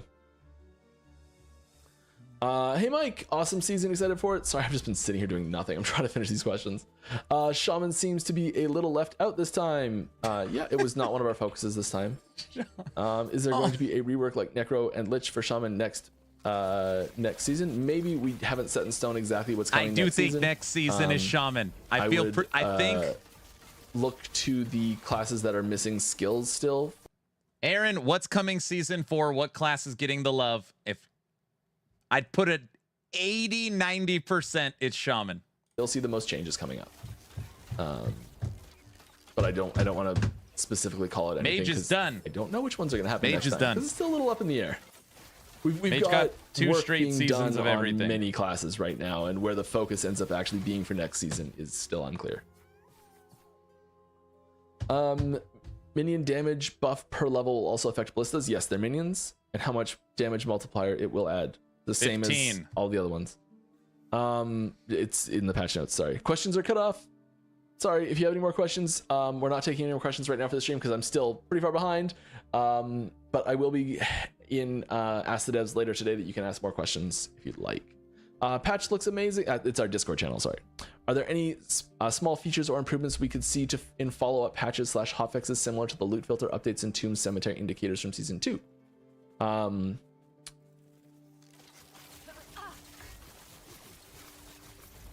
I would say yes. Oh yeah. Like you're talking about this right here, where it's like this icon changed because this icon for the tomb was the same as this icon, and it was confusing. Yeah, little things like that can still change. Yeah, if there's 15 is too low. Wait, what is? Shaman Scorpion is going to be in category of like quick Theorycraft? wins, Yes. low lift fixes, things that are easy to do. Like I hinted at one of those earlier this stream that I think most people probably wouldn't have noticed, but yes, there are little things like that that we are still going to do.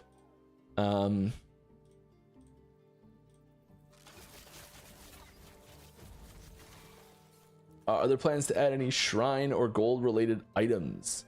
For example, like the Gull from Path of Exile or Band of Avarice from D3. I feel like it'd be fun.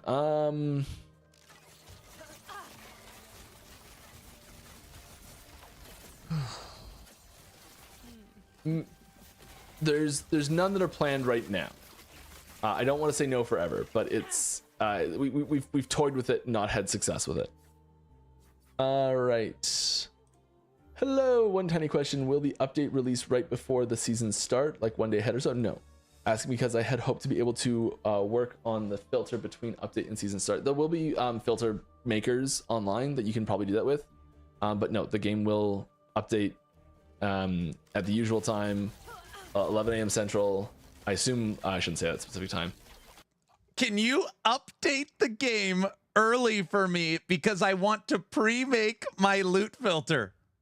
That was the question. That was can you drop the update?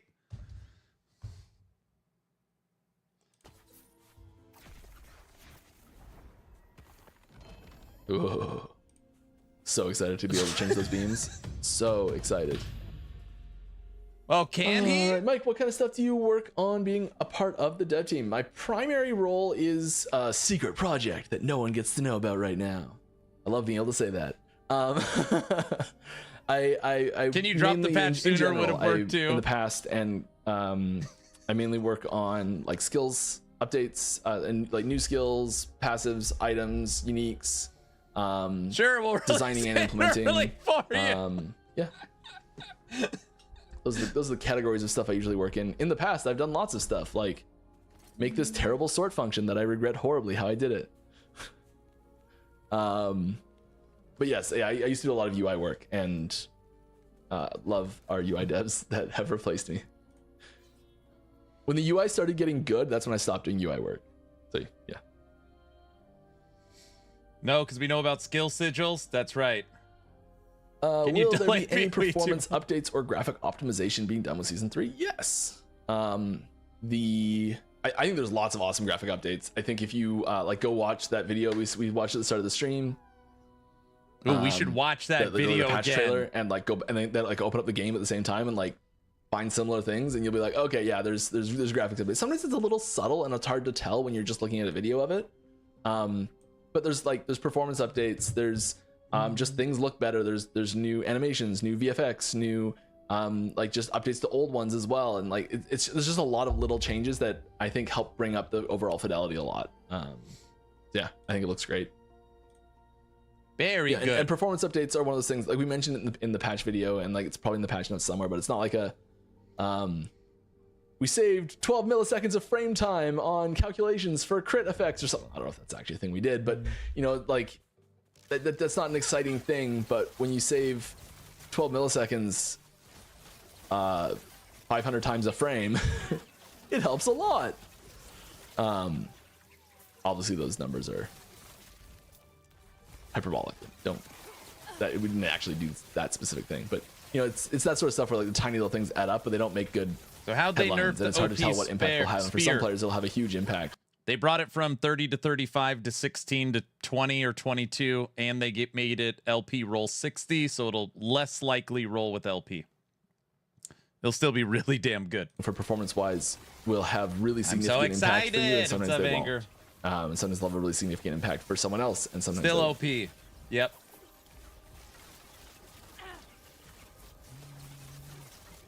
But performance is a very important part of the game's improvement, and we spend a lot of time and effort on it. It's a big deal. Because not only it's I think sometimes. Why does every mic stream have to talk about graphics and end game? Yeah, everyone. Game looks like crap. When's it gonna look like D4? Level sort of thing. Every stream. And like take the most cynical approach. I brought this up at the beginning of this stream and say like the most important things, the things that save the company money, sort of thing. That's not true, but it does have an impact on what you focus on. And please nerf skeleton army. It's one of those things that has a huge impact on the bottom line, because that you now that's you know, if you can, if you have like a physical server machine that you're paying for every month to serve the game and to like so players can play on it, and that this ping is low and you know, that sort of stuff, and like actually a little high. 29 is what it said. 28. Ugh. I timed him out for 600 seconds. And oops. Oh yeah, if you can take that box that has, let's say there's 20 people playing on that box, and you can improve the performance of the game such that there's now 30 people playing on that box. That's half as many servers you need to have for the same number of people playing. And like, so performance in general is just a really, really important thing in the game, and like all those people are probably having a better experience too. It's okay. And, EHG timed out Minion Army. So yeah, performance is like really important from like a company perspective. Now I feel bad. I didn't mean to. I wanted to time him out for 10 seconds, not 10 minutes. Just people enjoying the game as a whole. It's also incredibly important, because having those hitches where you like there's a big frame drop that happens or something, and like that can let's just see what we get. That can be like take your rate out of it. One really might as well bad just ban him. No, I like can anger. Be the difference between having fun in a play session and not. And so you know it's really important performance, and we do spend a lot of time and effort on it. That's something we don't publicize it a lot, because it's often Aaron's penalty not box. Super flashy as individual things, and it's hard to show off in a social post. But I guess I just like reassuring people that performance is really important to us, and we take it seriously. FD, thanks for the support. I think performance has improved a ton over the years. Like, yeah. Who cares about minions when there's 18 builds of in play? the patch notes, under the endgame Weaver faction, it is written on rank 3. Then the rerolls the standard affix as if it had dropped anew. What is meant by this? The affixes itself will be re-rolled but kept, or are the affixes itself be changed because you trigger a new drop, kinda? And these dev streams get just harder and harder to watch.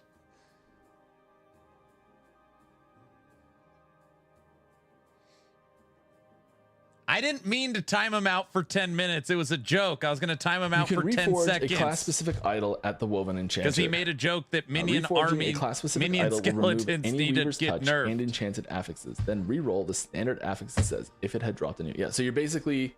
Who am I timing out? It's basically just like you get a new rogue huge idol that drops. Untime him out? Can I do that? That's it. It's a completely just fresh... Oh, you untime. There Good. Goes. New idol. Sorry.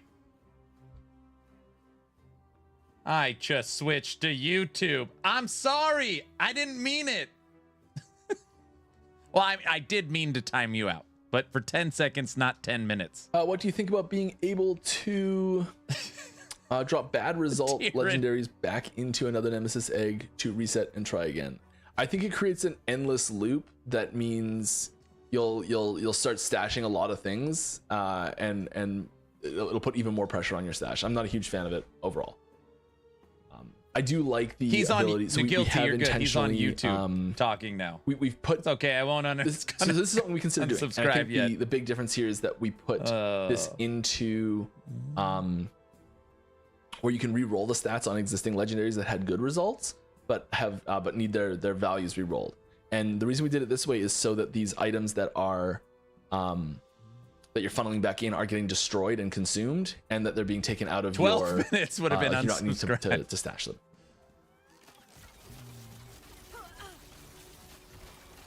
Long term, anyways.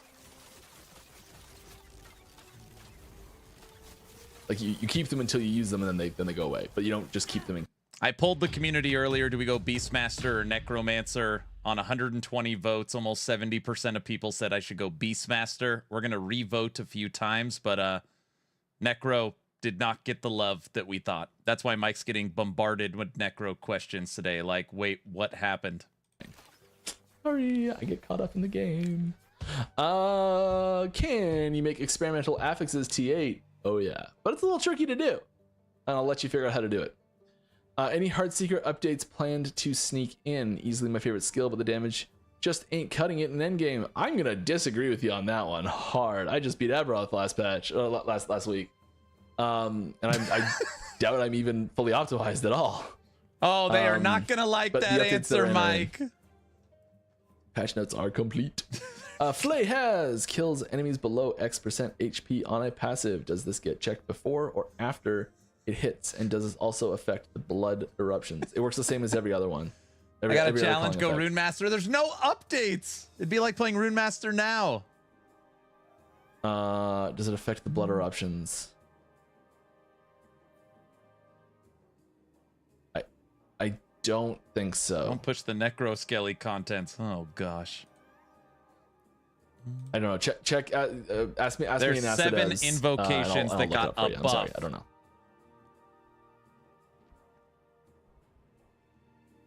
You can if you want, you can check it against any other effect that works this way, because any sub skill will work the same way. Is the patch notes? It's in the patch notes. It says that enemy damage is normalized with level scaling. Can you elaborate on this point a bit? Can we expect more challenging encounters or less? I think you'll experience overall more challenging encounters, but fewer spiky encounters. So instead of going along and being like, one shot, oh my god, you just one shot me, it'll be like, there's a fight, there's a little bit harder fight, there's a fight, there's a really bit harder fight, there's a fight, instead of it just being so extreme on the ends. Will we still be able to go to monoliths early without missing out on stuff, or is it needed to fully complete it now with the mandatory story being longer with the new season? It's the same as before. Can you clarify the idle effect on the new Primordial armor? Sorry, I can't remember the name of it off the top of my head. It states 1 idle stat increase per differently shaped idle. Yeah. Great question. 2 great questions. Like, this shape is different from this shape. But this shape is the same as this shape, and this shape is the same as this shape. Like 1x1s are a shape, 2x1s are a shape, 1x2s are a shape, 1x3s are a shape, 3x1s are a shape, 4x1s are a shape, 1x4s are a shape, 2x2s are a shape. But what does it do? Yeah. No, that's. I don't really have time to go and check them. I'm sorry. I think that's about the best I can do on that one. Any plans to make health potions auto pick up? They do. Or make an option for it. They already do. Yeah, they've always auto picked up. Yeah. Is there any plans to nerf Uberoth or eventually nerf Uberoth, or eventually will the plan be for every endgame build will have the potential to beat it with when min-maxed? I think that they're having there's this we're like out of time here. There's this push and pull here that I would love to get into deep about. I'm just sitting here laughing. every single build in the game, like being able to pick, like say like, okay, there's I don't know how to say this. It's saying like every cold Heartseeker, every fire Heartseeker, every physical Heartseeker, every Heartseeker that's based around like every Heartseeker that's based around a puncture version of it, every Heartseeker that's based around a burning daggers version of it, every Heartseeker, like trying to make it so that every single way to build your character is capable of doing the absolute hardest thing in the game. He's finally starting to crack. He's 2 hours of this. He's finally starting to lose it. And he disagrees with this, like, with every fabric of his being. Mike believes 300 corruption, you won. The the hardcore fans say 2,000 corruption, you know. He is so over it. You found something fun, or you found something powerful, and he said fun. He said that fun. You're, like, if you're ignoring all the guides and you're like playing through yourself, in order to actually have that moment of discovery, that moment of accomplishment, that moment of success, I think there has to be the potential for failure. And if every build in the game is capable of beating the most difficult content in the game, one of the most interesting aspects of Last Epoch, in my opinion anyways, which is like character creation and character building and changing how you're specializing your character to really eke out the power you can from it. I think having every option be a road to that success means that those options don't have much meaning, really. And I think that takes away a major part of the fun of the game, for me personally anyways. One of our goals is that you should be able to pick any mastery you want, and there should be several options in each mastery that can take you to beat Uberoth, and I think that's true. But it's... Thank you for the subs, everybody. Mr. Sinkle. Mr. Senecal? Senecal? Luck Demon says move the butchering your goalpost. name. No. Thank you very much for the subs that you gifted out. You never Appreciate reel that. it in. Don't move them. And just back to finishing the thought here, I think that I think Uberoth is going to be in general easier to kill in season 3 than it was in season 2. Just because I think there's a lot of power creep that's come from these new primordial items in general. So I think you'll see more options, but I still think it's really good that there's not literally every single endgame build will have the potential to do it, sort of thing. And I mean, I'm sure that there's someone out there that can take almost every build and do it with enough skill and practice, sort of thing, and enough time building the character. You could probably take just about any, like if you pick like a core one-liner, like make me a dot based puncture build that can that's melee that can kill it. Like there's probably someone that can do that. But then it also scales into like how easy each build can do it as well. So having certain builds be better at than others, I think, is really good. They barely nerfed Sentinel, Nash. They nerfed it a little bit. Any mastery to be able to do it, I think, is really good too. But having every build in the game be able to do it, I think, would be a mistake. Sentinel will be ridiculous. Still. All right. Hey, NPK will look at every new item. Will there be more endgame activities in the future? Yes. Let's say delve in PoE, heists, and stuff like that. Yeah, we're adding time beasts, or rift beasts this time. Extra activities with the same outcome to gear farming level, etc. Or we'll be doing monoliths even later in the next season. No, I think we're adding more activities, and we're going to keep adding more activities. When purchasing primordial items, do they disappear like they did in the Soulfire Bastion, or is it a list of items fixed that can be purchased continuously as long as you have the materials? You may have to like close and reopen it. What was the question? Are you going to add Delve in Heist from PoE 1 into Last Epoch? We need endgame activities. This is the question. We're only a little bit over time. That will just about do it. Woo.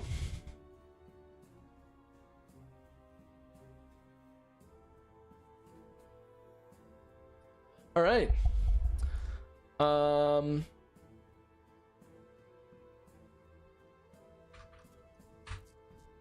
Thanks, Mike. What are we doing here? Thanks for coming out. If I did not answer your question because I stopped taking questions about 20 minutes ago, apologize. It was not intentional. If you have more questions that you'd like me to answer, please head on over to our Discord channel. There's an Ask the Devs channel there where I will be happy to keep answering questions. There's community members, other staff there doing it as well. Great answers. There's probably a bunch being asked and answered while we were doing this. The plus side there is I am able to check in-game properly for things. I do literally have apologize Raptor about pulled the up right now. confusion surrounding the spear earlier, as I did make a mistake with that. So that was my bad. Yeah, I hope you had fun. I know Thanks, I did. I'll be Mike. back same. All right, sweet. Okay, everybody. We're headed through the patch notes. Thank you all for hanging out for the watch party. All right. Hey, Aaron, they need more endgame activities such as Hell Tides, D3 Rifts, and TLI's Mist, right? So you're thinking solo bear or mama bear? I don't know yet. Okay, this is what we're going to do. All right. I have every new item. Every new item. I know I've already covered them. We're going to go through them quick. All in one shot. All right. This is the new unique portion. Rank them.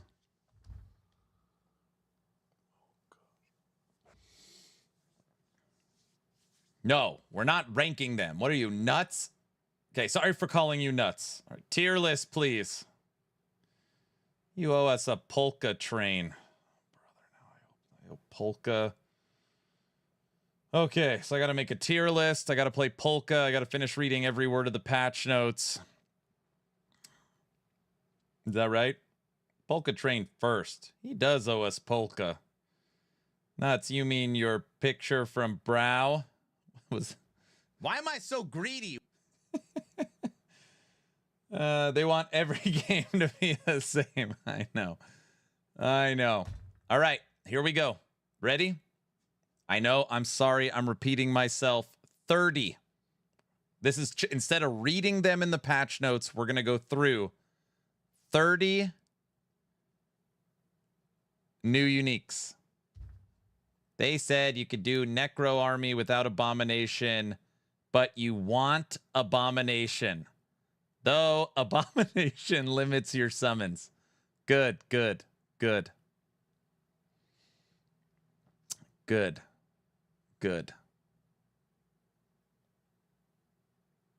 aren't in the patch notes. Perfect. 30 brand new uniques. All right. This is gonna take freaking forever. Don't forget you have to update all your build guides, websites, loot filters, and more.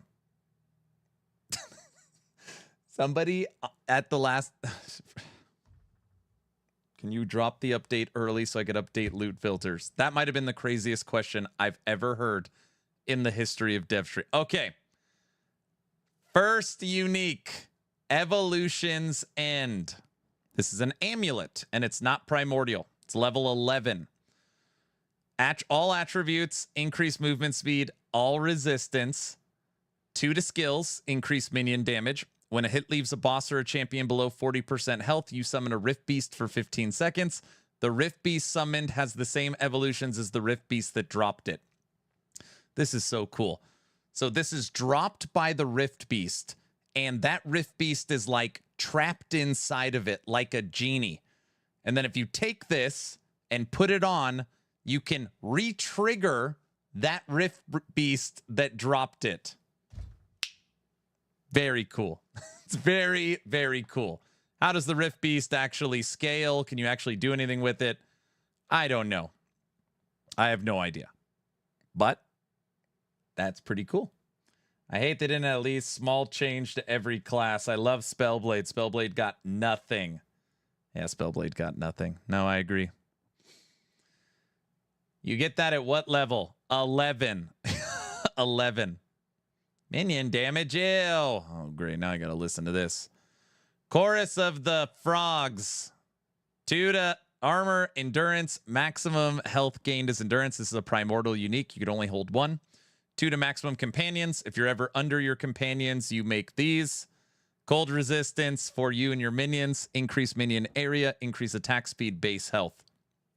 Guys, Mike said on stream today, this item unlocks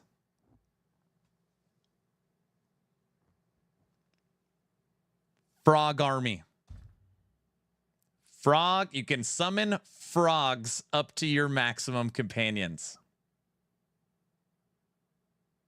Spellblade got a spear. Yeah, you got a spear. What are you talking about? Frog Army. Froggy. That's right.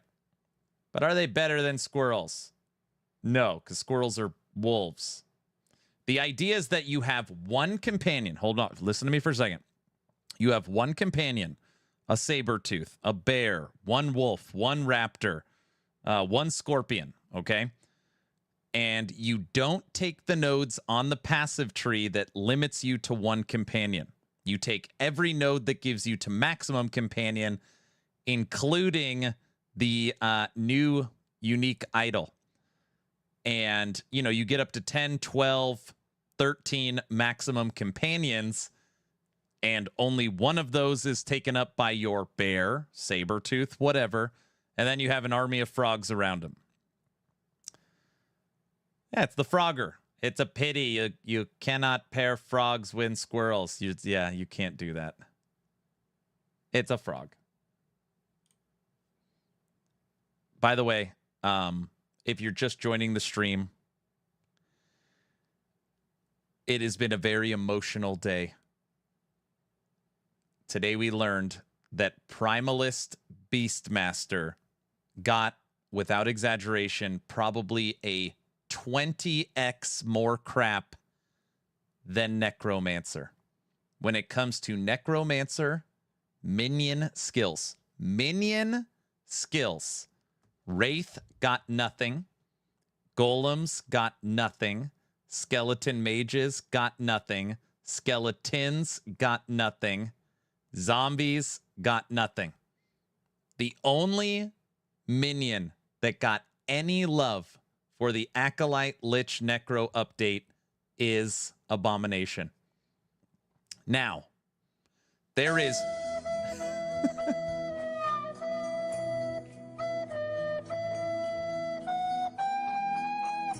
there is Necro updates. So, for example, there's a new passive tree. There's new threshold nodes. Yeah, obviously T-Rex. But, yeah, it's not close. And all the base minion stuff is for all minions, ballistas, forged weapons, primalist. Like, Necro got a buff, but it's less stuff. Yes. Who will answer for this? I don't know. I don't know.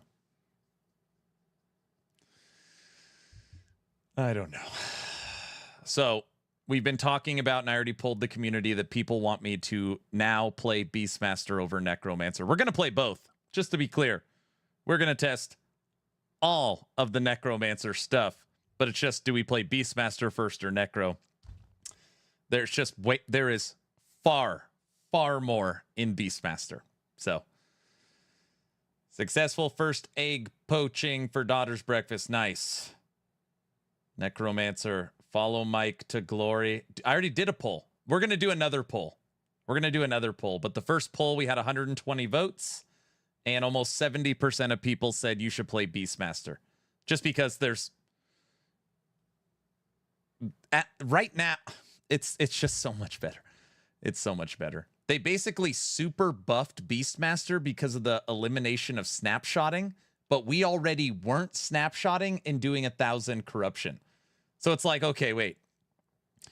We're already doing 1,000 corruption on almost 9 builds. And they removed snapshotting, which we weren't using, and gave us... bleh. Go Judgment Paladin. Okay, you could ban him if anybody wants to ban someone. All right. Mask of Indifference. Level 60. Primordial Helmet. You are immune to blind, bleed, slow, chill, shock, and stun. I'm just kidding. You're not getting banned. 100% reduced bonus damage taken from critical strikes. 100% reflect. 200 to armor. 200 to endurance. Okay. Wildfire's Ember. Hey. Somebody earlier said, Aaron, you should play Rune Master. We will update our Righteous Fire Rune Master. And the goal for Righteous Fire Rune Master will be the Wildfire Embers. Okay? This amulet. This is what we'll use. Every second while in combat, your ignites are spread among nearby enemies, up to 36%. And have a chance to create a Wildfire Wisp. When you directly use a non-channeled fire skill, each Wildfire Wisp within 12 meters has a 12% chance to repeat the skill for 300% ignite chance. Skills cast from Wildfire Wisp have a 100% fire penetration, 0.07 chance to ignite on hit per uncapped fire resistance, fire res, life. Righteous Fire Rune Master. Beastmaster is my main for Season 3. Yep. I'll be hunting that mask for my Lich. Which one? This one? Mask of Indifference? Guys, what does the potential on these items mean if we know? This? Just the chance of getting LP? Is that your question? That one? Okay, this is a very exciting item. EHG is adding a new super hit, a new super crit. Okay, they're calling it what? Deadly Strikes? Yeah, Deadly Strikes. Okay. It's a new super. Everybody loves crit. Brow, we probably need a song on super crits. Just use the crit build. Now it's like use the crit build. True Sight, Glass. This is a new Primordial amulet. Less damage taken over time. Imagine that with a Racing Strike, dude. So this is basically up to 140% critical strike chance. Any crit over 100 gives you a chance to do a Deadly Strike. So if you truly maxed this out, you would have 140 base crit and 40% chance to do an additional 300% crit mult. 300%. This also has 50% crit multiplier on it and cooldown recovery and up to 100% crit avoid. This is seriously Uber crit build. This is our new treasure hunt item that you will see a separate video on YouTube. This is Blossom of the Immortal Stone. This will be the item that we will be searching for. It is one of, if not the rarest item added of all 30 uniques. Requires level 80. This is the this is like a triple Orin's Eye. Orin's Eye is one of the rarest amulets in the game. This has 100% void, 100% necrotic, and 100% poison is taken as physical. Why you want that is it's really easy to bring down physical damage through armor. So now you never have to worry about void, necrotic, or poison again. It also has 60% armor on it and armor mitigation for damage over time and attunement and endurance threshold. And yes, it can roll with legendary potential. Wow, that is a crazy item. When somebody looks at this, it doesn't look like that exciting. It's like, oh, I don't want that. I want the crit build doing super crits, which is very understandable. But when it comes to survivability, this thing is it is a triple Orin's Eye. It's really good. Judgment Paladins are eating good this season. I know. Frees up so much space for everything else. Yep. Okay. Horn of the Bone Wisp. Now, we were looking at this item during the dev stream, and I actually do think this is going to be great for necromancers. All right? You hear me? I never even got an Orin's Eye. We got two LP factionless Orin's Eye this season. That's crazy. Companions lost aspect of the shark. No, they didn't. No, they didn't. We already read it. No, they didn't. They just moved it. Okay. 4 to intelligence skills. Every single minion scales with intelligence for Necromancer. This is a wand. So you're going to get ward retention, spell, mana cost, 4 to necro skills. 16 to intelligence. This is a flame ward skill. So a chance to auto trigger flame ward. So obviously it means that it's designed for mage. But it's a minion item. Spell minion damage for you and your minions. Base minion spell. And then up to 160% spell damage and minion spell. It's pretty good. This is pretty good. And it's level 31, which means this should be fairly easy to get 2 LP and maybe like 300 million at 3 LP. Magic, yeah, it's the skeleton mages. This is skeleton mages. But it wouldn't outperform Dragonflame Edict if you're going Ignite. So when I look at this, it's crit range. Can you make a loot filter ahead of time? Yeah. And just save it and then bring it in and then add in your colors and your sounds. Single Frost Mage. I didn't want to say that out loud. Okay. The new Spirit two-handed axe. On here, this is another Primordial, so you can only have one. Melee damage, base 80 spell, 80 mana. That's what I want to do on LE tools. Make a loot filter. On here, 4 to attunement skills, 16 to attunement, more health and mana per attunement. So this is the attunement stacking staff. Reduce spell mana costs. So when I think of this, I immediately think attunement. I think reduced mana cost. I think avalanche. Avalanche shaman. Reduced health cost per spells. 20% more damage to bosses and rare enemies while above half mana. Avalanche.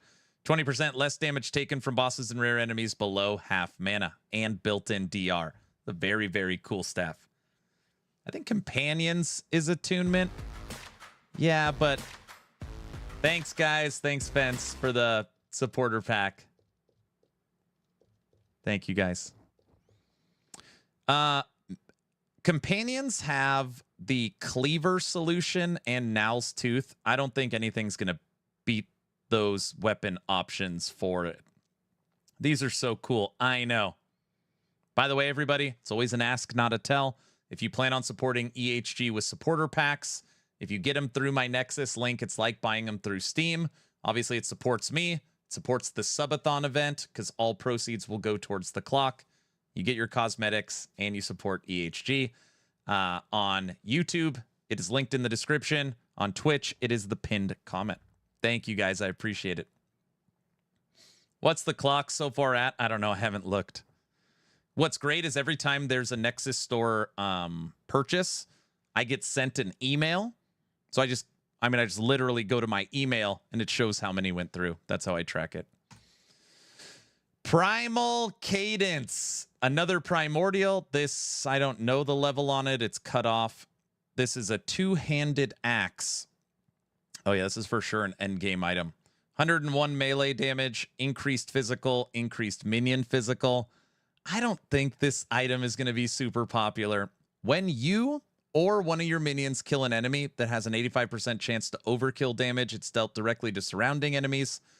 So basically, you could pop groups of enemies. Normally, people don't care about clear speed. You care about bossing, right?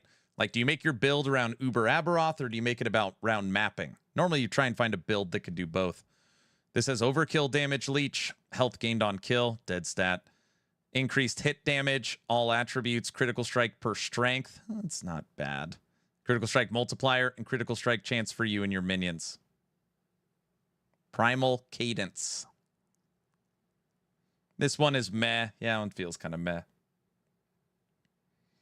I think it's a mana Forge Guard weapon.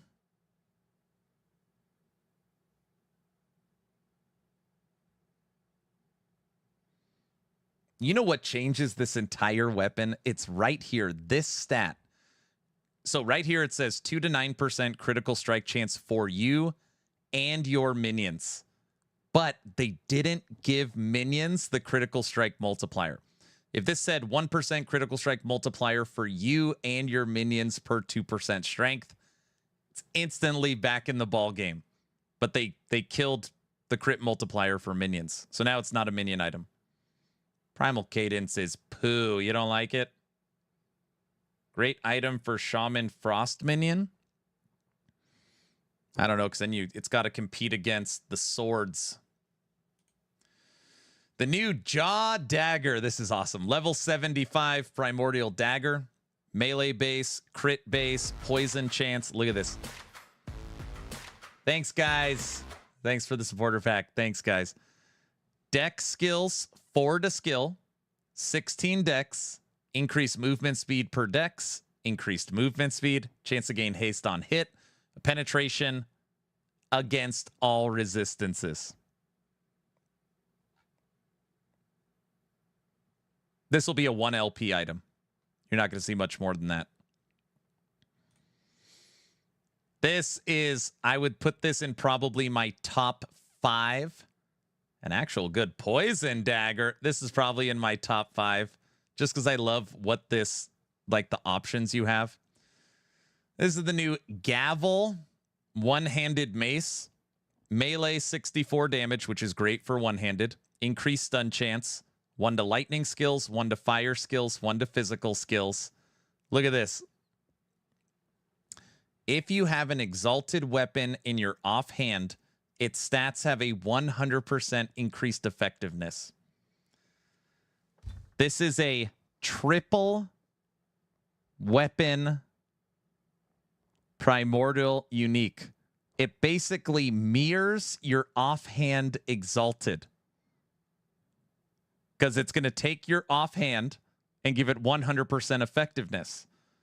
So let's say you get a insane tier 5 affix 28 tiers offhand nemesis weapon.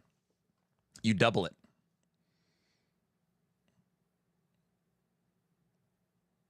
I pin that over to guilty. I'm going to make that idle work. Which one?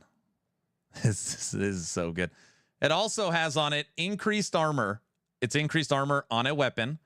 Armor mitigation also applies to damage over time and all attributes. This one's serious. The companion idol, sure. You're gonna make a zoo Beastmaster. That won't let you summon more than one. Yeah, I know. It also has lightning. I know. I've been thinking, what?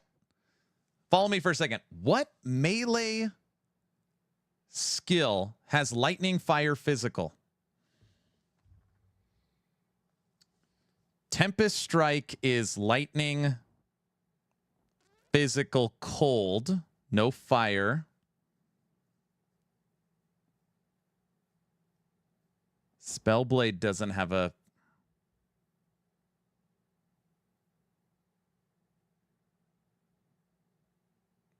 Elemental Nova isn't melee, right? And it doesn't have physical. Bear?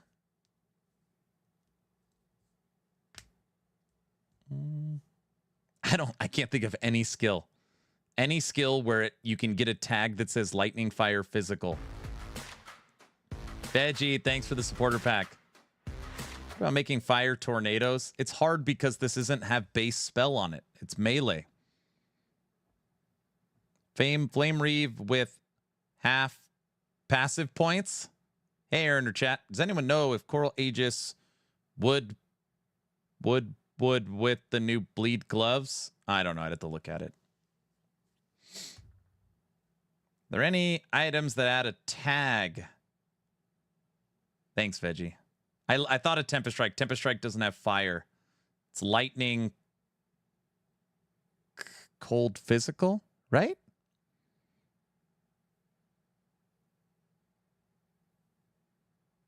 I don't think it has physical. Yeah, correct. Tempest Strike's probably the closest. This is cool. This item is very cool. Okay. Thicket of the Blinding Light. I've now said this twice on this stream. This is the third time I'm going to say it. For Season 2, we played full Reflect twice. By the end of updating my Reflect build, we had, again, Reflect right now is different. I mean, it's fun. The enemies kill themselves. You don't even attack. But we were able to kill regular Aberoth at almost 600 corruption. And Aberoth, we don't attack. Aberoth hit us and died. It was like a, I don't know, 6.5 minute fight or something stupid. But right now in season 2, you could do full reflect and go over 500 corruption and kill Aberoth. Okay, that's the point I'm trying to make. What is being added? This is Thicket of the Blinding Light. So think about what we're at right now. Base 209 damage reflected to attackers. Every 0.5 seconds, you blind all enemies facing you and deal damage to them equal to your damage reflected to attackers. Why is this stat so important? This is your clear speed. In my head, the direction you're moving, the enemies just fall over. I think. I'm serious. 400%. Ready? This isn't additive. This is 401% multiplicative damage reflected to bosses and rare enemies. 80% increased armor, 29% more armor against blinded enemies, which all enemies will be blinded, 41% physical resistance, and a new way to frickin' scale reflect. Damage reflected to attackers per 10% uncapped physical res. Aaron, this with the shield. This is amazing for shield throw. That would work too. Somebody asked, would this work on Forge Guard? Yes, it would.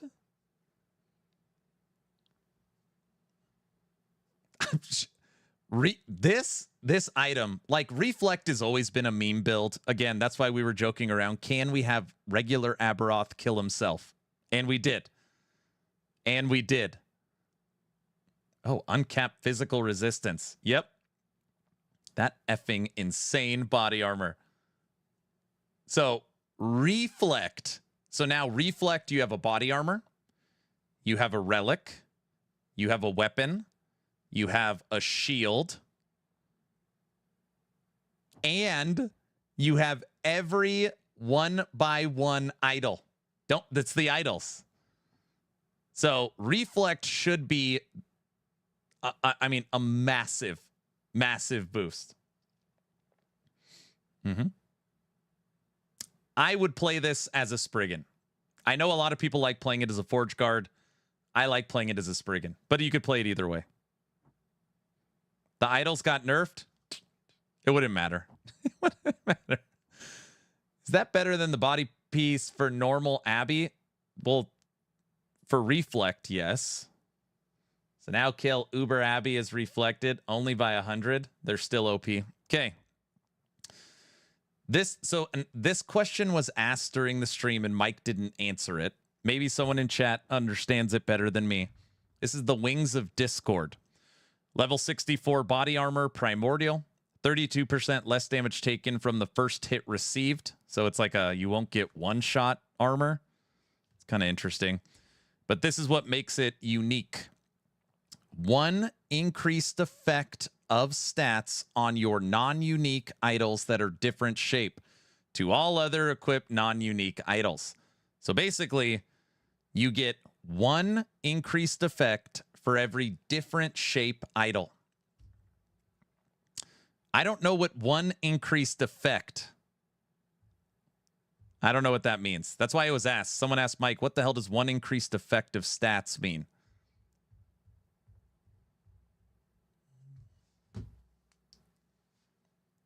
So yeah, it makes you use different idol sizes.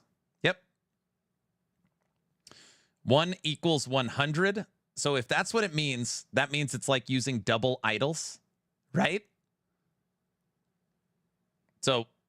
So all of your idols have a 100% effect? Is that really what it is?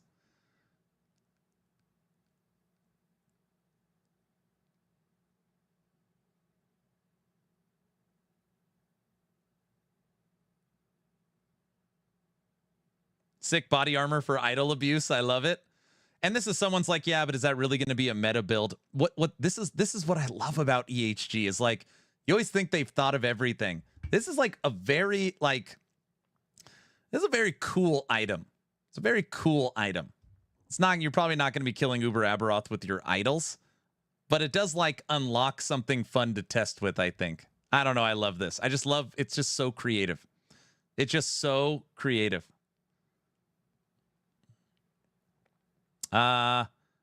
Critical strike chance base, dodge rating, ward gained when you dodge. I mean, I guess it's designed for a rogue. It's built a bunch of dodge on it. Okay. When we talk about updates for Necromancer, okay, or I guess I should say Acolyte in general. Astral Blood. This is the new OP low life body armor. Hi, Aaron. So what is it going to be? Wait, what do you mean?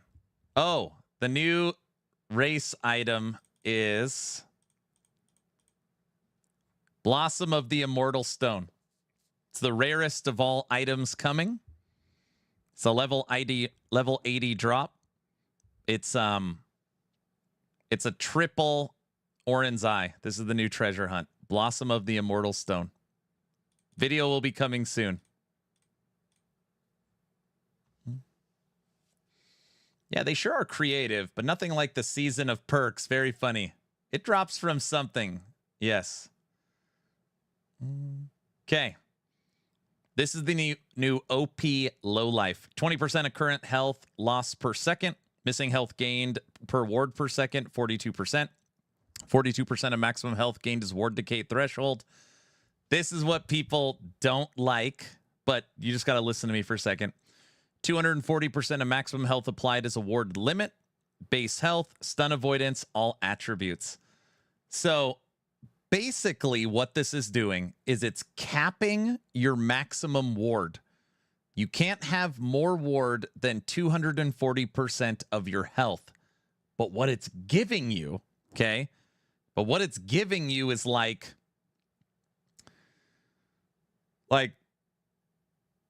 faster ward, like super ward. I can't really explain it because your ward gain and retention and threshold is like insane. So if you can get, 5,000, if you like right now, my Necromancer in game right now, my Necromancer has 5,700 life, 5,700. So if that was the case with this body armor, we would have 13,000 ward. That would be like really, it's like steroid ward. Yes. It's your health stacking. And what's crazy about this is normally what do you need, right? You need low life body armor. You need low life Last Steps of the Living boots. You need low life experimental affix on your gloves. You might get away with only this.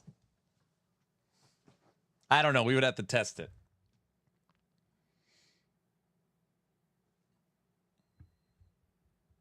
So you can only die to a one-shot. Oh, we've got damage reduction now in the passive tree and different ways of DR.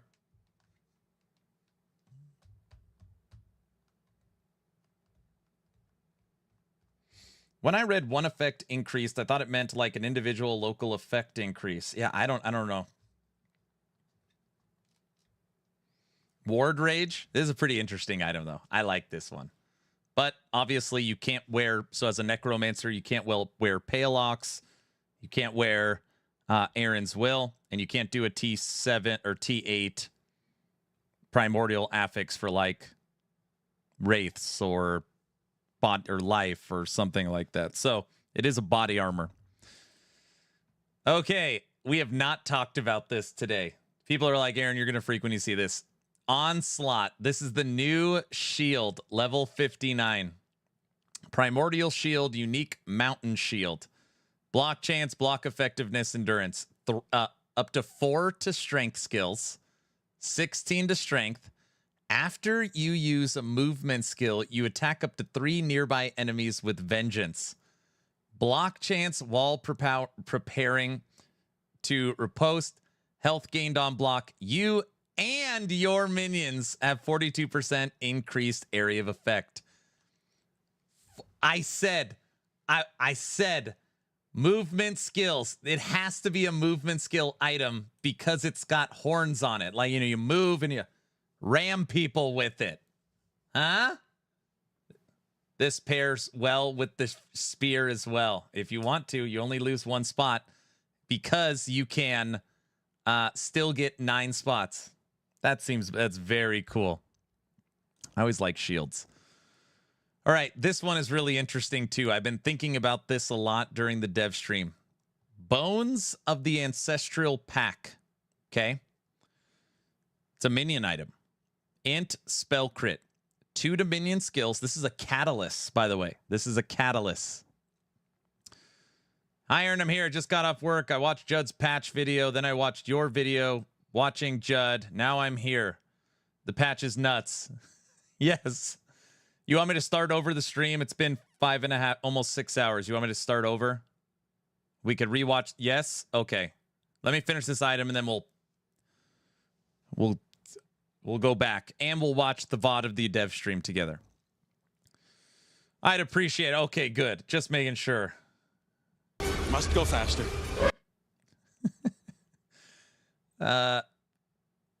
Should watch yourself watching the last 5 hours.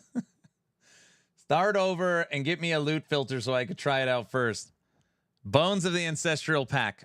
Int spell crit. 2 to minion skills. Okay, ready?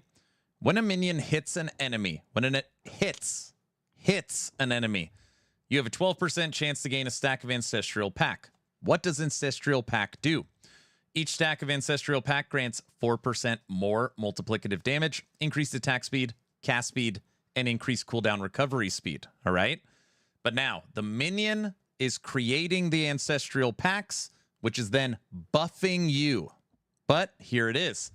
When you gain a stack of Ancestral Pack, so does your highest level minion.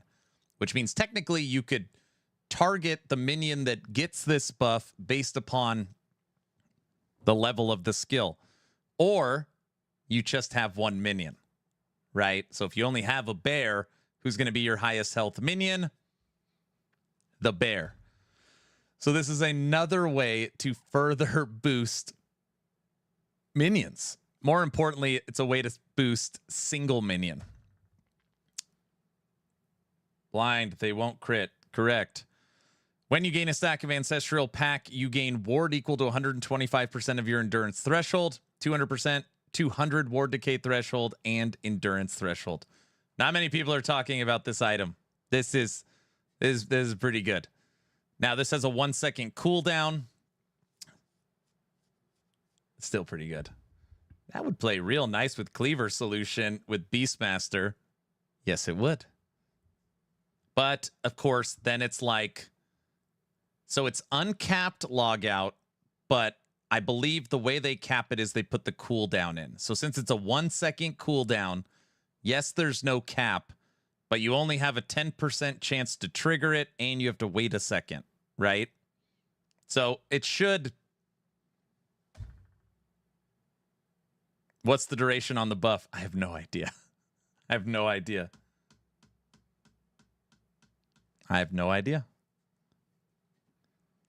What makes this hard is it's a offhand catalyst. So you wouldn't use like a Null's Tooth. You would lose that. Also, it's if you were using this for a Primalist, you would lose T-Rex or any of the other insane items that you could take with this. So that's actually what makes me think more... I don't know. Like, there's too many choices. Like, okay, rephrase. What would make you take this over T-Rex? T-Rex is a free minion that buffs all minions around it and gives you nothing. So, like, that's kind of where, like, my brain goes. I guess this does give you more survivability because you're going to gain ward and boost endurance threshold. So maybe... I don't need a T-Rex roar. I already have insane damage. I'd rather get survivability. Right? The ward is potentially huge with Wall of Nothing. Yeah. Fun fact, it's uncapped. 4% more damage and your minions go faster too.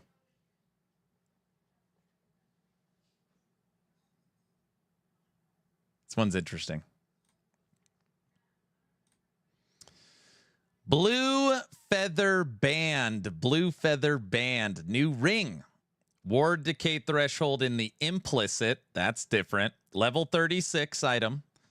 Less spell mana cost. So think of, again, Avalanche. Think of Meteor. Thinking Meteor. But less mana. And less mana regen. It's really this is an interesting ring too. 9% of damage dealt to mana before health. When you use 3 0 mana cost skills in a row, you gain 15 to 21 mana and 180 to 310 ward, 3-second cooldown. So you spam like crazy all your meteors or avalanche or whatever it is. You're now out of mana. You then spam your free, whatever it is, to get your mana back, and you do it all over again. Ward decay threshold up to 330. This is a new primordial ring. Mana strike. There you go. Yeah.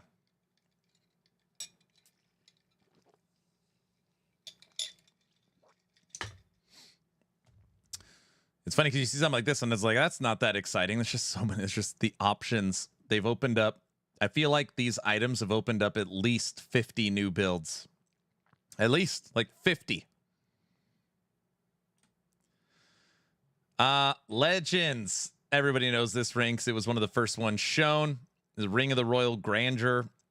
Counts as part of every equipped set. All attributes, all resistance, all skills, increased attack, and cast speed.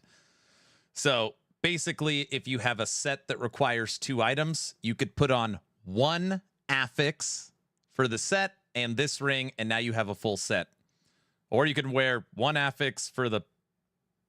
You can wear multiple sets even too. You can only wear 1. But yeah. Anybody that does want to lean into sets, you have options for that as well. The Legends ring. Fangs of the Berserker. New primordial belt. Wow, there's a lot on this. You gain frenzy for up to 10 seconds when you use a potion. 10 seconds is a pretty long time. 15% multiplicative melee damage while you have frenzy. Okay, first 2 are awesome. That's like a full doom from your chains. Increased damage taken while you have frenzy. That's not good. Nobody wants to take more damage. 5% of melee damage leached is health while you have frenzy. 15% of health leached also drains the health of the nearest enemy within 6 meters. 35% of the health leech also drains the health of the nearest enemy within 6 meters while you have frenzy. 20% increased effective frenzy while dual wielding. 1% increased effective frenzy per strength. Paladin? You think Paladin for this?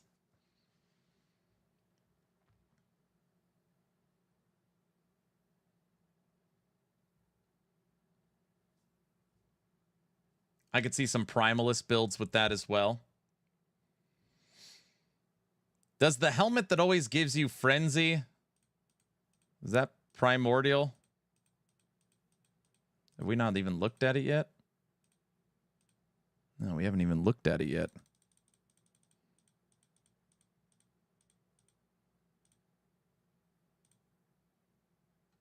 Okay, Fangs. This item is insane. Okay. This is the new Primal Knowledge Gloves. Armor in the implicit cooldown recovery. Skill level stats from legendary affix have a 50% increased effect. Mike clarified on stream that means any legendary affixes, any pink stats on the items. 6 to 12% increased attack and cast speed. Mana, increased area for skills, increased mana regen. This is my favorite item. This is your number 1.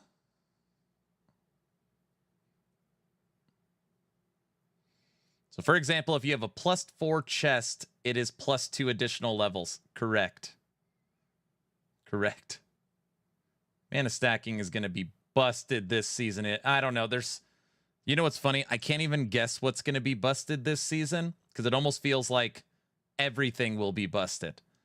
Maybe they're like, hey, instead of having like Judgment Paladin and Dive Bomb and a Racing Strike, let's just give them 40. Like, we'll just give them 100 things that can do that. Not Necromancer. Who said that? Somebody, I can't time out. I could time out, Brow. Brow, time yourself out. That's not funny, Cajun. Jergy, don't laugh. Don't laugh. Okay, I'm timed out. Good. If everything is OP, nothing is OP. Exactly. Yeah, these gloves. These gloves are level 79. We're not done. The new creation gloves. People are saying the gloves are literally the best items in the entire game. 157% chance to inflict bleed on hit. This affix should not exist. I mean, it just shouldn't. 100% of all ignite, frostbite, shock, time rot, damned, and poison is converted to bleed. All ailment dots from all sources are converted to bleed chance. Mad Alchemist Ladle is back on the menu. That makes Warlock very happy. 4,000 stacks of bleed incoming, maybe more. I don't know. I had to reread this when I first saw it. I know. I was asking earlier, I didn't know. Is there bleed stacking limit? There's no bleed limit. It stops counting at 1,000. It just says 999 plus, but there's no limit. There's no limit. And then immediately your brain should go to the new sub skill where the enemy takes 1% multiplicative damage per stack of bleed. So 4,000% more. Like, what are you talking about? Like, yeah, those are nasty. OMG, man. I'm torn between this and the last gloves. Seems good with Bear. I want those gloves, right, meow? I think that there will be so many good builds that people will kill Uber Aberoth like it was the normal one. I don't know. We'll see. Read the rest, Aaron. What? When you kill an enemy, I don't even know if I've read the rest. When you kill an enemy, it has a 47% chance to explode with primordial blood dealing physical damage to others around it. Primordial blood gains 100% chance to inflict bleed on hit per stack of bleed on the enemy killed up to 20. Okay, so you've got 4,000 stacks of bleed. As you're killing enemies, they're exploding and their blood is hitting other enemies to spread it. Like, what? Oh my gosh.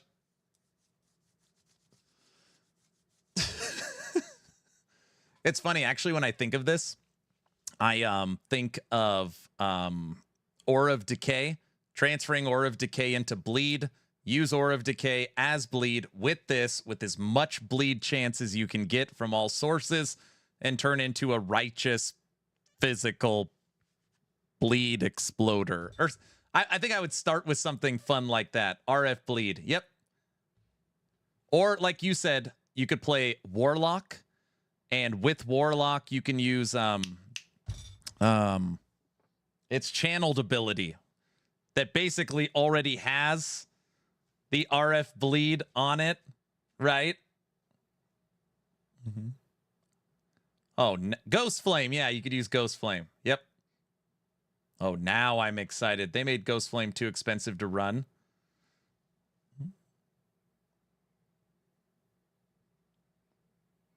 And then, hey, log out.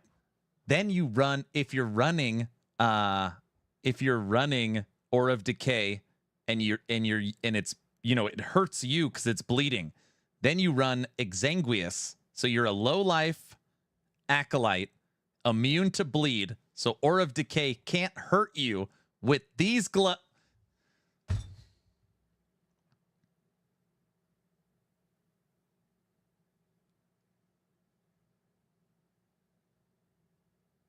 I feel like Scrooge McDuck jumping into the money, except it's build options.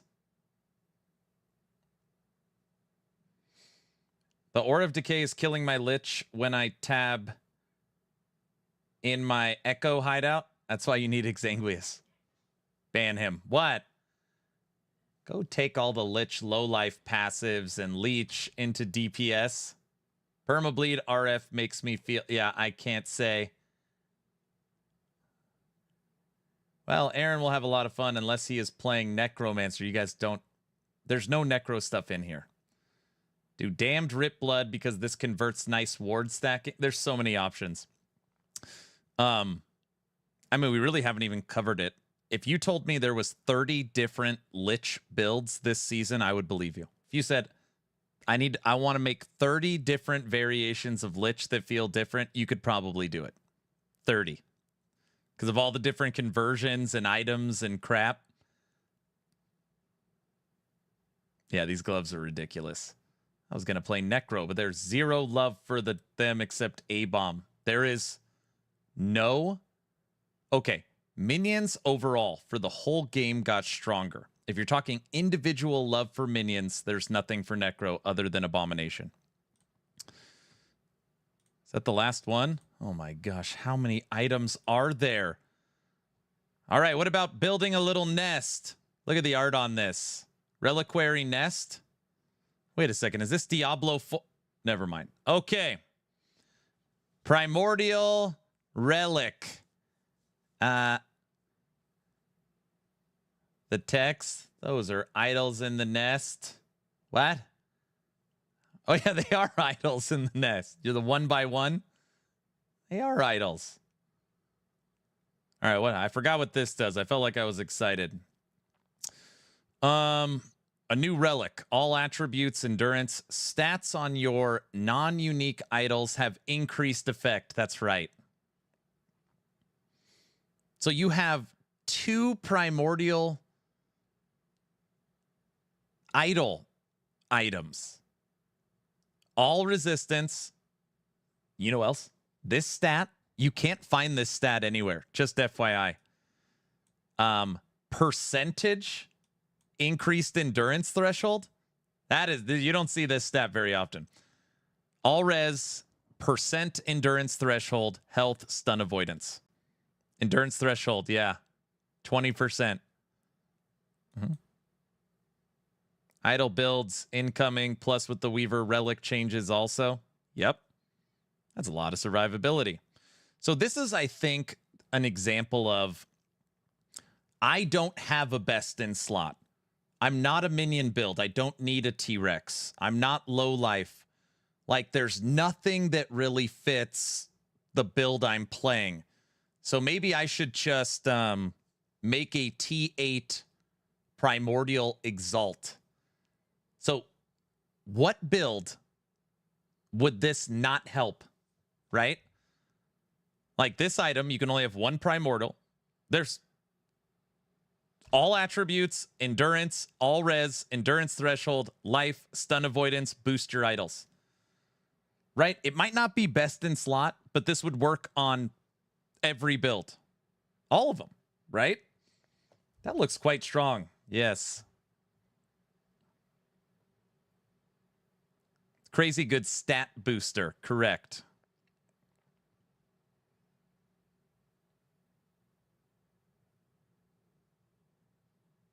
Okay, moving on. Aaron, do you even have to cover it? Yes. And by the way, this item will have 2 LP. 1 in 74 for 2 LP. We'll get that on our first pull. I'm just kidding. I was a joke. We're not. That would require like this streamer.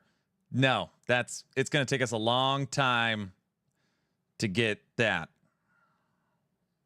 He's already cheating. No, I'm not. You'll just buy it. He's a shopping stream. It's already set in stone. Aaron's will get 4 LP in the first week. Streamer, come on. The new T-Rex, we did find out today that the item is level 36. So you can have a T-Rex companion at level 36. Okay. And from what we have learned, it does appear for almost universal, any companion build, any totem build, any ballista build, any necromancer build, any build where the minions do your damage, even Forge Guard, this is best in slot. I'm pretty damn sure. Okay, why? Why? All attributes, endurance, and 3 to minion skills. So they could have put 3 to minion spell skills, 3 to minion melee skills, 3 to strength minion skills. No. 3 to all minion skills. All right? So it'll buff all of them. The T-Rex is a free minion that does not count as a companion. And it's auto-summoned. So when it dies, it just pops back up. You never have to manage it. You never have to do anything with it, okay? So you get all attributes, all endurance, 3 to skills, free T-Rex that looks really, really cool that you never have to manage. On top of that, it is a stat. It's an affix booster. So strength gives you melee damage. Dex gives you attack speed. Intelligence gives you penetration. Attunement gives you crit multiplier. And endurance gives you multiplicative damage and health. Now, the kicker is that these affixes boost the T-Rex. But this is why it's best in slot. When your Tyrannosaur roars, it grants your other minions 25 physical damage with spells and attacks, and the bonuses it gains from this item are applied at 20% effectiveness. So you are now transferring 20% effectiveness, this boost, to your minions. So it's not only are you getting all endurance, all attributes, 3 to skills, free minion, but you're also boosting your other minions. And it's a relic. So, for example, if you're like an Abomination, you have a 1 in 5 chance to get a 1 LP, which is like you're going to get it all the time. So you could throw on a 4 to A-bomb on it, for example. You could get this at level 36. Yeah, it's at level 36. It's at level 36. Yeah, it's really good. Like, I would say most builds are going to have a, like, this will be like a 500 million 3 LP probably, and 2 LP will be pretty common. So you'll also have 2 LP on it compared to everything else. So normally minion builds use like the Weaver item, and this just destroys it in all areas. So it does kind of suck that all of these insane primordials, if you play minions, you really don't have to look at them because I think everyone takes T-Rex. Also,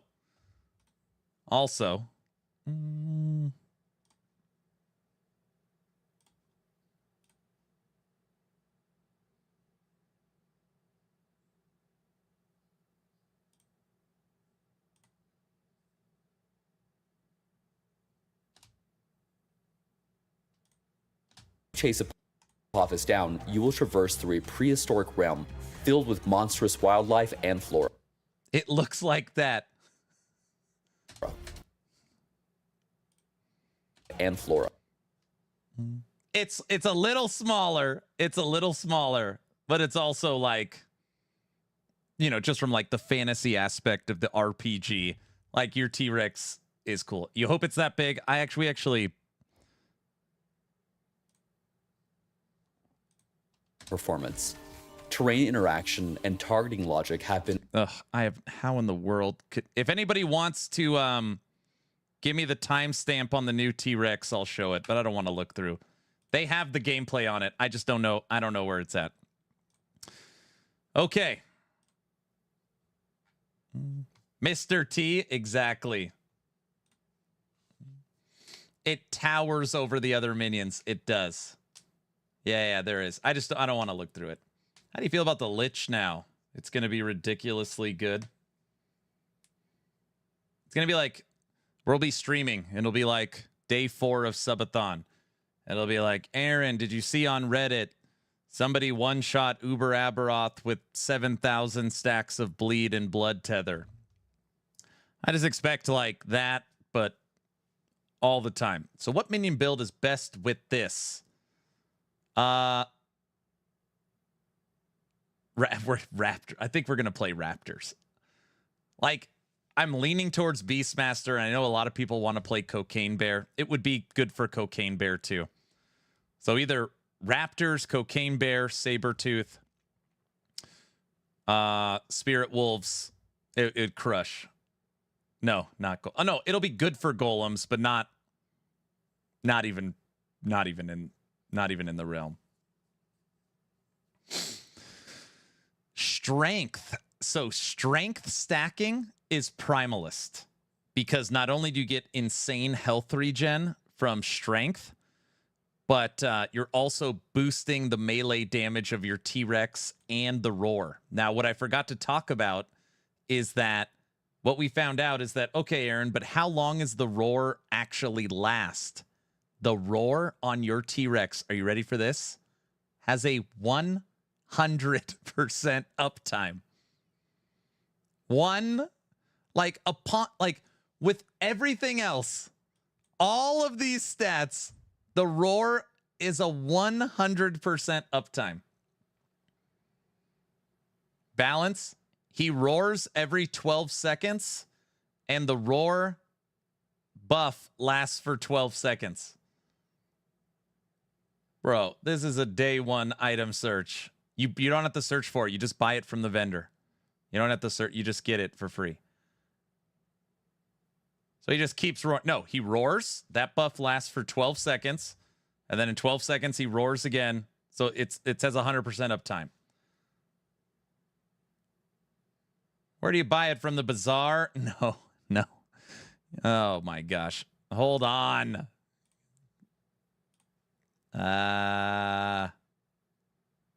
Wait, I found it. These primordial uniques are very strong. Skull, allowing... Okay, now, you might think the T-Rex looks small. I think the visuals on it look extremely impressive. Now, they were very smart to do this. You have Summon Bear. Look at the size of Summon Bear and the size of Wolf. Now look at the T-Rex. It even like pops. It's like brighter looking.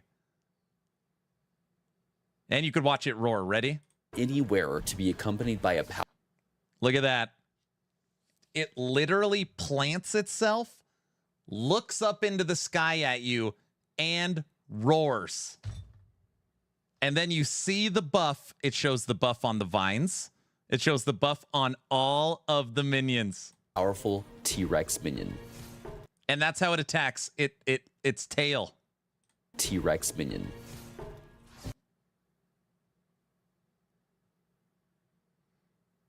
Now that I see it, he must go Raptors. What? Who said? Wait, did I say? Okay, here it is. I actually found this crap very quickly. Materials with a... Okay, here's your T-Rex skull. The way you acquire it is by running through the campaign and the end game mechanic, the new Rift Beast system. When you go through the Rift Beast system, you will acquire the Rift Beast parts, which are right down here. You then use those to buy the T-Rex skull from the vendor, Scarven Bloodhorn.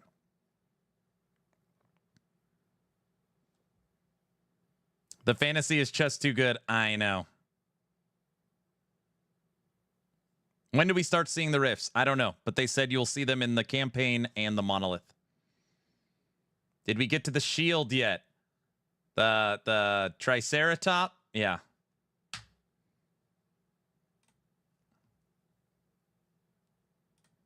Okay, moving on. This is not a Primordial unique, which means you can use 2 of these.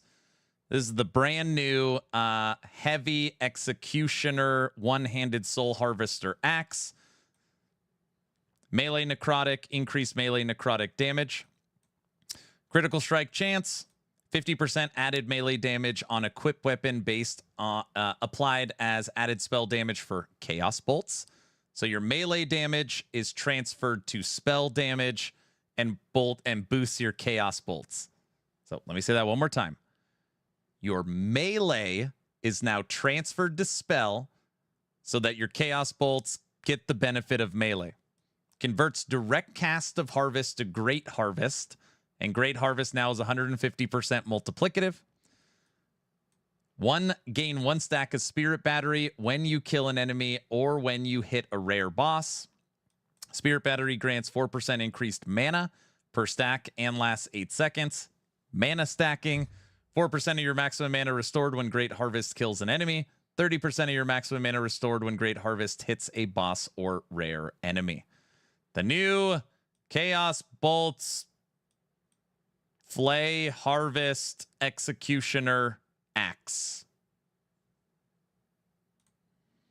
Oh my gosh. This is the old picture.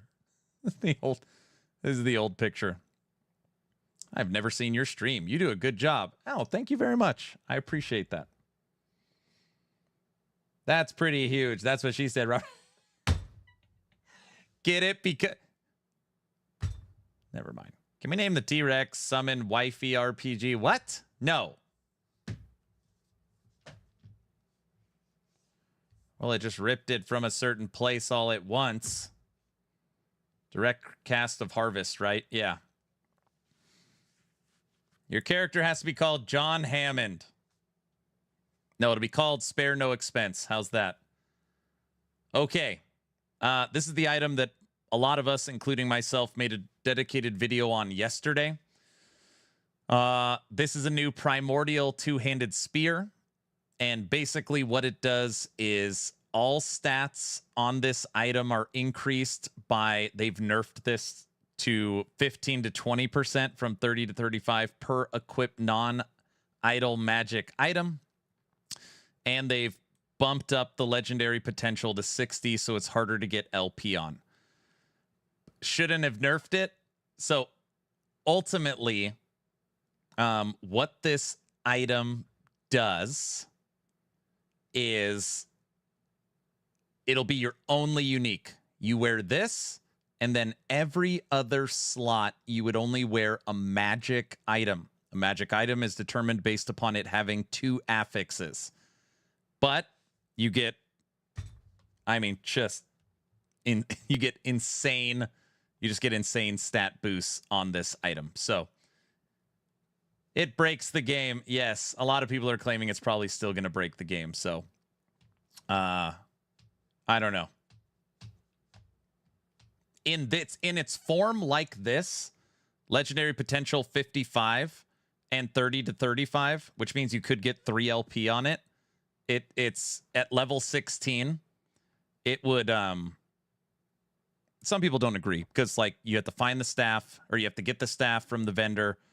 Then you got to get it with LP. Then you got to find the slams. Then you got to get awesome 2 affix items, and it's going to take you a week to build up.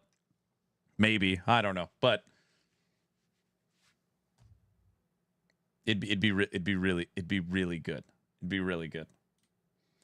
The Butcher's Crown. Yeah, here it is. It is a Primordial, so you can't always have Frenzy with that belt. You have Frenzy.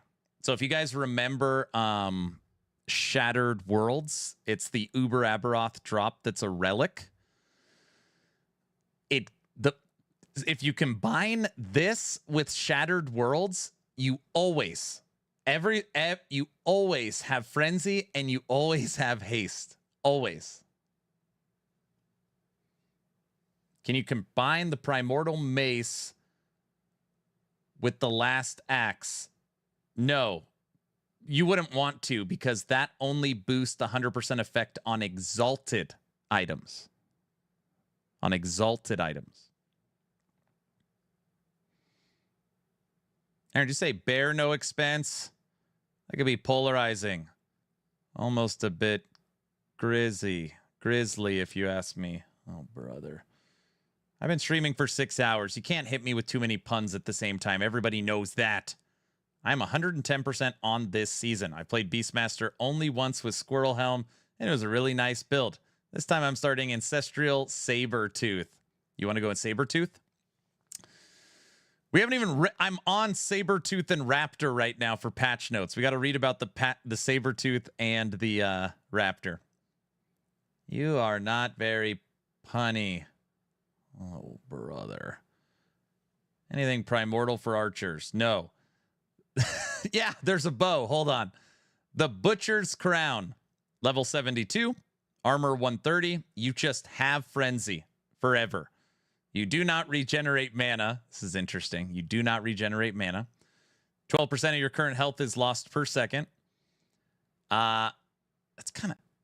You could kind of use that for low life, huh? 12 health and 1 mana gained on hit per 12% mana regen.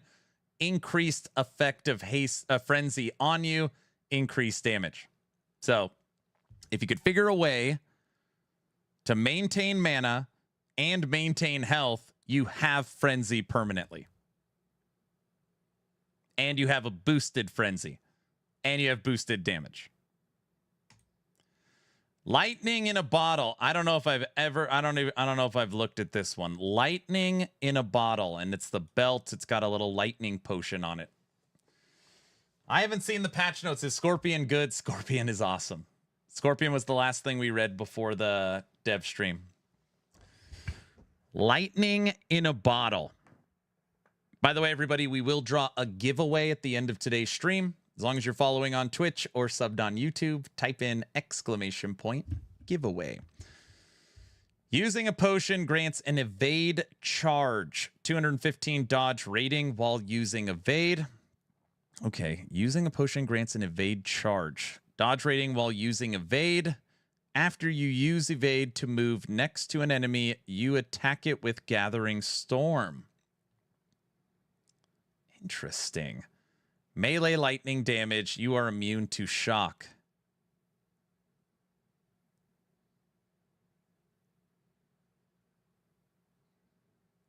This is... I thought giveaways were only for Muffin. Very funny. It's kind of interesting. When you read this, you think like, this isn't a Primordial. This is just a regular level 28 item. So a lot of times, hear me for a second, you need to hit with Gathering Storm to gain a Storm stack. And then once you have a Storm stack, there's certain ways to maintain it. Lightning in a bottle could allow you to hit with Gathering Storm to build a Storm stack to then maintain them moving forward. What's going on? Is there a new league in Last Epoch? I'm seeing lots of creators playing right now. New league starts in... And they're not playing, they're probably reading. I don't know, maybe they're reading. They're playing.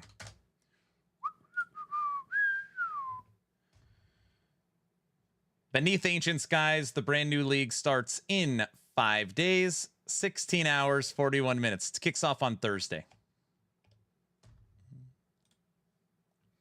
And if you want any information on it, I've made 2 videos a day. Or pretty much the whole week. If you want to go over to my YouTube channel, everything is there.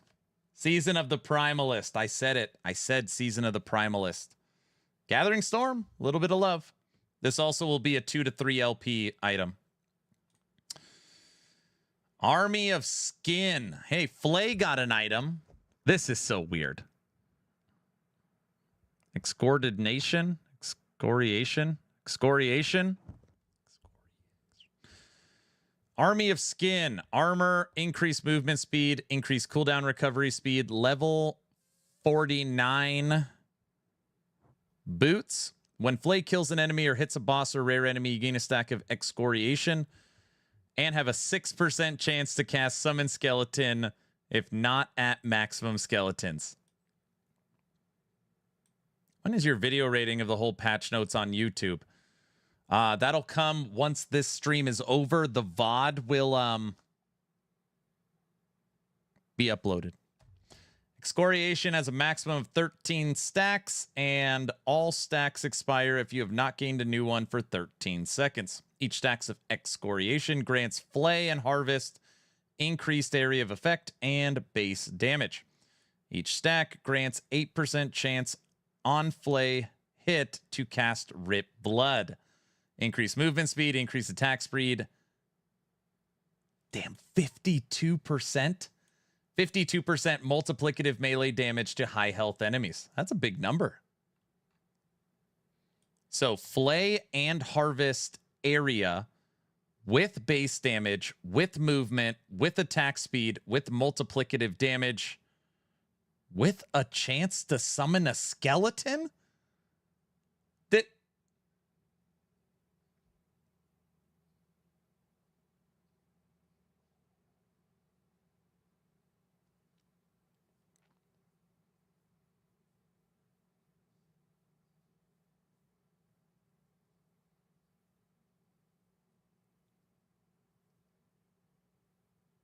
A-bomb feeder? I don't know. In my head, I think, okay, you could use Paleox. Paleox gives you damage reduction that you could transfer to a minion. This is a way for you to automate having minions all the time.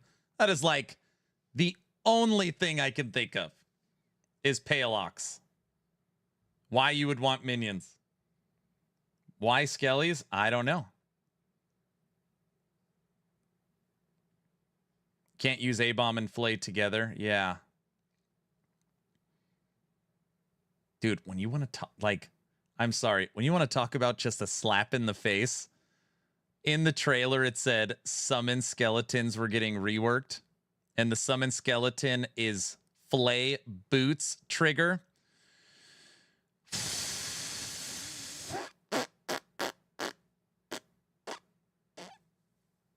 Why play Necro when Lich exists? They play totally different. Hence the JK. Welcome to the convo. Yeah, Skelly's got boned. Very funny, EHG. My guess is due to the nodes that give damage based on minions out. Is that what it is? Is there nodes in Flay where you get multiplicative damage based upon the minions you have? Can you do something with sacrifice and auto skeletons? Probably. I mean, maybe. I don't know. Okay. The land before time. I was all excited, and I'm not as excited anymore. But Brow is determined to do something with this. +4 maximum companions if this is your only equipped unique idol. You cannot summon more than one of any type of companion, which means you can have one Sabertooth, one bear, one raptor, one Stormcrow. You can only have one of each. So you can make a total Zoomancer. EHG really hates minion armies. I want 4. Well, if you have you could get one of everything. So I do think that this is possible, that you could literally have one wolf, one crow, one bear, one sabertooth, one raptor, one scorpion. Is that all of them? I'm missing one, aren't I? You could have all 7 companions. Stormcrows still suck. And they got nerfed. And they act snapshotting. Oh, it feels so good. Spriggan! You could have a Spriggan.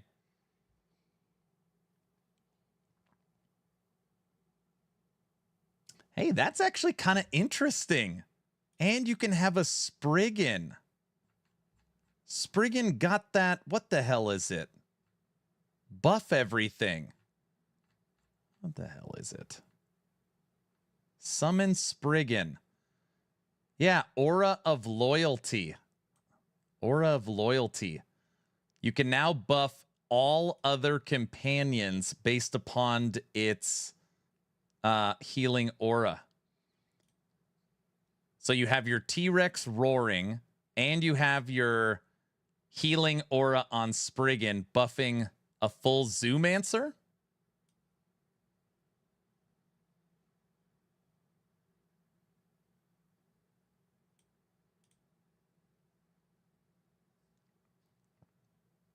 No?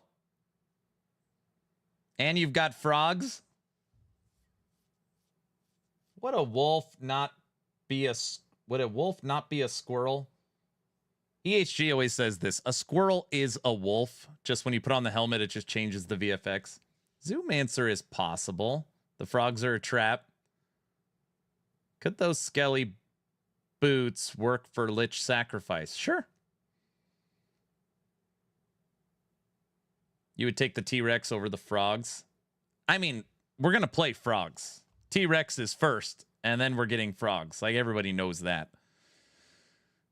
I will say, just in all fairness to EHG, the land before and the Dino Rock Altar,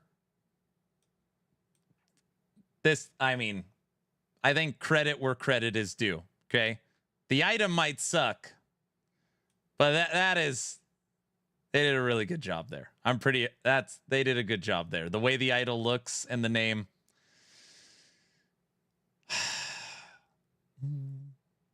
The meme in this patch are amazing, right? Did you finish the patch notes? What patch notes?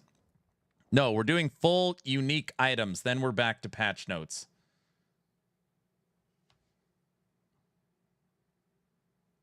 Back sloth, Roomba cat, Ellie toucan. Didn't you know where the boots were spoiled? I don't know.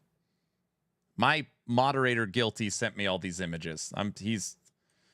You guys know I can't do it myself. The Hydra Arc Bow. Somebody asked. Yeah, I'll do a full video on all the uniques, Raven. I think that's what I'm going to do tomorrow, since I'm not doing dev chat. Hydra Arc. Hydra Arc. This is the new marksman bow, obviously. Base bow, double poison chance in the implicit, 4 to dex skills, 16 to dex, bow fire, bow lightning, bow cold, and then it's a repeater. So this bow is so interesting. Hey, look, in 4 LP is 1 in 101 million. So as long as you find 101 million of them, you'll get a 4 LP. So at least you know you have that in your back. There's a chance, okay? The way this bow works is based upon your maximum dexterity. So if you cast Rain of Arrows, okay, let's do Rain of Arrows. You cast Rain of Arrows. Now when you use Evade, it'll repeat your most recently used bow attack at a nearby enemy. So you cast Rain of Arrows, you hit spacebar, and you evade, and you automatically cast Rain of Arrows again at a nearby person, nearby enemy. If you have at least 75 dexterity, you repeat the attack at up to 2 nearby enemies. And if you have 135 dex, you repeat 3 nearby enemies. So I don't know. We'd have to test this to see how it feels. But ultimately, no, I don't think, because Heartseeker, you shoot so fast, right? So do you really care about evade auto shooting 3 Heartseekers? No. But a skill that has high mana cost, a skill that has big AoE, a skill that has high cooldown. You now shoot, evade, and then it triggers 3 additional times.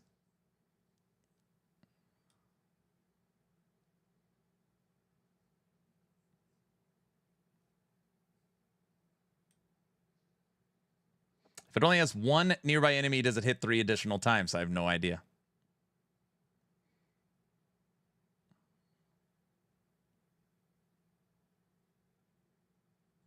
Excludes channeled attacks and attacks with cooldowns.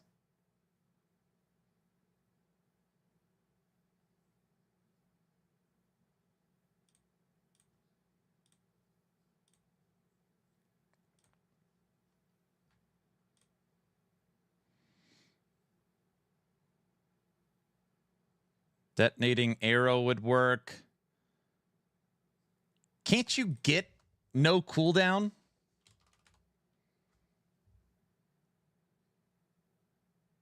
No. So detonating arrow would work. Multi-shot would work. Heartseeker would work. Puncture would work.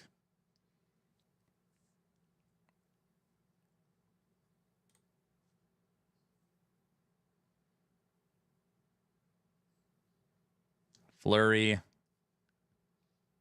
Yeah, I don't know. Cinder Strike. It's just that the ones that, I mean, you like as a marksman, you shoot so fast. I don't see how that would. Yeah, the excludes cooldowns really hurts this one for me. That's it. We went through 1, 2, 3, 4, 5, 6, 7, 8, 9, 10, 11, 12, 13, 14, 15, 16, 17, 18, 19, 20, 21, 22, 23, 24, 25, 26, 27, 28, 29, 30. 30 brand new uniques. 30. The gloves are the most OP. Okay, which one? The gloves that boost your legendary stats or the boots or the gloves that give you bleed chance from all sources? Which ones?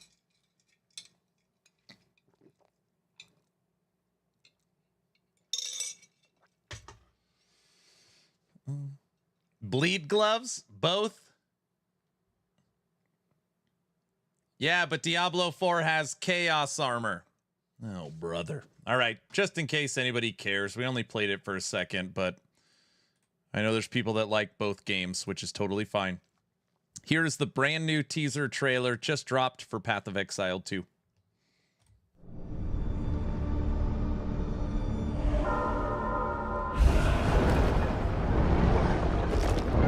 In the light, we burn. In the dark, we thrive.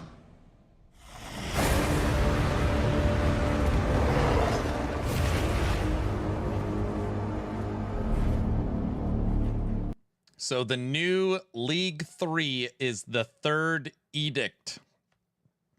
I don't know what any of that means. Is this like, obviously today has been like nonstop last epoch for me. Is this like, holy crap, we're getting, does that mean something? No, the stream is August 20th, War. The update drops the 29th. It lacks vision. Bleed gloves give you incredible skill while also streamlining dot scaling. I don't know as they're the most OP thing, but they will certainly be one of the most straightforward and easy to scale. Yeah, that's true. Any Lich potential? In what game? Time for Raptor and Sabretooth. I got bedtime soon. Okay, you ready? Well, that's obscure. It's going to be a third ascendancy. Wait. Okay, all I have heard, I'm going to try and focus. I know I've missed a lot of chat. West, specifically West, you're saying that that trailer is for a third ascendancy? I was told that all they have teased is Act 4. Like, it's been confirmed Act 4 of the campaign is coming for PoE 2. I'm starting to really like the Zoo build. What's for Void Knight? Only nerfs? Nothing new for Void Knight, and it's still going to be OP. You can use the new uniques. They're ridiculous. The video was clearly Act 4. Act 4 should have a new trial. I believe they said a third ascendancy would be coming in Act 4. Dude, listen. I'm not a hater of PoE 2, as many of you think I am. I'm not. It's just not true. If the new big update is one campaign chapter and a new trial, I don't know if that's going to get people excited. I'm not trying to be a jerk. There has to be more than that. Right? I don't know. I could be like, I'll say it. I'm a PoE2 hater. I never want to run that campaign again. Aaron's just a Diablo 4 lover. I expect a big announcement of rebalance and endgame changes and a new mechanic and more. Okay. So Guitar is saying new act, new ascendancy, full rebalance, endgame changes, and a new league mechanic. All right. That makes a lot more sense. Oh, for sure. There definitely needs to be more to compete. I think it is more DM teased too much that the big one... What? I think it was more DM teased too much that this is the big one. I don't want to say it'll be big. That's a lot of what she said. D4 it is. Apparently, this is the biggest update in PoE history. Apparently. Well, aren't they releasing stuff August or Gamescom in a few days? And Druid. I love D4 so much. I keep on installing it. Probably 100 new uniques. Lots of balance, quality of life. Many folks happy with the new class for the GGG. This is 100% getting overhyped. PoE2. People get hyped for PoE2. The thing is with PoE is a new act also means new monster types, new map tiles for endgame, new skill balance, and new base items, new uniques. I get it. Like in Last Epoch, Act 10, they're taking 6 of those environments and creating new endgame monolith areas from the new act. I am not a huge hater of PoE2. I just don't see it that innovative anymore. Even Chris is gone. Tencent forced this update, and it's going to be bad for PoE2. All right. Oh, we don't need to harp too much on PoE2. Just a couple of people have said, "Hey, I know it's the Last Epoch day, but there's a new PoE2 trailer." So we've watched it a few times. So I just want to throw that out there. Okay, we are still not done with characters. We have 2 things left to read, and then we are done with all classes. Okay? Sabretooth and Raptor. Hello, Aaron. I was reading the patch notes, and Bear has a node that affects the CD of EQ Bear when you directly use Warcry. Do you think Werebear, the skill... Wait. Direct use of Warcry. Do you think in Werebear, the skill that you do Warcry will do that? Yes. Yep. You no longer have to worry about cooldown of EQ on Bear because all you have to worry about is Warcry cooldown. It's ridiculous. Maybe PoE2 should have given us Val powers. All right, I'm reading Summon Sabretooth. I'm hearing good stuff about Summon Sabretooth. And yesterday, we were theorizing what Summon Sabretooth would get as a trigger skill. And your guys' guess was Avalanche. And I heard that you guys were right. Summon Sabretooth now also has Dexterity scaling, dealing 12 health and 4 increased damage per point. Okay, so we have a new scaler with Dex. Sabretooth's basic attack now has 15 base damage, 75 effectiveness from 18 and 100. Nerf. Holy crap. Okay, I get it. They nerfed the base attack because they added the Dex scaling? Maybe to, like, offset it? Oh, never mind. It now has 36% more attack speed. So it has more health, more damage, more attack speed, but they reeled in the base a little bit. Prowling Juggernaut grants 15% more health, multiplicative from 10, buff, max 4 points. Okay, so you can make it beefy.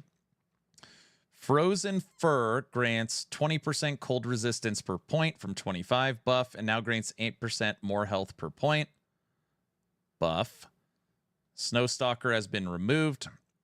Constitution has been replaced with Ferocity, 4% attack speed per point, 10% more flurry swipes, damage per point. I think that's a buff. Cornered Beast has been removed and now connects to Ferocity.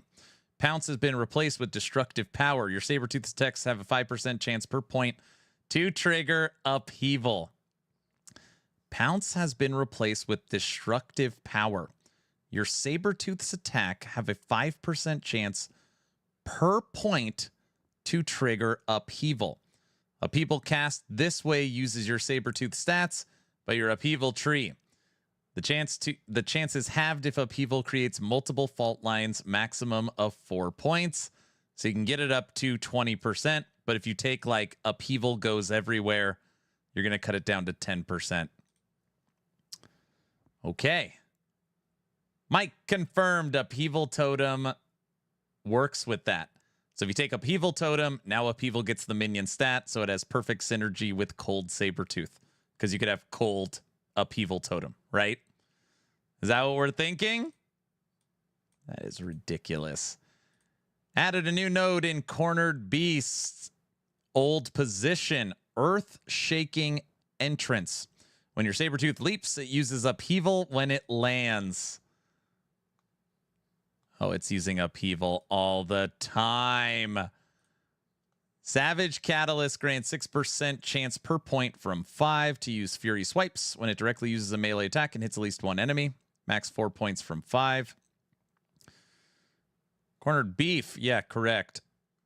Saber Maw grants 8% multiplicative damage per point from 6. Buff and 15% increased area point from 10. Buff.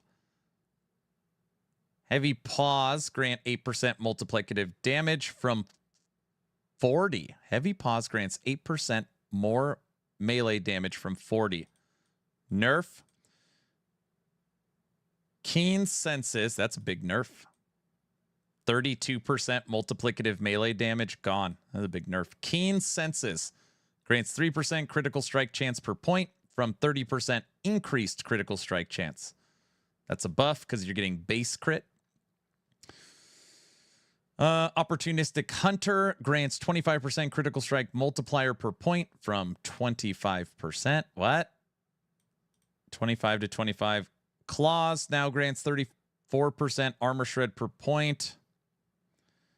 Holy, this is a whole new tree. We don't use Heavy Paws. Goose, thanks for the sub, sir. Thank you. Agile and Deadly grants 8% increased attack speed per point, 6% increased movement speed per point from 4 to 5. Buff. Frenzy node has been reworked. It now grants your Sabertooth Frenzy for 2 seconds after using Fury Swipes.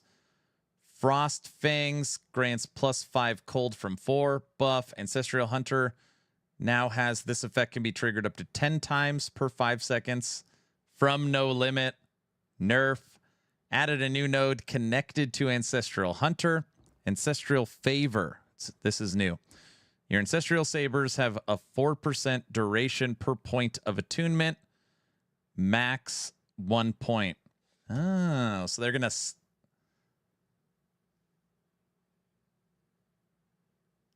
they're going to not go away as fast. Okay, those two might work together. I'm good with that. Ice Tiger now also converts bleed chance from all sources to frostbite. Good. Icebringer has been reworked. Your Sabertooth has a 34% frostbite chance per point, 10% chill chance, max 3 points. Rhymeheart has been reworked. Your Sabertooth deals 8% multiplicative damage per point of chill on the target, up to 3. That's 24% multiplicative. Northwind has been reworked. Your Sabertooth gains 1 base cold per 2 points of dex, up to a points of dexterity, max of 1 point. I like how they just put that on at the end. Oh, also you can just scale the base damage of your Sabertooth with dex. Literally, they sandwich it. Dex stacking base damage with dex is now a scalar. With I still don't have these memorized. And dex on T-Rex is your attack speed. So you take your Sabertooth, you get as much dexterity as humanly possible, and you're going to attack so damn fast with your T-Rex buffing you with Roar.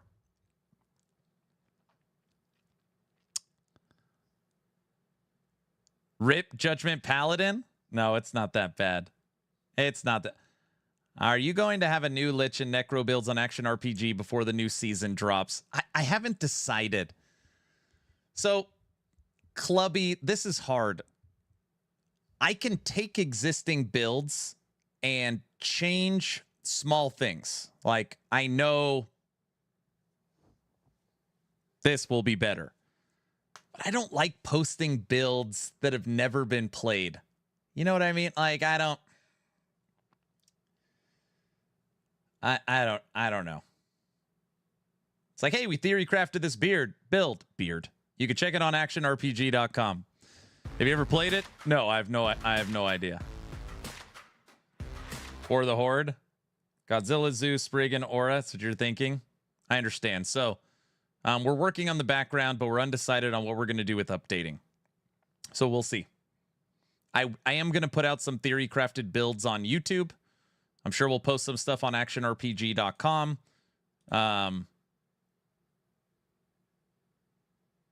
Yeah. Let's theory craft some righteous fire. I've already got it planned. I already know what I'm going to do with it.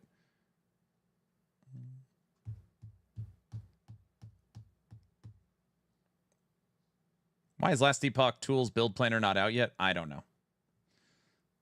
The same people asking you for advice on build ideas are the same type of people who'd be in the comments ranting if you suggest a build that didn't work for them.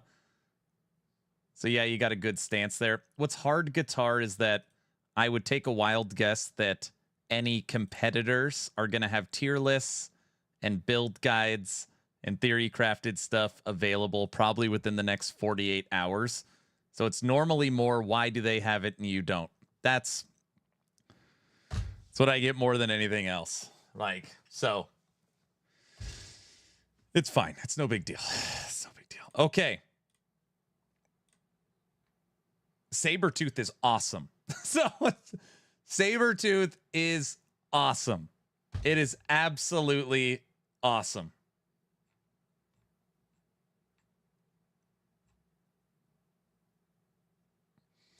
And the pressure creators are in to come up with league starter tier list and nonsense like, yeah, I don't do anything like that. I don't do anything like that. What I'll do is I'll theory craft. It'll be like Cocaine Bear 2.0. Check it out. Like, you know, maybe top 5 theory crafted season starters that I think are going to be fun. Like we'll put out some stuff, but yeah. Well, Aaron, you can have it. Just make it clear it is theory and not tested, and they will likely complain anyways. It's okay. Is this a repeat, or is Aaron actually stalled talking about patch notes 6 hours later? Wait, what? Is Kick not working? It looks like it's working for me. Flame Reeve works perfect with that mace, Aaron, since there is a node that does half fire and half lightning. Oh, I still like lightning wolves. Lightning wolves are going to be so good. Aaron's got stamina from the wife. How many hours is that? 7 hours almost? Oh, brother, here we go. Okay.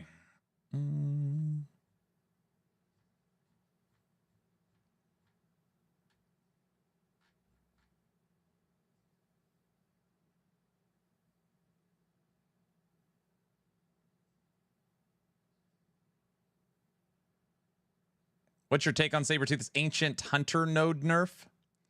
I looked at it. You're talking about we got to read Raptor now and then we're done.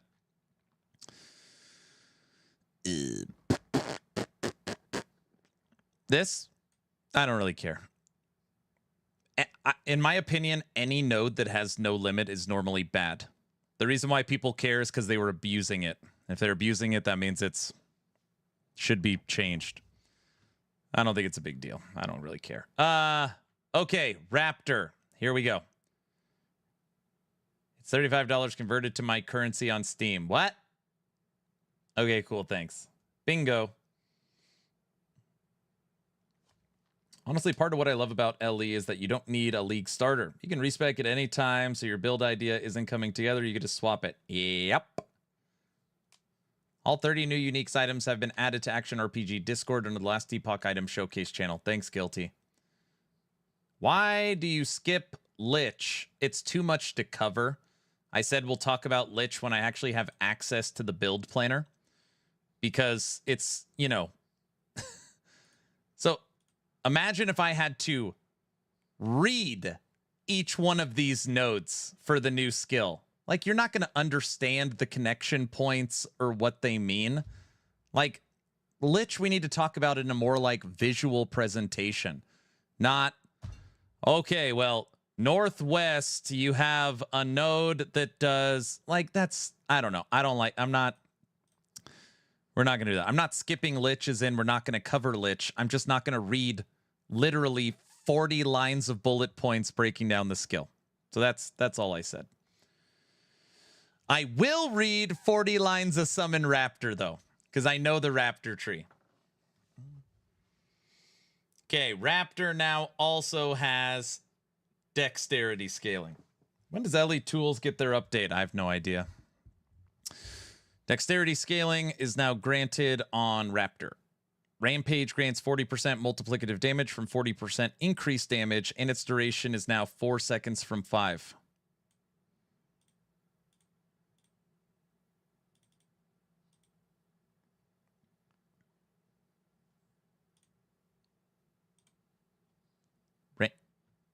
Wait, is that?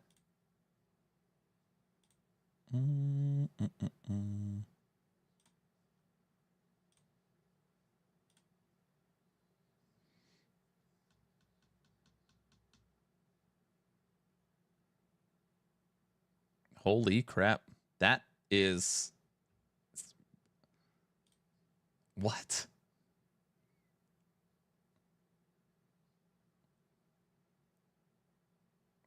The new tree is wicked different. Okay, so again, I'm sure there's going to be some trade-offs here. The first two nodes on Raptor is Dexterity gives life and increased damage, and you get a 40% multiplier. Now, minions in general are getting an extra 15% flat multiplier based upon your level. So you get more health, more increased damage, and 55% multiplicative.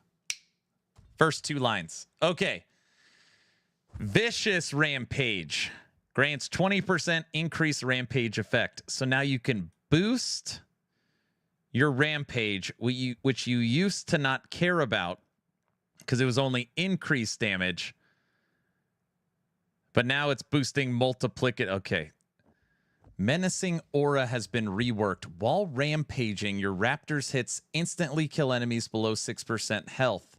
2 points. So you can get 12% kill threshold. Menacing.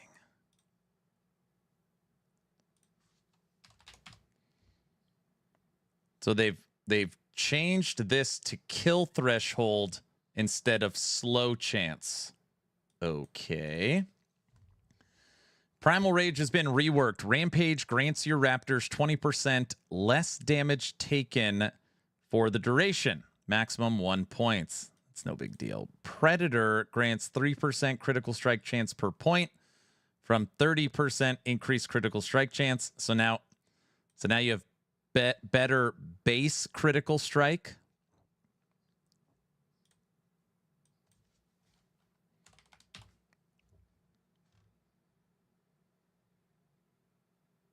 Okay, so we're right here. We're moving this way. Added a new node connected to Predator, Brutal Shredding. Critical strike chance multiplier and armor shred per point. Okay. So the big Raptor nodes come in down here in the multiplicative damage. Your Raptor gains more multiplicative damage to bleeding enemies. Your Raptor deals critical strike damage and has a high chance to critical strike multiplier on bleeding enemies. You have tons of your Raptor deals more damage for each % of missing health. Your Raptor has increased melee attack speed but loses health. Like, there's got to be some changes to some other stuff in here to offset this. Challenger now sets Rampage's cooldown to 50% of its normal cooldown when used and must be off cooldown to trigger. Okay. Cornered grants 1% more damage per point per missing health, up to 50% per point, from 1% per one, no limit, maximum of 3 points. Okay. Anonymous, thank you for the supporter pack. If anybody's planning on supporting EHG through supporter packs, obviously you get awesome cosmetics. You support EHG. If you go through my Nexus store, it supports me and it supports the subathon that kicks off August 21st. If you're on YouTube, it's obviously in the description. Nexus. If you're on Twitch, it's the pinned comment. Okay, so they've killed the no limit on Raptor, and they've moved it to up to 50% per point, which is 100%. So you can now get 100% more damage. Guilty. Isn't this still insane? Hold on. I get it. It's no limit, so you can't scale it to the moon. But it's still 100% multiplicative damage on cornered. It's a buff. Your Raptor deals more damage for each percentage of its missing health. No, it's not a buff. At 2 points, this node gives the Raptor 198% multiplicative damage while at 1% health. Which would mean at 50% health, it would be at 100%. Oh, it's 150?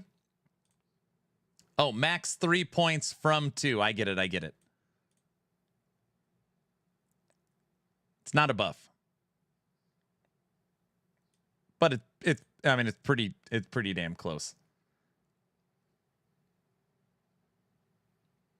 Okay. I mean, it's not a big deal is what I'm saying. Broken Tooth grants 10% increased attack speed from 20. Nerf. And your Raptor loses 5% of its current health on a melee attack while above 50% health. From 10% chance to lose 10% current health, no health condition. Nerf. Okay. Tear Flesh grants 40% bleed chance per point from melee bleed chance. Tear Flesh grants 40% bleed chance per point from 40% melee bleed chance. Okay. Acidic Bile has been reworked. Grants 25% blind, 25% poison, 25% slow.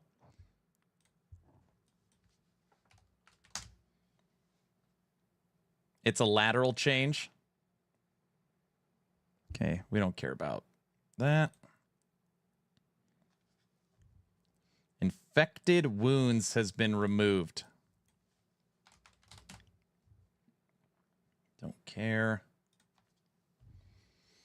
Scent of Blood grants 10% multiplicative melee damage per point from 10% more damage to bleeding targets. Max of 4 points from 5.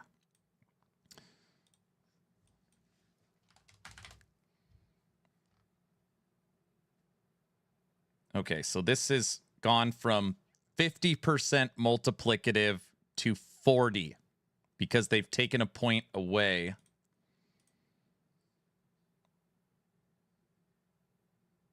But the targets no longer have to be bleeding for them to do the damage. Okay. In for the Kill has been reworked. When a bleeding enemy dies, your Raptor has a 1% chance per stack of bleed on that enemy to gain haste for 3 seconds. Ravage has been reworked. Grants 1% more melee damage per bleed on the enemy, up to 25% per point, max 3 points. Ravage has been reworked. Grant 1% multiplicative damage per bleed on the enemy, up to 25%. So that means it can go up to 75%.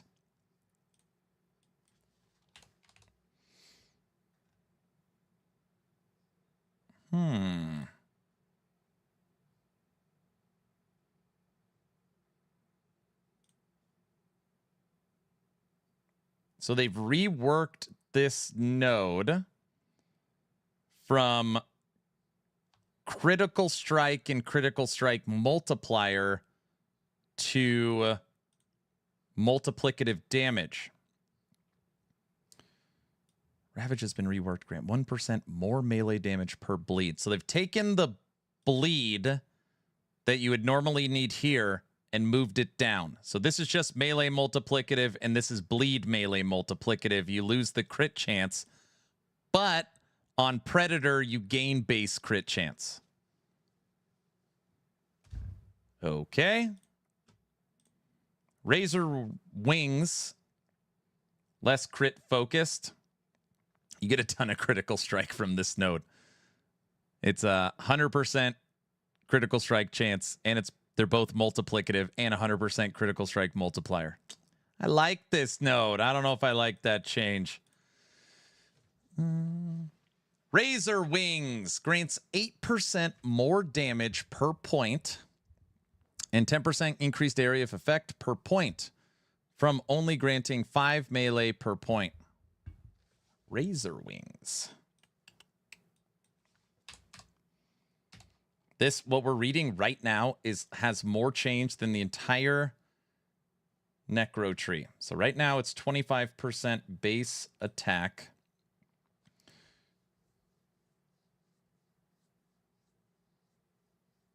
Okay, that is a buff. I don't know, it has a ton of multiplicative damage, but we do need base damage somewhere. Taste of Flesh has been reworked. Your raptor has 6% increased attack speed per point, doubled if it is killed recently, max 3 points. So 18% attack speed. Your raptor gains more damage for 10 seconds when it kills an enemy. This effect can stack. We normally don't take this, actually. Well, that's not true. We do take this, and the damage goes cuckoo in monoliths, but it doesn't do anything for bosses. Okay. So far, nothing alarming. Added a new node to turn your raptors into dragon raptors, and it's going to attach to Razor Wings. So it'll probably be like right here. Dragon raptors. Added a new node connected to Volcanic Adaption Molten Lungs. Your raptor's fire breath cooldown is reduced by 0.5 seconds per point, and fire breath deals 10% multiplicative damage 4 points. Okay, so you could bring down the 8-second cooldown to 6 seconds. You could probably further bring that down another 2 seconds from gear. So maybe fire breath every 4 seconds, and you get a 40% multiplicative. Added a new node connected to Molten Lungs. Hot Streak. Rampage resets the cooldown of fire breath. Oh. So if you're rampaging all the time, you're going to be fire breathing all the time, and Rampage is giving you a 40% multiplicative. Okay. So it's now every 3.5 seconds with max cooldown. Okay. Iridescent grants 12% elemental resistance, 100 dodge rating, don't care. Brilliant Display is now affected by cooldown modifiers, meaning it'll trigger more often if the raptor has increased cooldown recovery speed. Screech now has an 8-second cooldown from 10. Good. And now also hits enemies, dealing 20 base physical damage at 100% effectiveness. Ear-splitting roar now also reduces the cooldown of Screech. What is this? Saved by the Bell?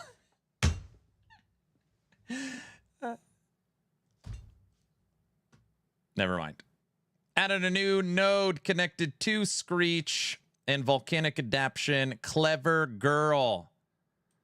Your raptor has 15% increased cooldown recovery speed per point. Hey, look at that. You can get an additional 4 points. 60% cooldown for your raptor. Did you look at this? Boo this man. Boo this man.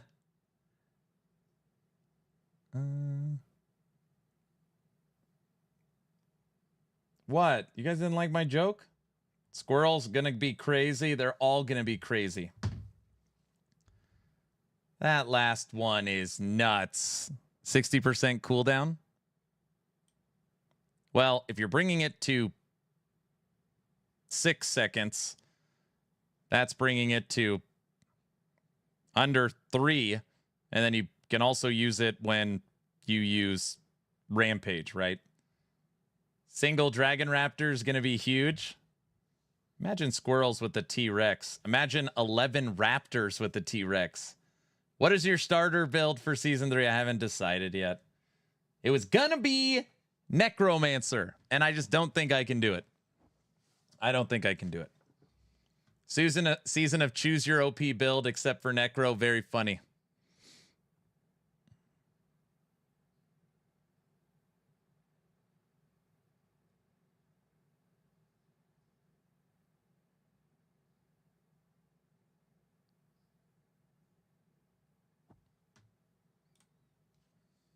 Just use the crit build.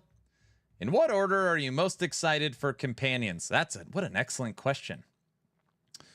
Okay, if you're looking at the skills, you have Summon Wolves, Storm Crows, Bear, Scorpion, Sabertooth, Raptor, Summon Spriggan. The companion tier list. Which ones would you play? Oh my gosh. It's like going to a buffet and just having all the best. Oh my gosh. You guys are actually making me feel sad because I'm thinking about Necromancer right now and how 1, 2, 3, 4, 5 full minion skill tree reworks. Oh my gosh. How are we getting 11 raptors? Oh, no. I'm sorry. We're not getting 11 raptors.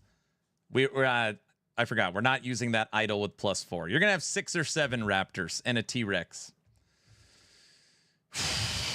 Okay. The question is, which one am I most hyped for? So just to be clear, the question was, which companions am I most hyped for? Not which companions do I think would be the best. Okay? So just to clarify, this is not a list of what I think is going to be the strongest.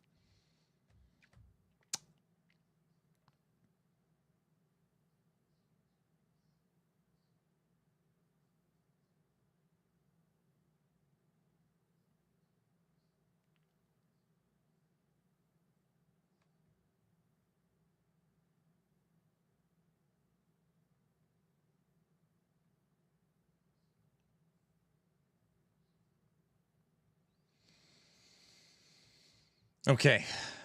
Number 1, Summon Raptor. Followed very, very, very closely by Cocaine Bear. I like that.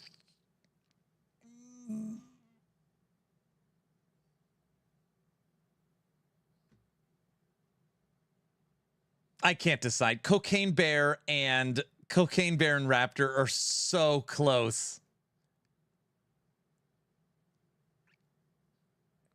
The reason why I'm leaning Raptor is a Raptor pack with me on a motorcycle, and then I have a T-Rex behind me. That is we are required by some kind of last epoch law to do that. It's required. I have to do that.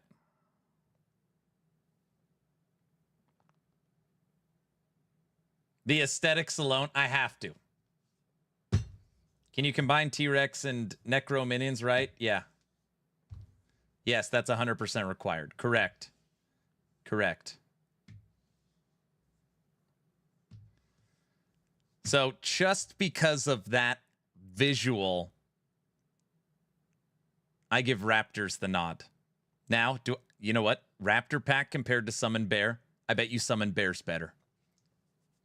I hate to say it. I bet you this is the king. I got a feeling Cocaine Bear 2.0 is the king of the companions. I think it's number 1. So tier list, top dog, I think bear, but we don't play it first. We play raptor. Okay? So to answer your question, hype list, tier list, summon raptor, summon bear,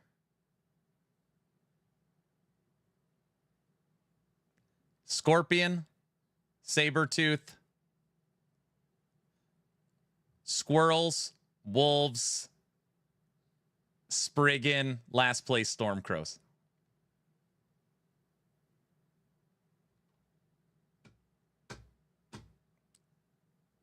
Every single companion will use this.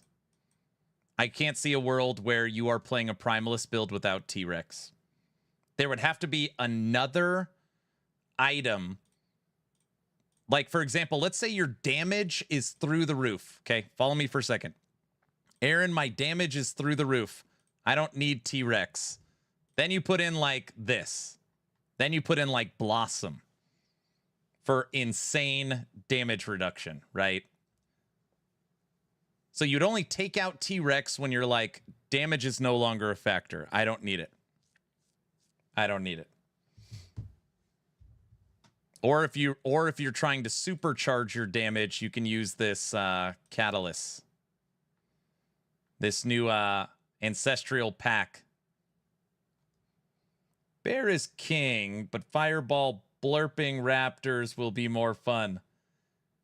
Bear Quake Arena will be a real thing. Yes, it will be.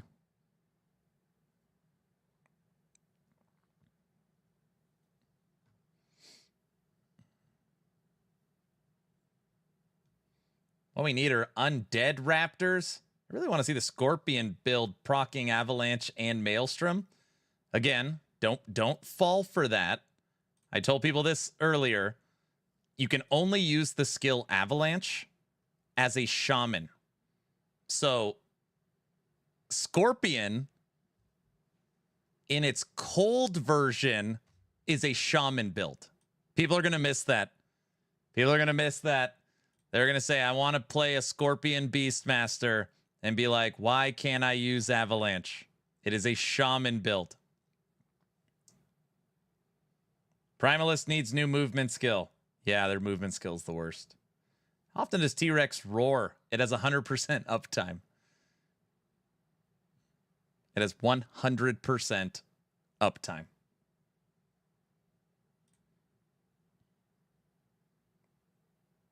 If I play, by the way, wait, no way it's 100% uptime. Yeah. You want to know why? It roars every 12 seconds. Guess how long the roar lasts for?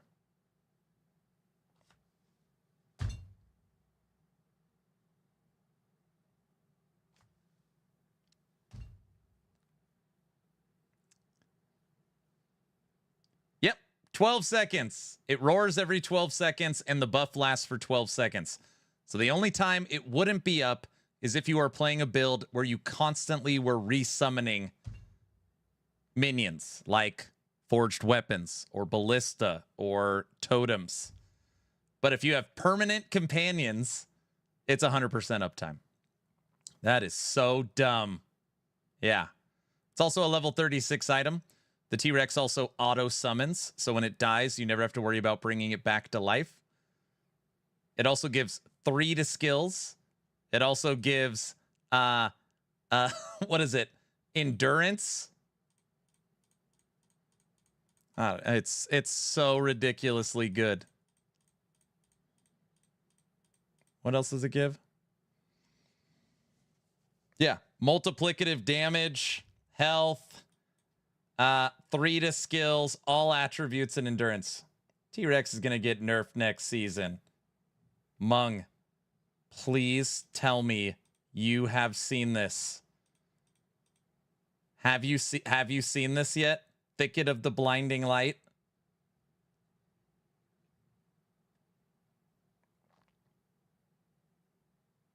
Yes, I have. Okay, good. I just had to make sure.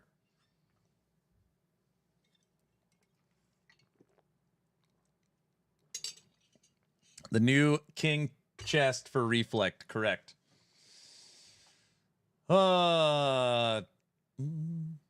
I've been out of loop. We are limited to 1 primordial. Is that how it works? Yes. So basically you have access to 30 new uniques. I think I'm going to put out that video tomorrow. And all of them are build enabling and potentially game breaking. So it's like, what item do I want to pick to try and break the game? A couple examples of this. The new one-handed gavel mace. 1 to lightning skills, 1 to fire, 1 to physical. But if you have an exalted weapon in your offhand, its stats have 100% effectiveness. So if you have an exalted offhand weapon because you're dual wielding, you have 3 weapons. This is the 3-weapon gavel. Ring of the Royal Grandeur. So it removes 1 item requirement for sets. These gloves. People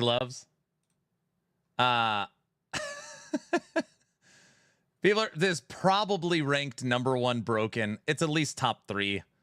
So chance to inflict bleed on hit. 100% of all ignite, frostbite, shock, time rot, damned, poison is converted to bleed. So any ailment from any source is converted to bleed hit or bleed chance. You can also explode enemies that have bleed and transfer the bleed to other enemies.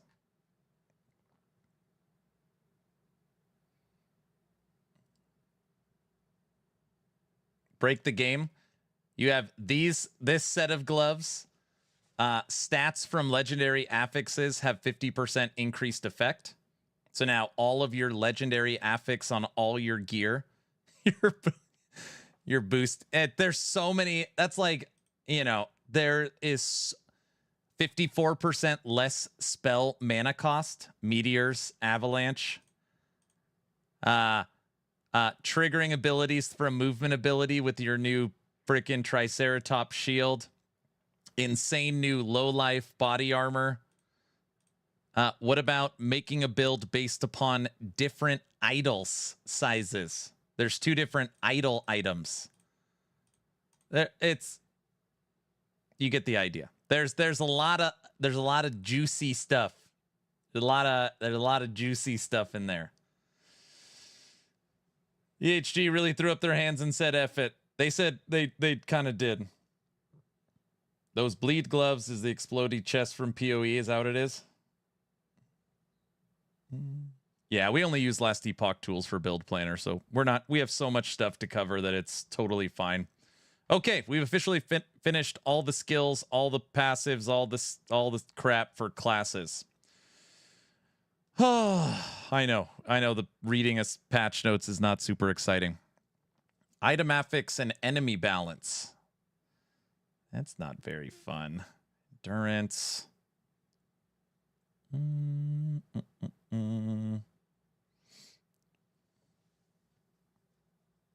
No, they're nerfing health idols. We don't like that. Almost a full day's work. 7 hours, 20 minutes.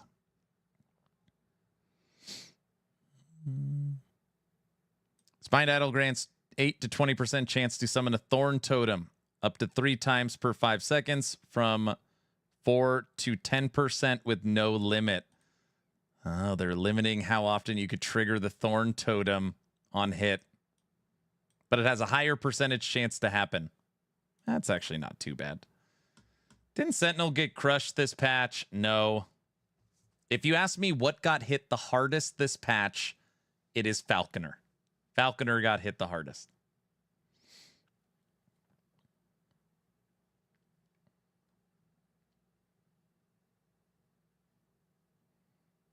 I love it. Aaron was all nerf heavy every Sentinel for months, even Forge Guard. Aaron got nerf harder than Sentinels did. That's very funny. Morning from Korea. Hello. If you were to recommend a class for a new player in this type of game, which one would you suggest? Trying to get my friends to start playing, but not sure what to recommend. John, regardless of anything ever happening in the game, Necro is the easiest class. So Necromancer, you could pick skeletons, wraiths, mages. Very easy to understand. Golems, Abomination. You make a bunch of minions. You take items that have minion stats, and the minions do all the heavy lifting. It is my opinion, it is the easiest class to learn.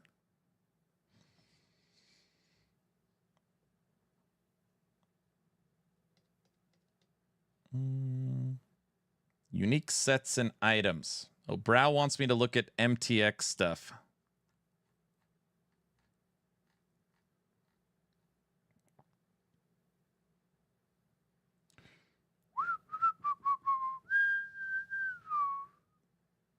MTX improvements? MTX improvements?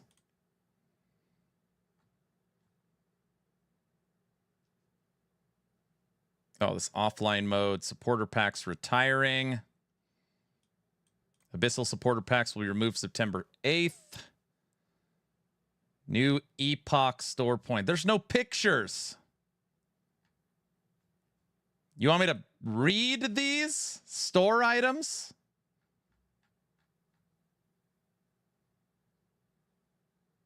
Wait, what's this?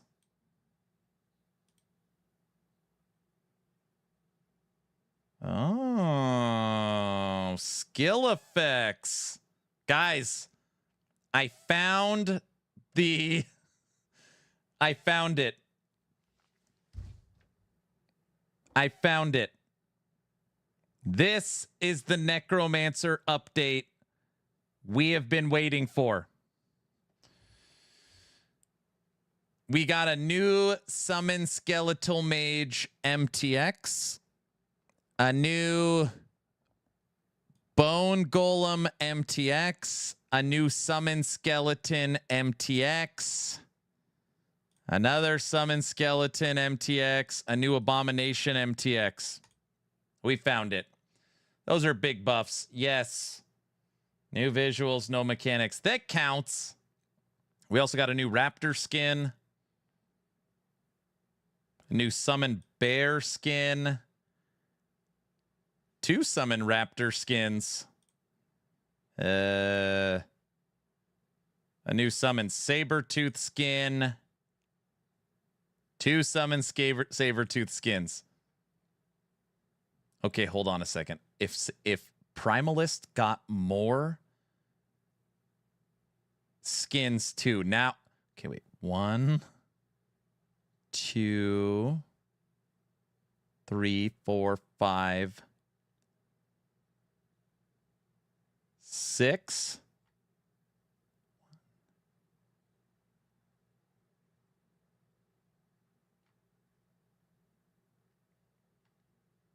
2, 3.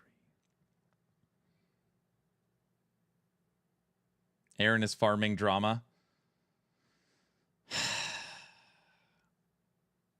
Primalist got more companion skins as well.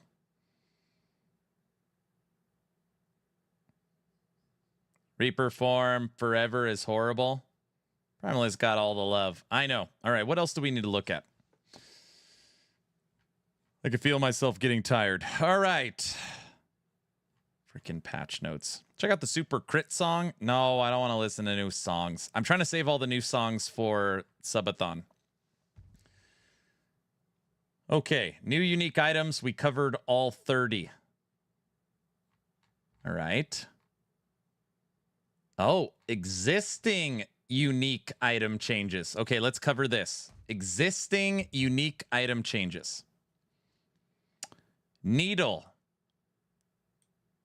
Nerfed strength and dex. A little nerfed crit multiplier. Wait. Crit multiplier per meter from the target from 5. Oh, wow. They nerfed the needle. Base at 90. They now gave it a roll range of 60 to 80. So even if you got it perfect, it's still left 10 less. Oh, yeah. Needle got hit. Still really good. Needle got nerfed. Okay. Confluence of Fate, 3 to 9% increased fire damage taken on hit, increased necrotic damage taken on hit, increased void damage taken on hit, from 5 to 13 to 3 to 9. Wrong Warp, 2% increased spell damage per 1 movement speed, nerfed. Wrong Warp, nerfed. And upped its legendary potential to 70.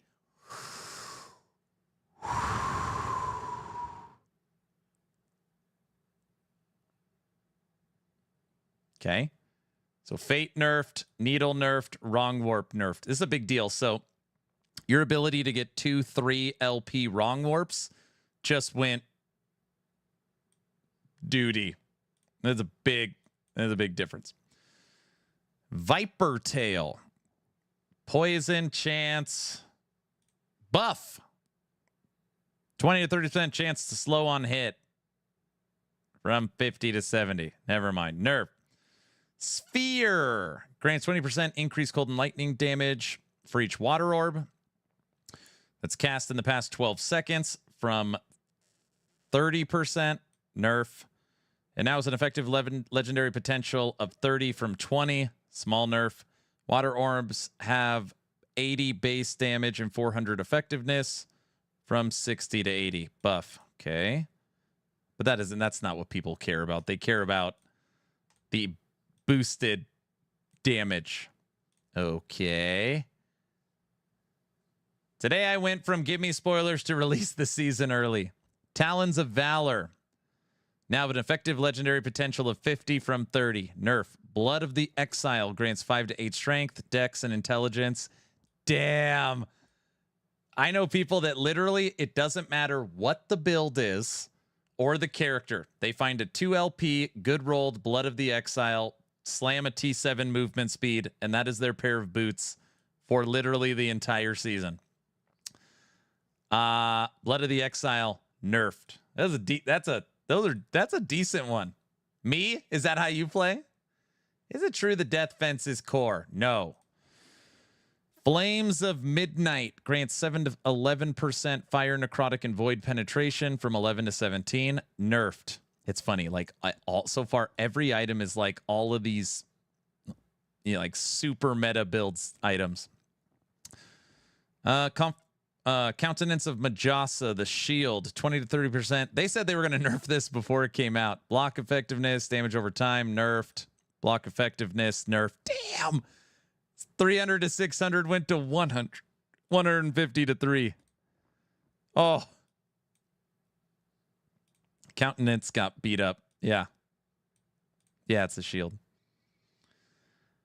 These are all nerfs. Pearls of Swine, vitality granted, nerfed, all resistance nerfed, ward per second, buffed. There you go. See, guys, you get an extra 33 ward per second if it rolls right. See? T-Rex means you actually might want a +1 attribute Majasa now. Maybe. Brewmaster Buckle, nerfed vitality. Orin's Descent of the belt. It now has an effective legendary potential of 65. Nerfed. Scissor. 45 melee nerfed. Attack speed nerfed. Kismet stacks are now only consumed when you directly use a throwing attack.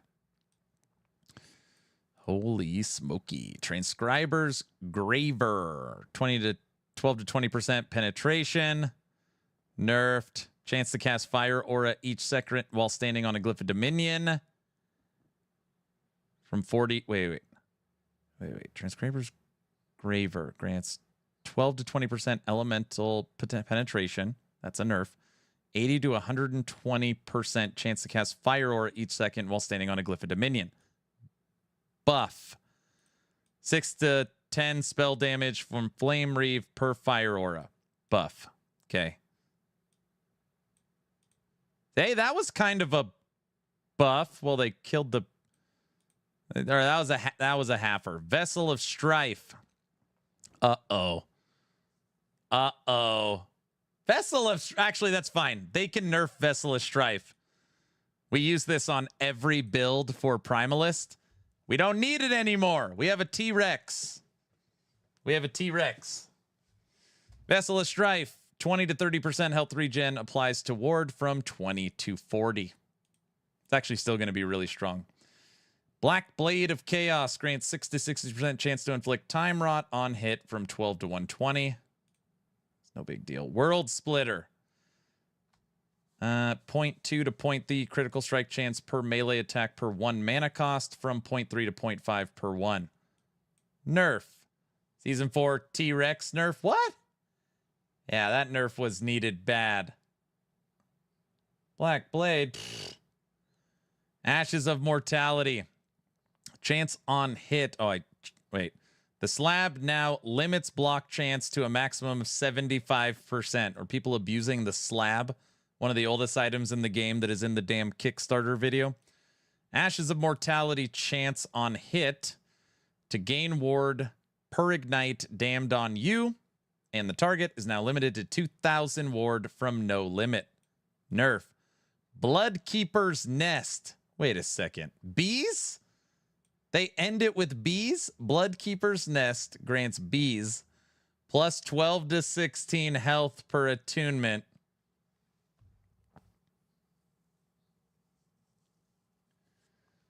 And 6 to 8 physical penetration with bleed per strength. You've got to be. This is literally like 20 nerfs to the best items in the game. More than 20, what? 30 nerfs to the best items in the game. And on the last bullet point line, it is this absolutely minimal, means absolutely nothing bees buff. It's a slap in the face. Bees buff, let's go. 30 nerfs and a meme. I'm not kidding. You could take this and times it by 100. And I don't think it would matter. I don't know if you guys, we tried to play bees. It was so bad. Okay. Mike also said on a Friday dev stream that they are like, there's no new sets, but they are tweaking some sets. Renamed Lightning Infusion from Boardman's Plank to Storm Infusion.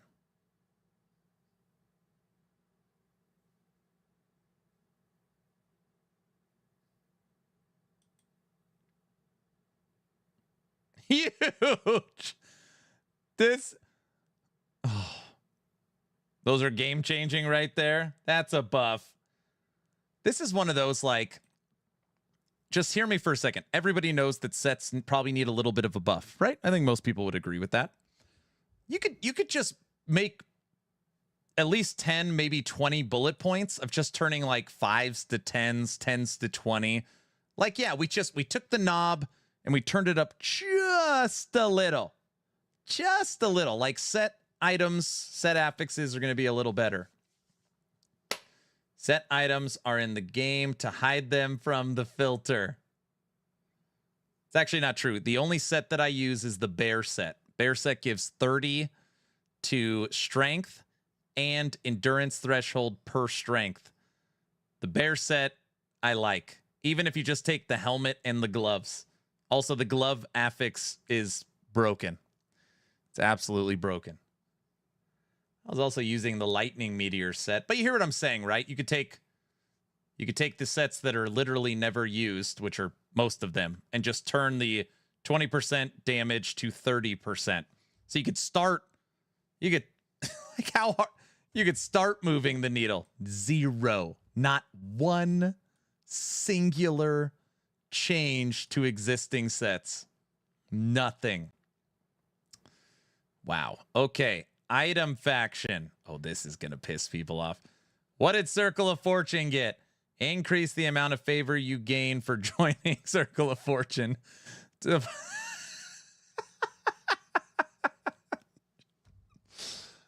Oh my God. Oh my. Okay. For the people out there that love Circle of Fortune, you guys got super hooked up. Increased the amount of favor you gain from joining Circle of Fortune faction to 500. It should now be enough to immediately buy your first prophecy with an exclamation point. Oh.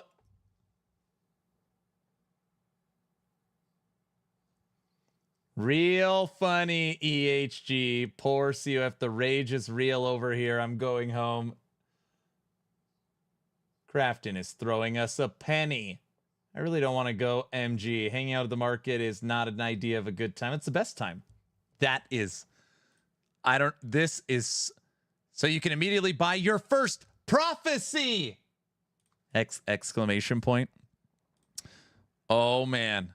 Let's check Merchants Guild. You got a built-in price checker. You got 2 new tokens so that you can get items with no favor and without a faction rank.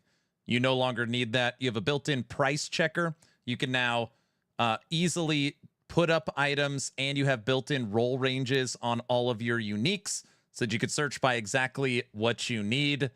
So, yeah, there's just... They really want us to play trade. People want quality of life for COFMG is a blast, though. What's up, Ghost? Where's the new uniques listed? They were sent to me, so I've got all of them. I think I'm going to put out a video tomorrow morning. So if anybody, obviously you can go, I'm sure, find them now. But, yeah. Tomorrow morning, since I'm not going to make a dev chat video, I'm going to put out a all 30 new unique video. Just FYI. These were sent to me through Discord. And I've already gone through them now almost twice on this stream. MG for the win. Honestly, COF's in a good place already. Definitely. That's fine. COF is just way better. MG needed some love. Exactly. So why did Muffin tell you to play Necro? Well, the reason why Muffin told me to play Necro is because me and Muffin are both Necro mains. We consider it our favorite play style across all action RPGs. And since Necromancer is getting a new passive tree and all these new toys, he said I'd be an idiot if I don't play Necro. Cool, thanks. I missed him over dinner. Yeah, tomorrow morning video. Almost 8 hours and still going strong. What's left on the... how long left on the subathon chat? Endgame faction updates. Added chances of Weaver's Touch when enchanting an idol. Quality of life. Loot filters. This is cool, guys. We've actually never seen this. Inside of your loot filter now, you can pick the color beams, and they gave each beam a different effect. That is...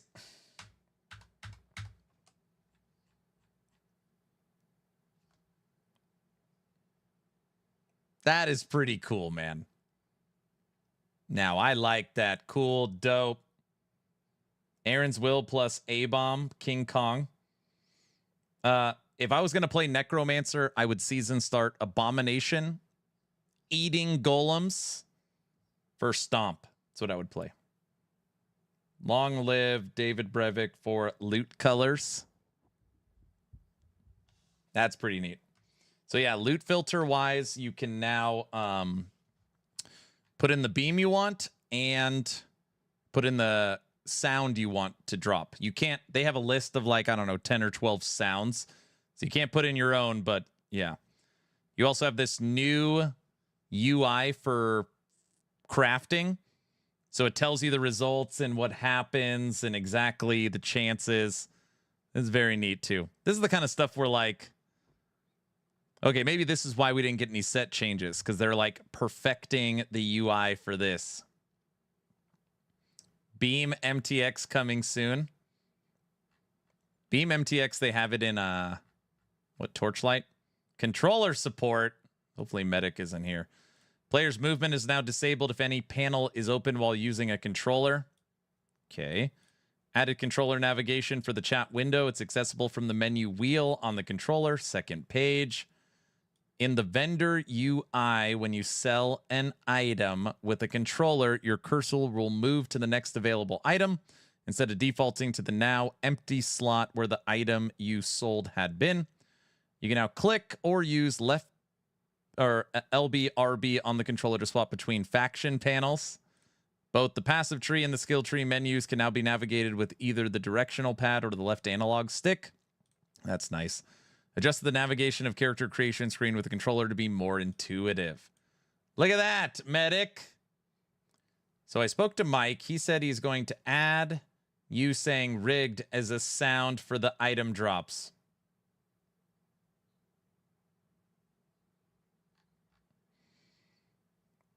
Hey, 7 new champion enemies.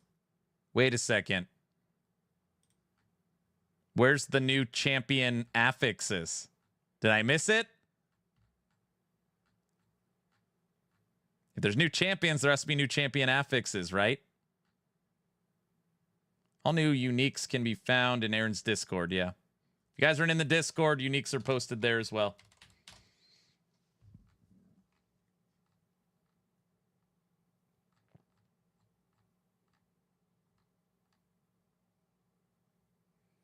Now, I'm kind of thinking, even though we've been live for 8 hours, they've got about 200 bug fixes here. Maybe we read each line so we just know all the bug fixes.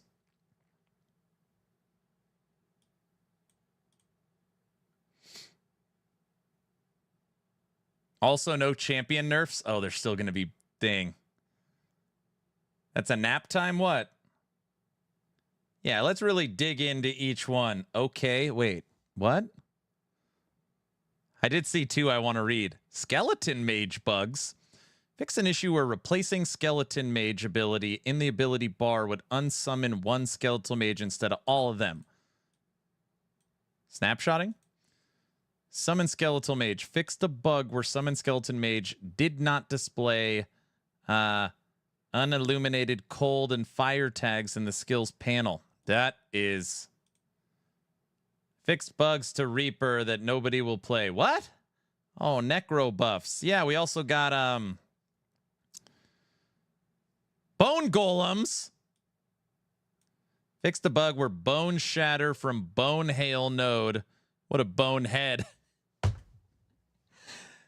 Guess it says bone. You get the bone hail node would only create a single projectile on use after the first. Bone golem. Fix the bug causing the bone golems to sometimes briefly start its walking animation in between melee attacks. I hate that.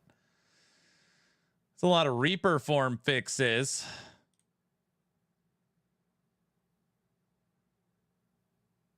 That's it. For all of Acolyte. 2 Skeleton Mage and 2 Bone Golem. Okay, I'm sorry. Champion affixes. There's got to be something in here on affix. If there's 7 new champions, that would mean that each champion would have its own new champion affix, right? So 7 new affixes.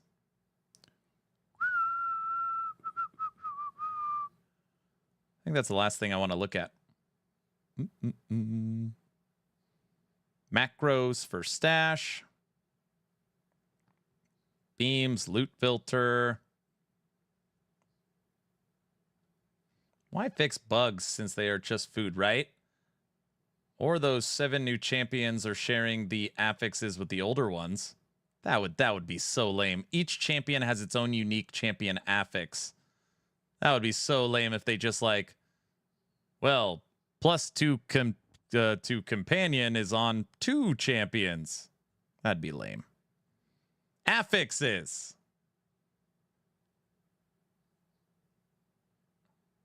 I don't recall affixes being listed, but Mike stated new affixes in the dev chat. Season was done 4 months ago. What? I'm so happy they're fixing the random movement when you have a panel open. I hate that. When I'm in the Merchants Guild and I'm clicking things and my character's like 2 stalls over. God, I hate that. The endurance while channeling Warpath affix now grants 33 to 36% endurance at tier 6, 37 to 40% at tier 7 from a fixed 30%. Okay, added a new prefix for daggers, one-handed axes, two-handed axes, which grants additional melee and necrotic spell. Okay, added a new level to Flay. Flay will be a skill on body armor.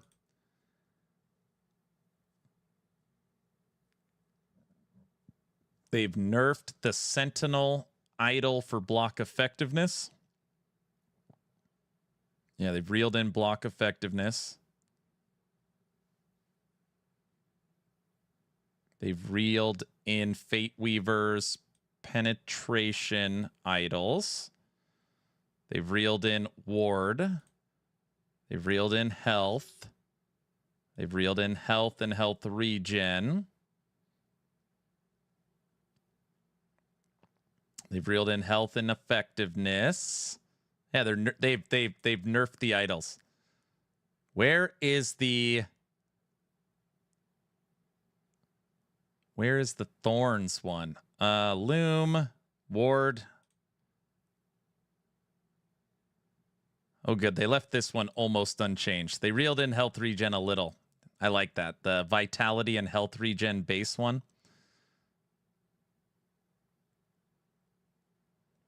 Idle affix, 10 to 28% chance for an avalanche boulder to drop at a nearby enemy on melee attack up to 3 times per second. 10 to 28 from 5 to 14 with no limit. Okay, so they made it bigger, but they gave it a limit. I don't see any...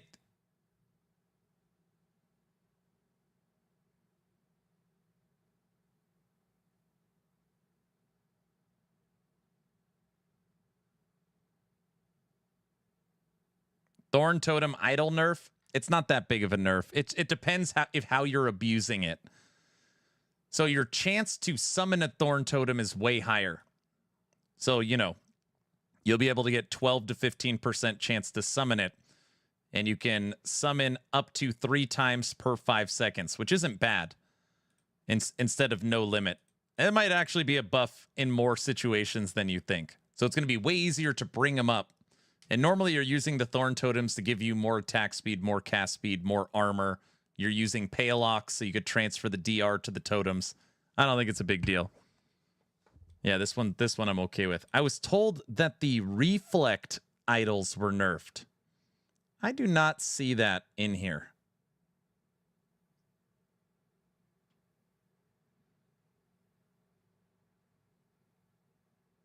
And I'm not seeing anything for new champion affixes.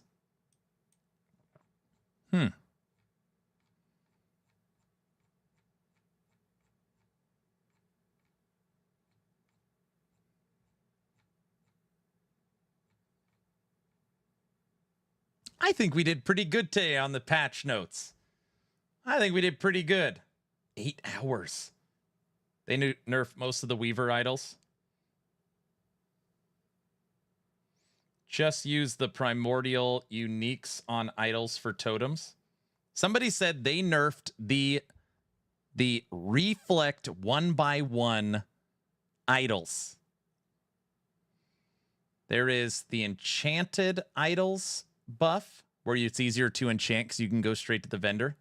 Is that what you mean? We covered all new uniques twice. We went through almost all of the skill changes, buffs and nerfs. We went through the passives with the exception of Lich.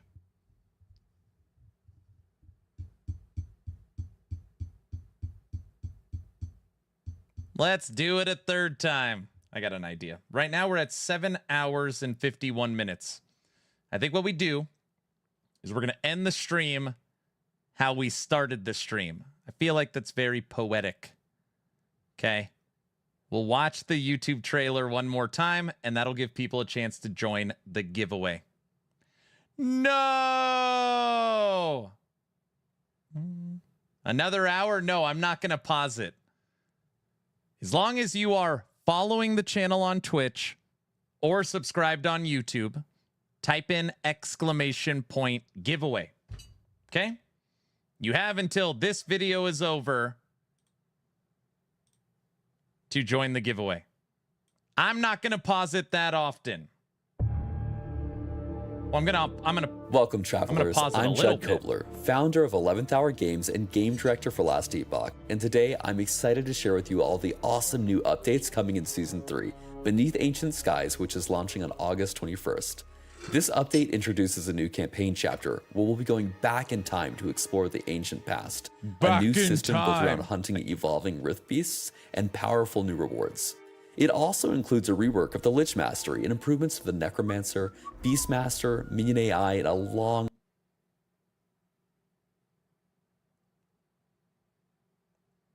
Necromancer.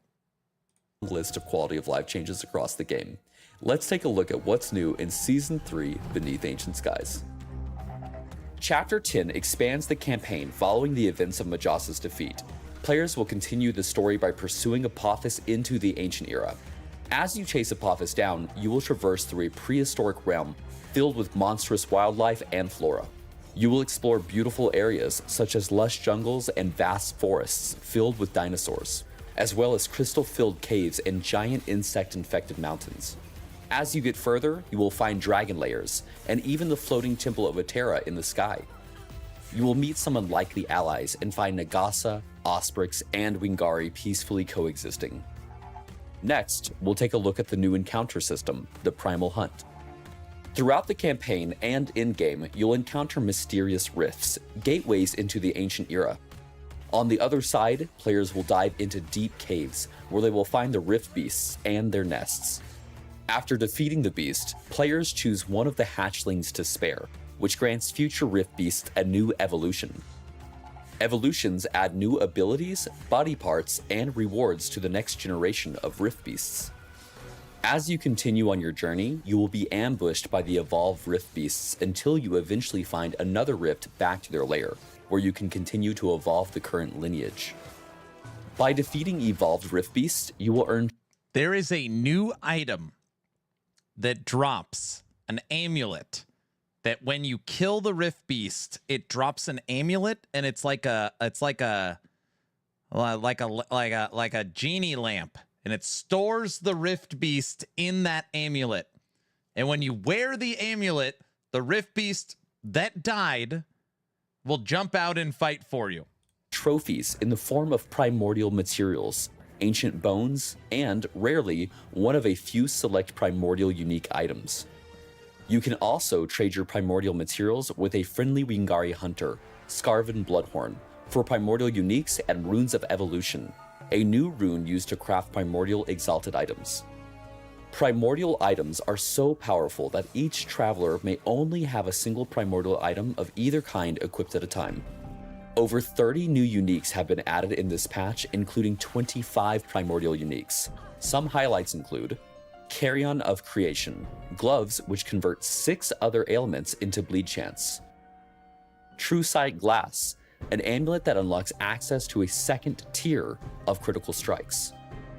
Blossom of Immortal Stone, an amulet that converts all void, New treasure hunt, necrotic, and poison damage taken to physical damage. And Tyrant's Skull, allowing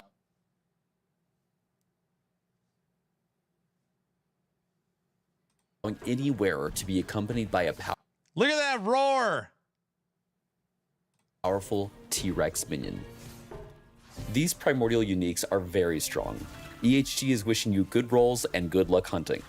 However, you may be interested in primordial exalted items, which are obtained by using the Rune of Evolution. Use these on exalted items with a tier 7 affix, and it will randomly select one of the tier 7 affixes and turn it into a tier 8 affix and then seal it, freeing up an additional affix slot on the item. On top of that, you can still seal regular affixes on the item as well, which means you can have a non-unique item with up to 6 affixes on it. Tier 8 affixes are oftentimes twice as powerful as their tier 7 counterparts, allowing for some truly crazy items. We can't wait to see what builds the community makes with these new primordial items in hand. This patch focuses heavily on reworking the Lich and overall improvements to the Necromancer and Beastmaster masteries, as well as core improvements to how minions behave. A new behavior toggle has been added that lets you switch minions between Assassinate and Protect stances. This allows for more control over how they behave in different situations. In Assassinate stance... Dude, sorry, I've been streaming for 8 hours. It just popped into my head. Druid and Shaman got 0. Right? 0? There's no, they didn't do anything for locusts or, all right? Nothing? Yep, nothing. Shaman who? Rip my totems. It feels very bare bones. My head, I was like, okay, like actionrpg.com, we got to go through each mastery and updated the builds. And then I was thinking, like, wait a second. There's nothing, they're all the same. Never mind. Sorry. Minions attack enemies further away from you and more heavily prioritize bosses and rare enemies. In Protect stance, they stay nearer to you and prioritize attacking enemies that are close to you. Minions will now prioritize their current target more consistently and disengage less often when the player moves. Also, while an assassinate... Did Mage get much? Dude, Mage got a huge update for Season 3. There's now 6 or 7 invocations for Rune Master that instead of 10%, they now do 20% damage. So as long as you play Rune Master in one of those 7 horrible invocations, you're why are you laughing? What? No, I haven't made frog build plan. Oh no, I will make a frog build. Yes, of course. Mage got nothing. It still sucks. Mage just so you guys know, Mage had literally 2 seasons dedicated to it. It had 085, the Rune Master launch, and then it had the mana stacking source launch. It has the most base skills, the most mastery skills, and probably the most items. So Mage just it had its time. A long time ago. Stance. Minions will have a longer leash distance before turning to follow you and will now teleport to the player if they fall too far behind. When not in combat, minions will move towards the player's destination, not the player's current position. We've also addressed a number of ways in which minions would not be updated when equipping or unequipping items. In addition, they gain more damage and damage reduction from player levels than before. The Necromancer's passive tree has been upped than before. By the way, the reason why somebody asked me to make like a tier list of companions and I put Scorpion third, I put it third not because of all the new, it could trigger Maelstrom and it could trigger Avalanche and its cold version is cool. I put it third because of its lightning. Lightning Scorpion is going to be off the hook. The Necromancer's passive tree has been updated with new nodes focused on durability, reach, invocation and critical still strike suck. scaling. Correct. Several older nodes have been removed or replaced, and new threshold bonuses have been added across the tree to encourage different types of minion-focused builds. The skill Assemble Abomination has been reworked. The Abomination no longer decays over time. Instead, it will remember the minions that were absorbed to create it, and will devour those minions whenever it sees them, similar to the Wraithlord. In exchange, its skill tree offers power based on the minions you gave up to create it. The Abomination skill tree has been rebuilt to offer more flexibility in how you design its behavior and damage profile. For example, that stupid bleed golem icon. Oh, it's everywhere. It's just staring me in the face. An Abomination that absorbs many skeleton archers can fire exceptionally powerful eternal arrows. The Lich passive tree has been overhauled with more identity-defining choices and greater build flexibility. Several older nodes have been replaced with new options, including mechanics for health drain, ward interactions, and dual wielding. There's also a new keystone that enables low life builds by capping your maximum survivability but unlocking conditional bonuses. Lich is better than Necro. I'm telling you guys, based upon the new items, based upon the passive tree and the threshold nodes, based upon Flay's new skill, this is the Lich League. Wolf, it is the Lich and Companion Beastmaster, but it is the Lich League. If you said, Aaron, I need 30 Lich builds that could do 500 corruption and kill Aberoth, I bet you it's possible. There's going to be so much broken stuff like one-shotting Uber. Like, Lich is going to be off the hook good. We've added a new skill to the Lich's kit, Flay. This is a hybrid melee and spell ability that lets the player dash into melee range and strike with a rending attack. If enemies are killed, they erupt into a damaging spell that can hit surrounding enemies. The Flay skill tree offers a wide range of modifiers, allowing it to scale with ailments, crits, spell triggers, or even convert into a pure spell. Several other Lich skills have also been updated. Aura of Decay's damage has been improved. It can be converted to bleed or frostbite, and its tree has new options to enhance its potential as a primary damage dealing skill. Death Seal has been reworked into a low uptime defensive cooldown that makes you incredibly difficult to kill. And Rip Blood now hits all enemies in a line in front of you and has new effects in its tree to improve its single target damage potential.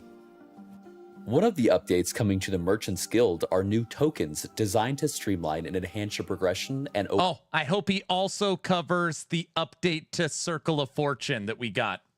Overall trading experience. Merchant tokens remove the favor cost of a purchase, and you get a free one every time you rank up. This means that whenever you reach a new rank, you'll be able to buy an item that requires that rank, even if you wouldn't have otherwise had enough favor. He covers it right Black after the market minion tokens section. allow Very you funny. to buy and equip items that you would have otherwise needed a higher rank to purchase and use, while also removing the favor cost of the purchase, like the merchant token. There are also new changes coming to the bazaar. The UI now has better search functionality for unique, set, and legendary items, clearer labeling of priced and unpriced listings, as Does at least now Merchant's Guild, even for the people that hate Merchant's Guild, does at least the base functionality now like compare to like PoE 1, PoE 2?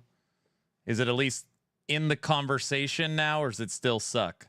well as a way to quickly apply a filter based off an item in your inventory. These changes aim to improve the trading experience for all players.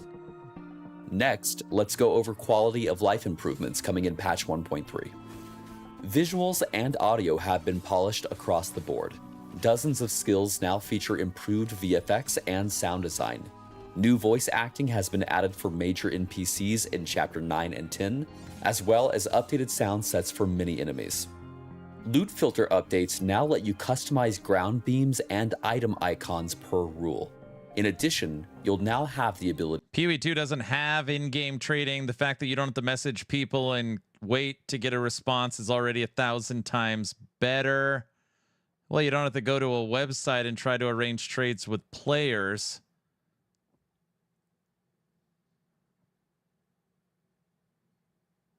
PoE trade is the worst thing to compare it to. It's always at the bottom. Okay, I believe that answered my question. To select between many new, unique, easily identifiable sound effects, all making it easier to distinguish valuable drops. Stash tabs can now be cloned or moved in bulk, and stash search macros make it easier to find exact gear types or affixes. The Forge UI has been updated with clearer button placement and additional tooltips. Controller support has improved across menus and tooltips, with better navigation flow and more consistent layout behavior. Audio sliders for music, effects, and voice lines now use a new backend system that provides more consistent volume scaling across all content. We've added a new UI element to remind you when ground tooltips are turned off, and one that reminds you when you've left a piece of gear in the forge. And there's new visual polish on Alt to compare overlays and item preview windows. Patch 1.3 includes hundreds of bug fixes and optimizations aimed at improving stability. Oh, we got to read those bug fixes. Gameplay, clarity, and performance. Terrain interaction and targeting logic have been adjusted to reduce cases where abilities fail to cast or hit unexpectedly. Loading times have been reduced across multiple zones, and memory usage during long play sessions has been improved. Other fixes include the memory usage is memory leaks. Better detection for stuck characters when teleporting or using movement abilities. Reduced screen shake intensity on. Man, I said this at the beginning of stream because every Friday dev stream and every stream, I don't know, maybe I've ever done for Last Epoch, there is one person that's like, When is Last Epoch going to update its visuals so that it's currently at industry standard? Because the game looks so terrible.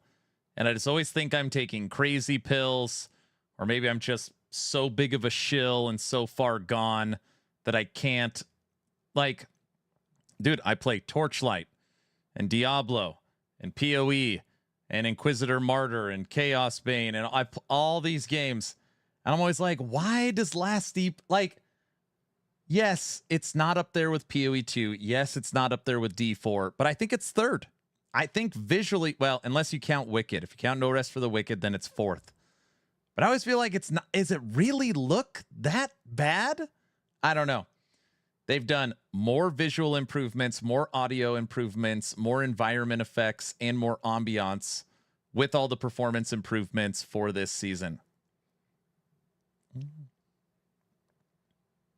It's so subjective. I think PoE 2 looks awful. Oh, yeah, Wolson, too. Yeah, I'm sorry, Wolson. Terrible is a reach.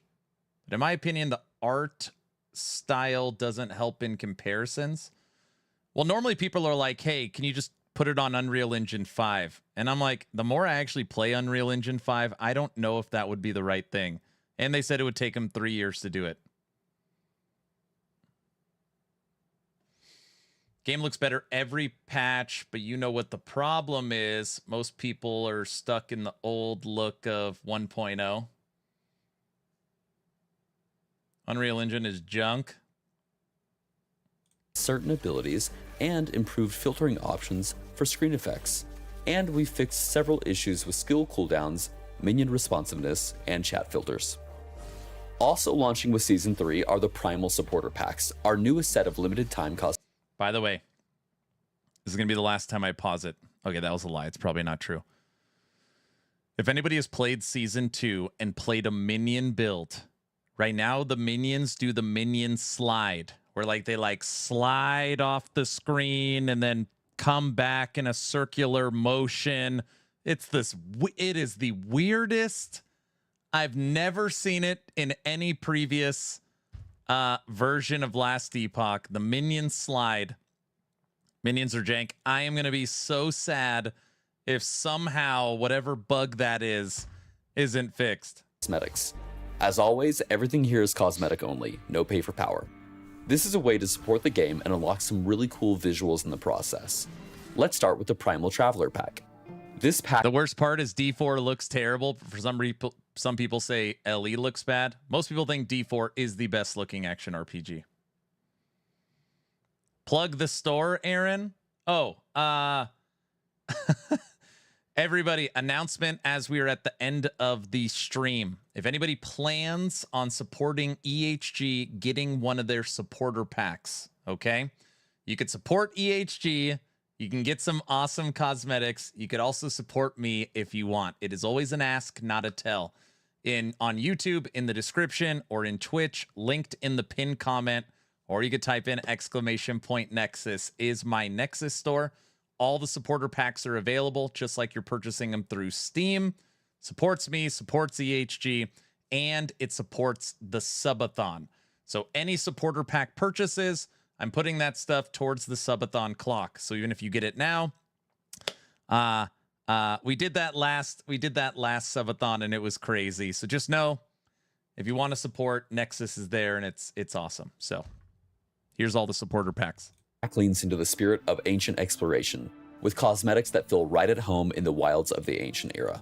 You'll get the Primal Traveler Forum badge, a shoulder-clinging sloth named Backsloth, the Bone and Stone Primal Hatchet, and the crow-themed Carrion Scepter. Rounding it out is Nigel, the last Brow, one of my channel leaders and moderators, made this today. I didn't tell him to do it. I did not tell him to do it.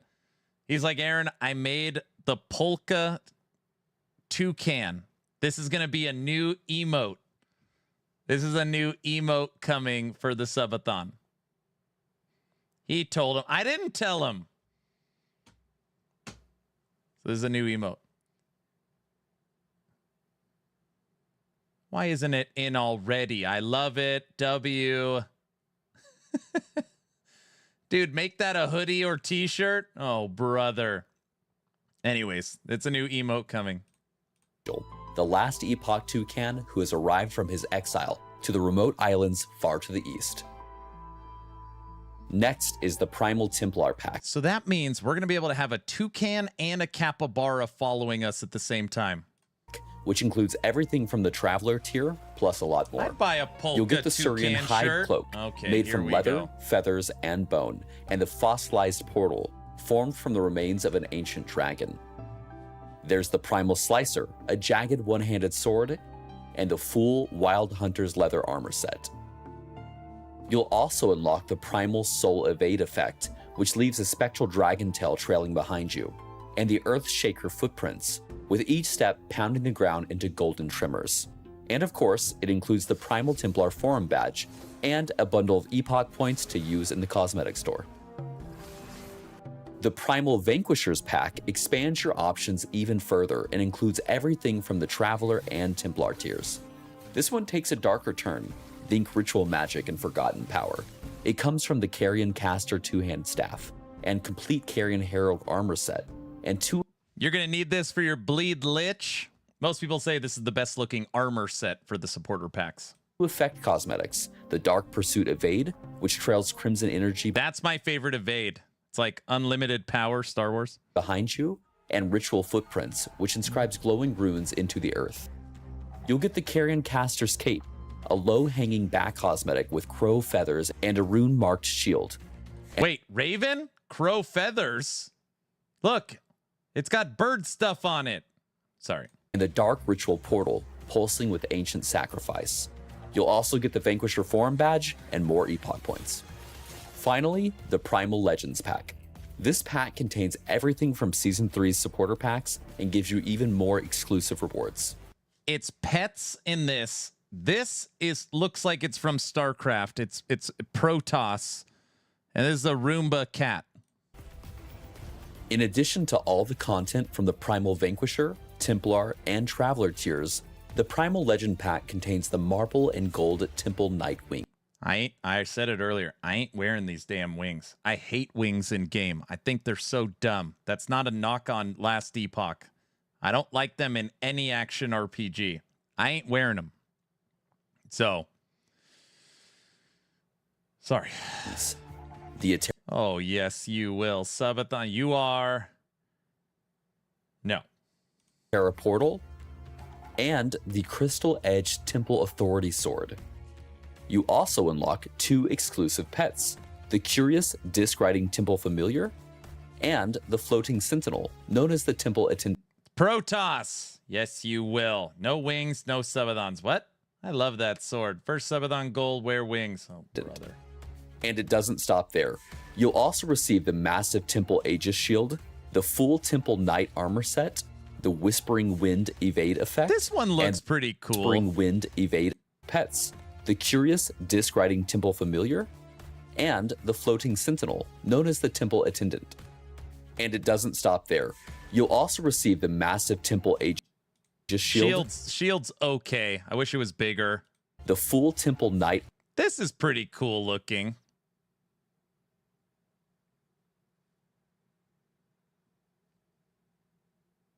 Armor set, the Whispering Wind Evade effect, and the Atera's Path footprints evade, which shimmer like beneath your steps. These supporter packs are only available for a limited time and can be picked up through the in-game shop or on Steam. And as always, thank you for supporting Last Epoch. And you can get all the supporter packs at my link. Temple Knight armor looks like 2% different from the other armor set release. More info on Season 3, please read the full patch notes on the forum. On behalf of the entire team at 11th Hour Games, thank you for being a part of this journey. Your feedback, support, and passion continue to shape the game and our studio. We'll see you in Atera for Season 3, Beneath Ancient Skies, on August 21st.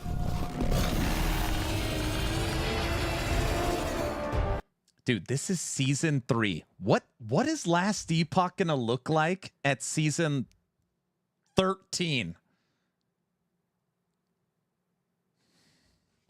Somebody said they want to see They want more skill MTX added to the game. There is skill. Stupid. Oh my gosh. There is skill MTX coming.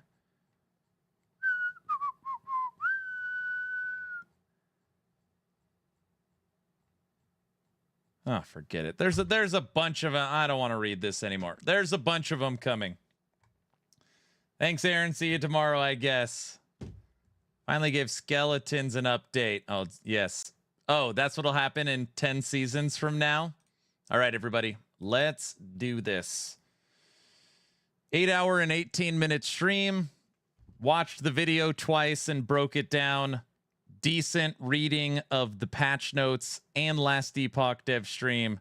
Checked out the PoE 2 trailer. We talked about season start and what's going to be awesome. We covered all new uniques twice. All 30 of them. My name is Aaron, Polka King of the Midwest. What a stream. Let's draw the giveaway. As long as you are following the channel on Twitch or subscribed on YouTube, type in !a giveaway. Join today's giveaway.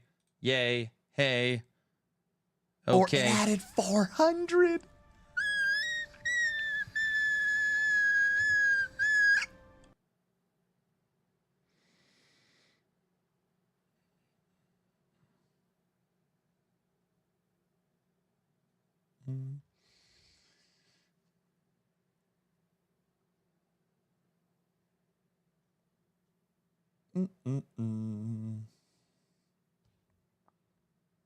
I'm pretty tired. Man, that was I guess that was a good warm up for subathon, I guess. Again.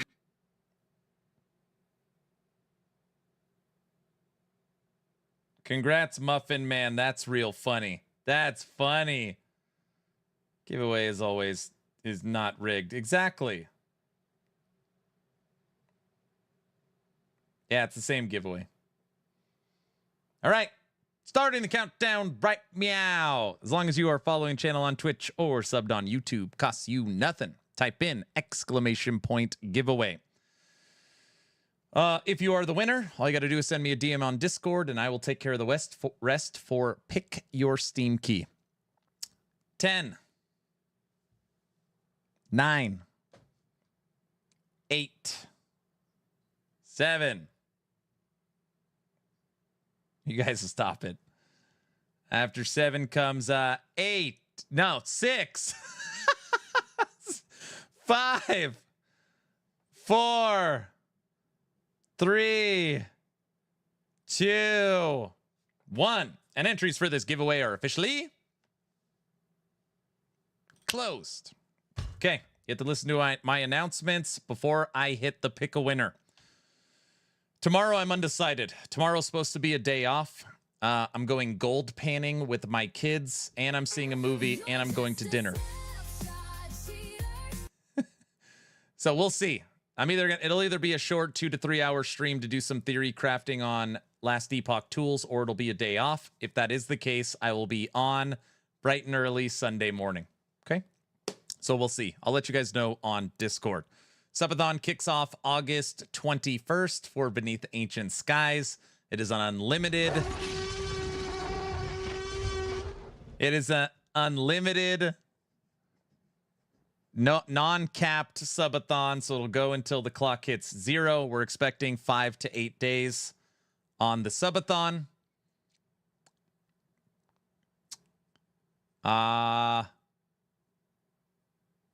Check out the website, actionrpg.com. Are you ready to polka?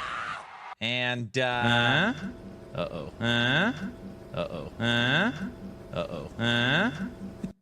and if you plan on getting a supporter pack, check out Nexus. All right, the winner is... Click. Nominate. Nominate. This is a real person. This is a real nominate. It's rigged. Guys, this one's real. Guys, here comes a big raid now. Don't say that. Black Gem, thank you for the 5 subs. And we have a hype train. What in the world? This person is real.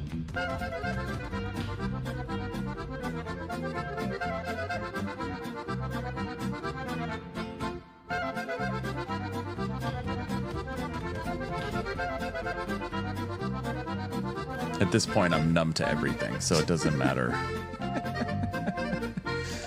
Thanks for the sub. I love me some action RPG. What's up? Fake Honey, do we have a giveaway, straight fake jacket? straight- That's probably better. They like the polka more than me. Nominate if you see this VOD. Hit me up on Discord if you're real. I mean, when you see it. Or it added 400.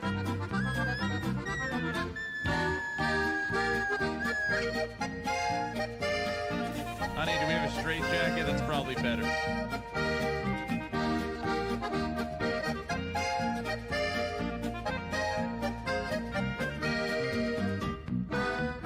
Give me the new planner.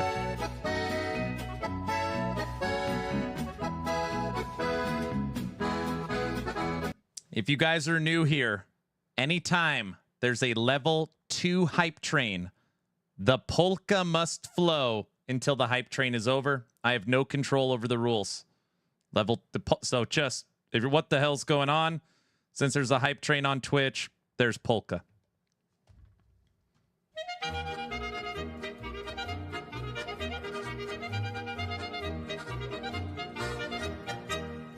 Time to get some West.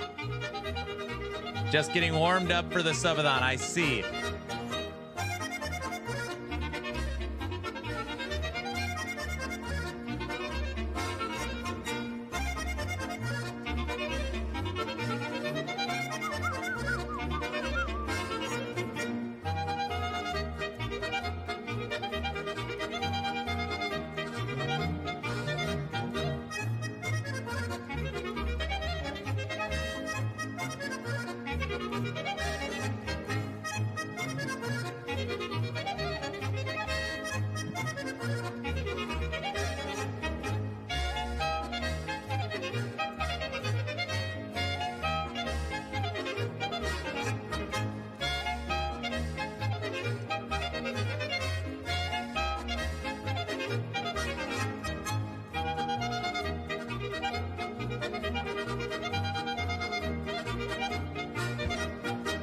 I owe you guys some polka so we can let it play before we raid.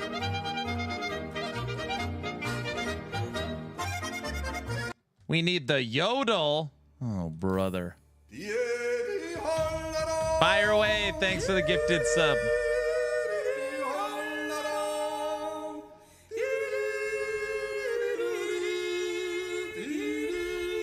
We already drew the giveaway. You didn't win.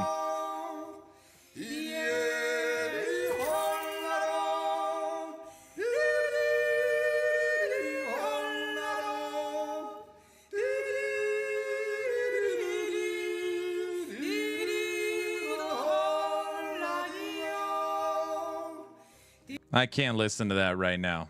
Some rando bot one. Very funny. There's a real person named something.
Who won?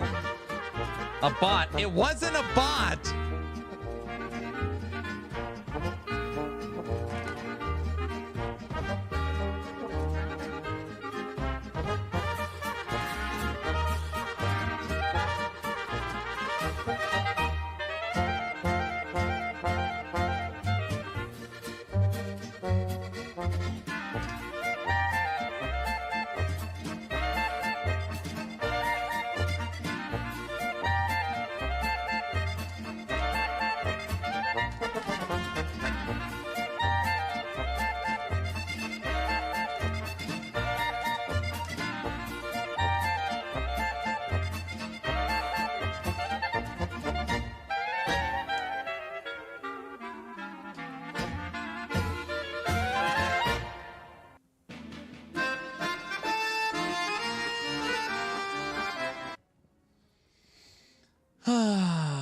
Lunar Wolf. Honey, I need a new bot giveaway account. Thank you for the bits. All right, I owe you guys more polka. Here. Respect Mastery. Beastmaster.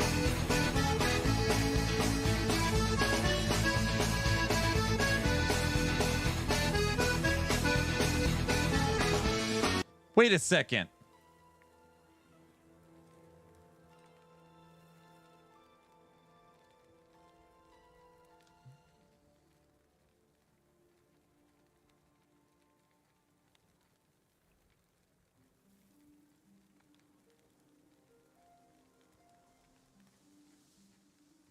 Just think, next weekend, Aaron After Dark is back on the menu.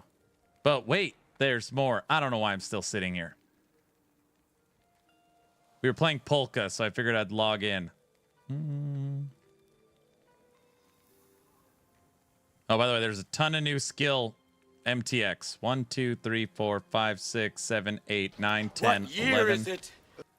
12, 13, 14, 15, 16, 17, 18, 19, 20, 21 plus a drop. 22 new skill MTX coming in.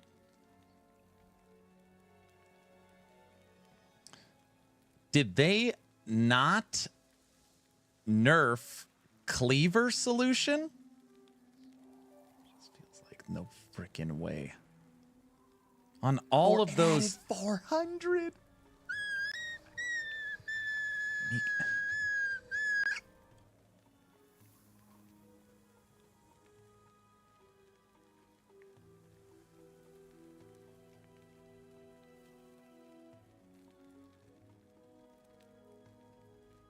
Okay, so they didn't nerf cleaver solution at all. Oh my gosh. But they did nerf its counterpart, which is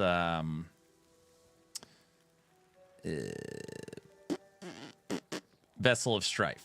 So Vessel of Strife got nerfed, which we don't care because we're not going to use it because we're going to use T-Rex, but cleaver solution is still fine. Holy smokes. Okay.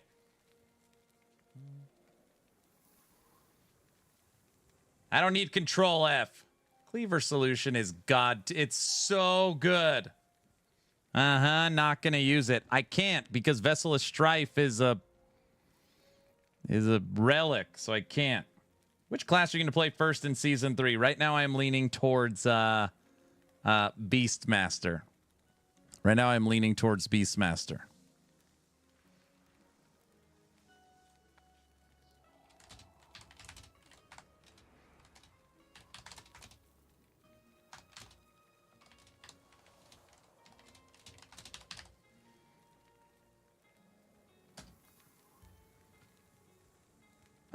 Alt F4 on stream. Okay. All right, now we're done. 8 hours and 32 minutes. Okay. If you guys need anything, hit me up on Discord. I might be on tomorrow. I might not be, but for sure Sunday morning. Saturdays are normally my day off.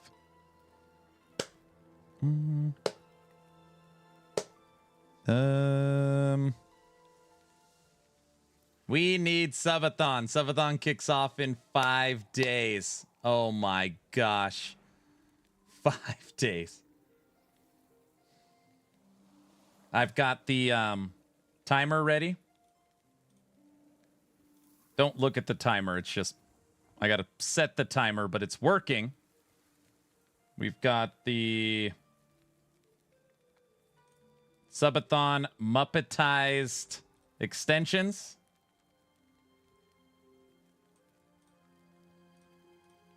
Yeah, I'm making progress. All right. I'll see you guys maybe tomorrow, for sure on Sunday. Thanks for hanging out. You're all awesome. Hit me up on Discord if you need anything. Have a great rest of your Friday. See ya. Bye. Where's the button?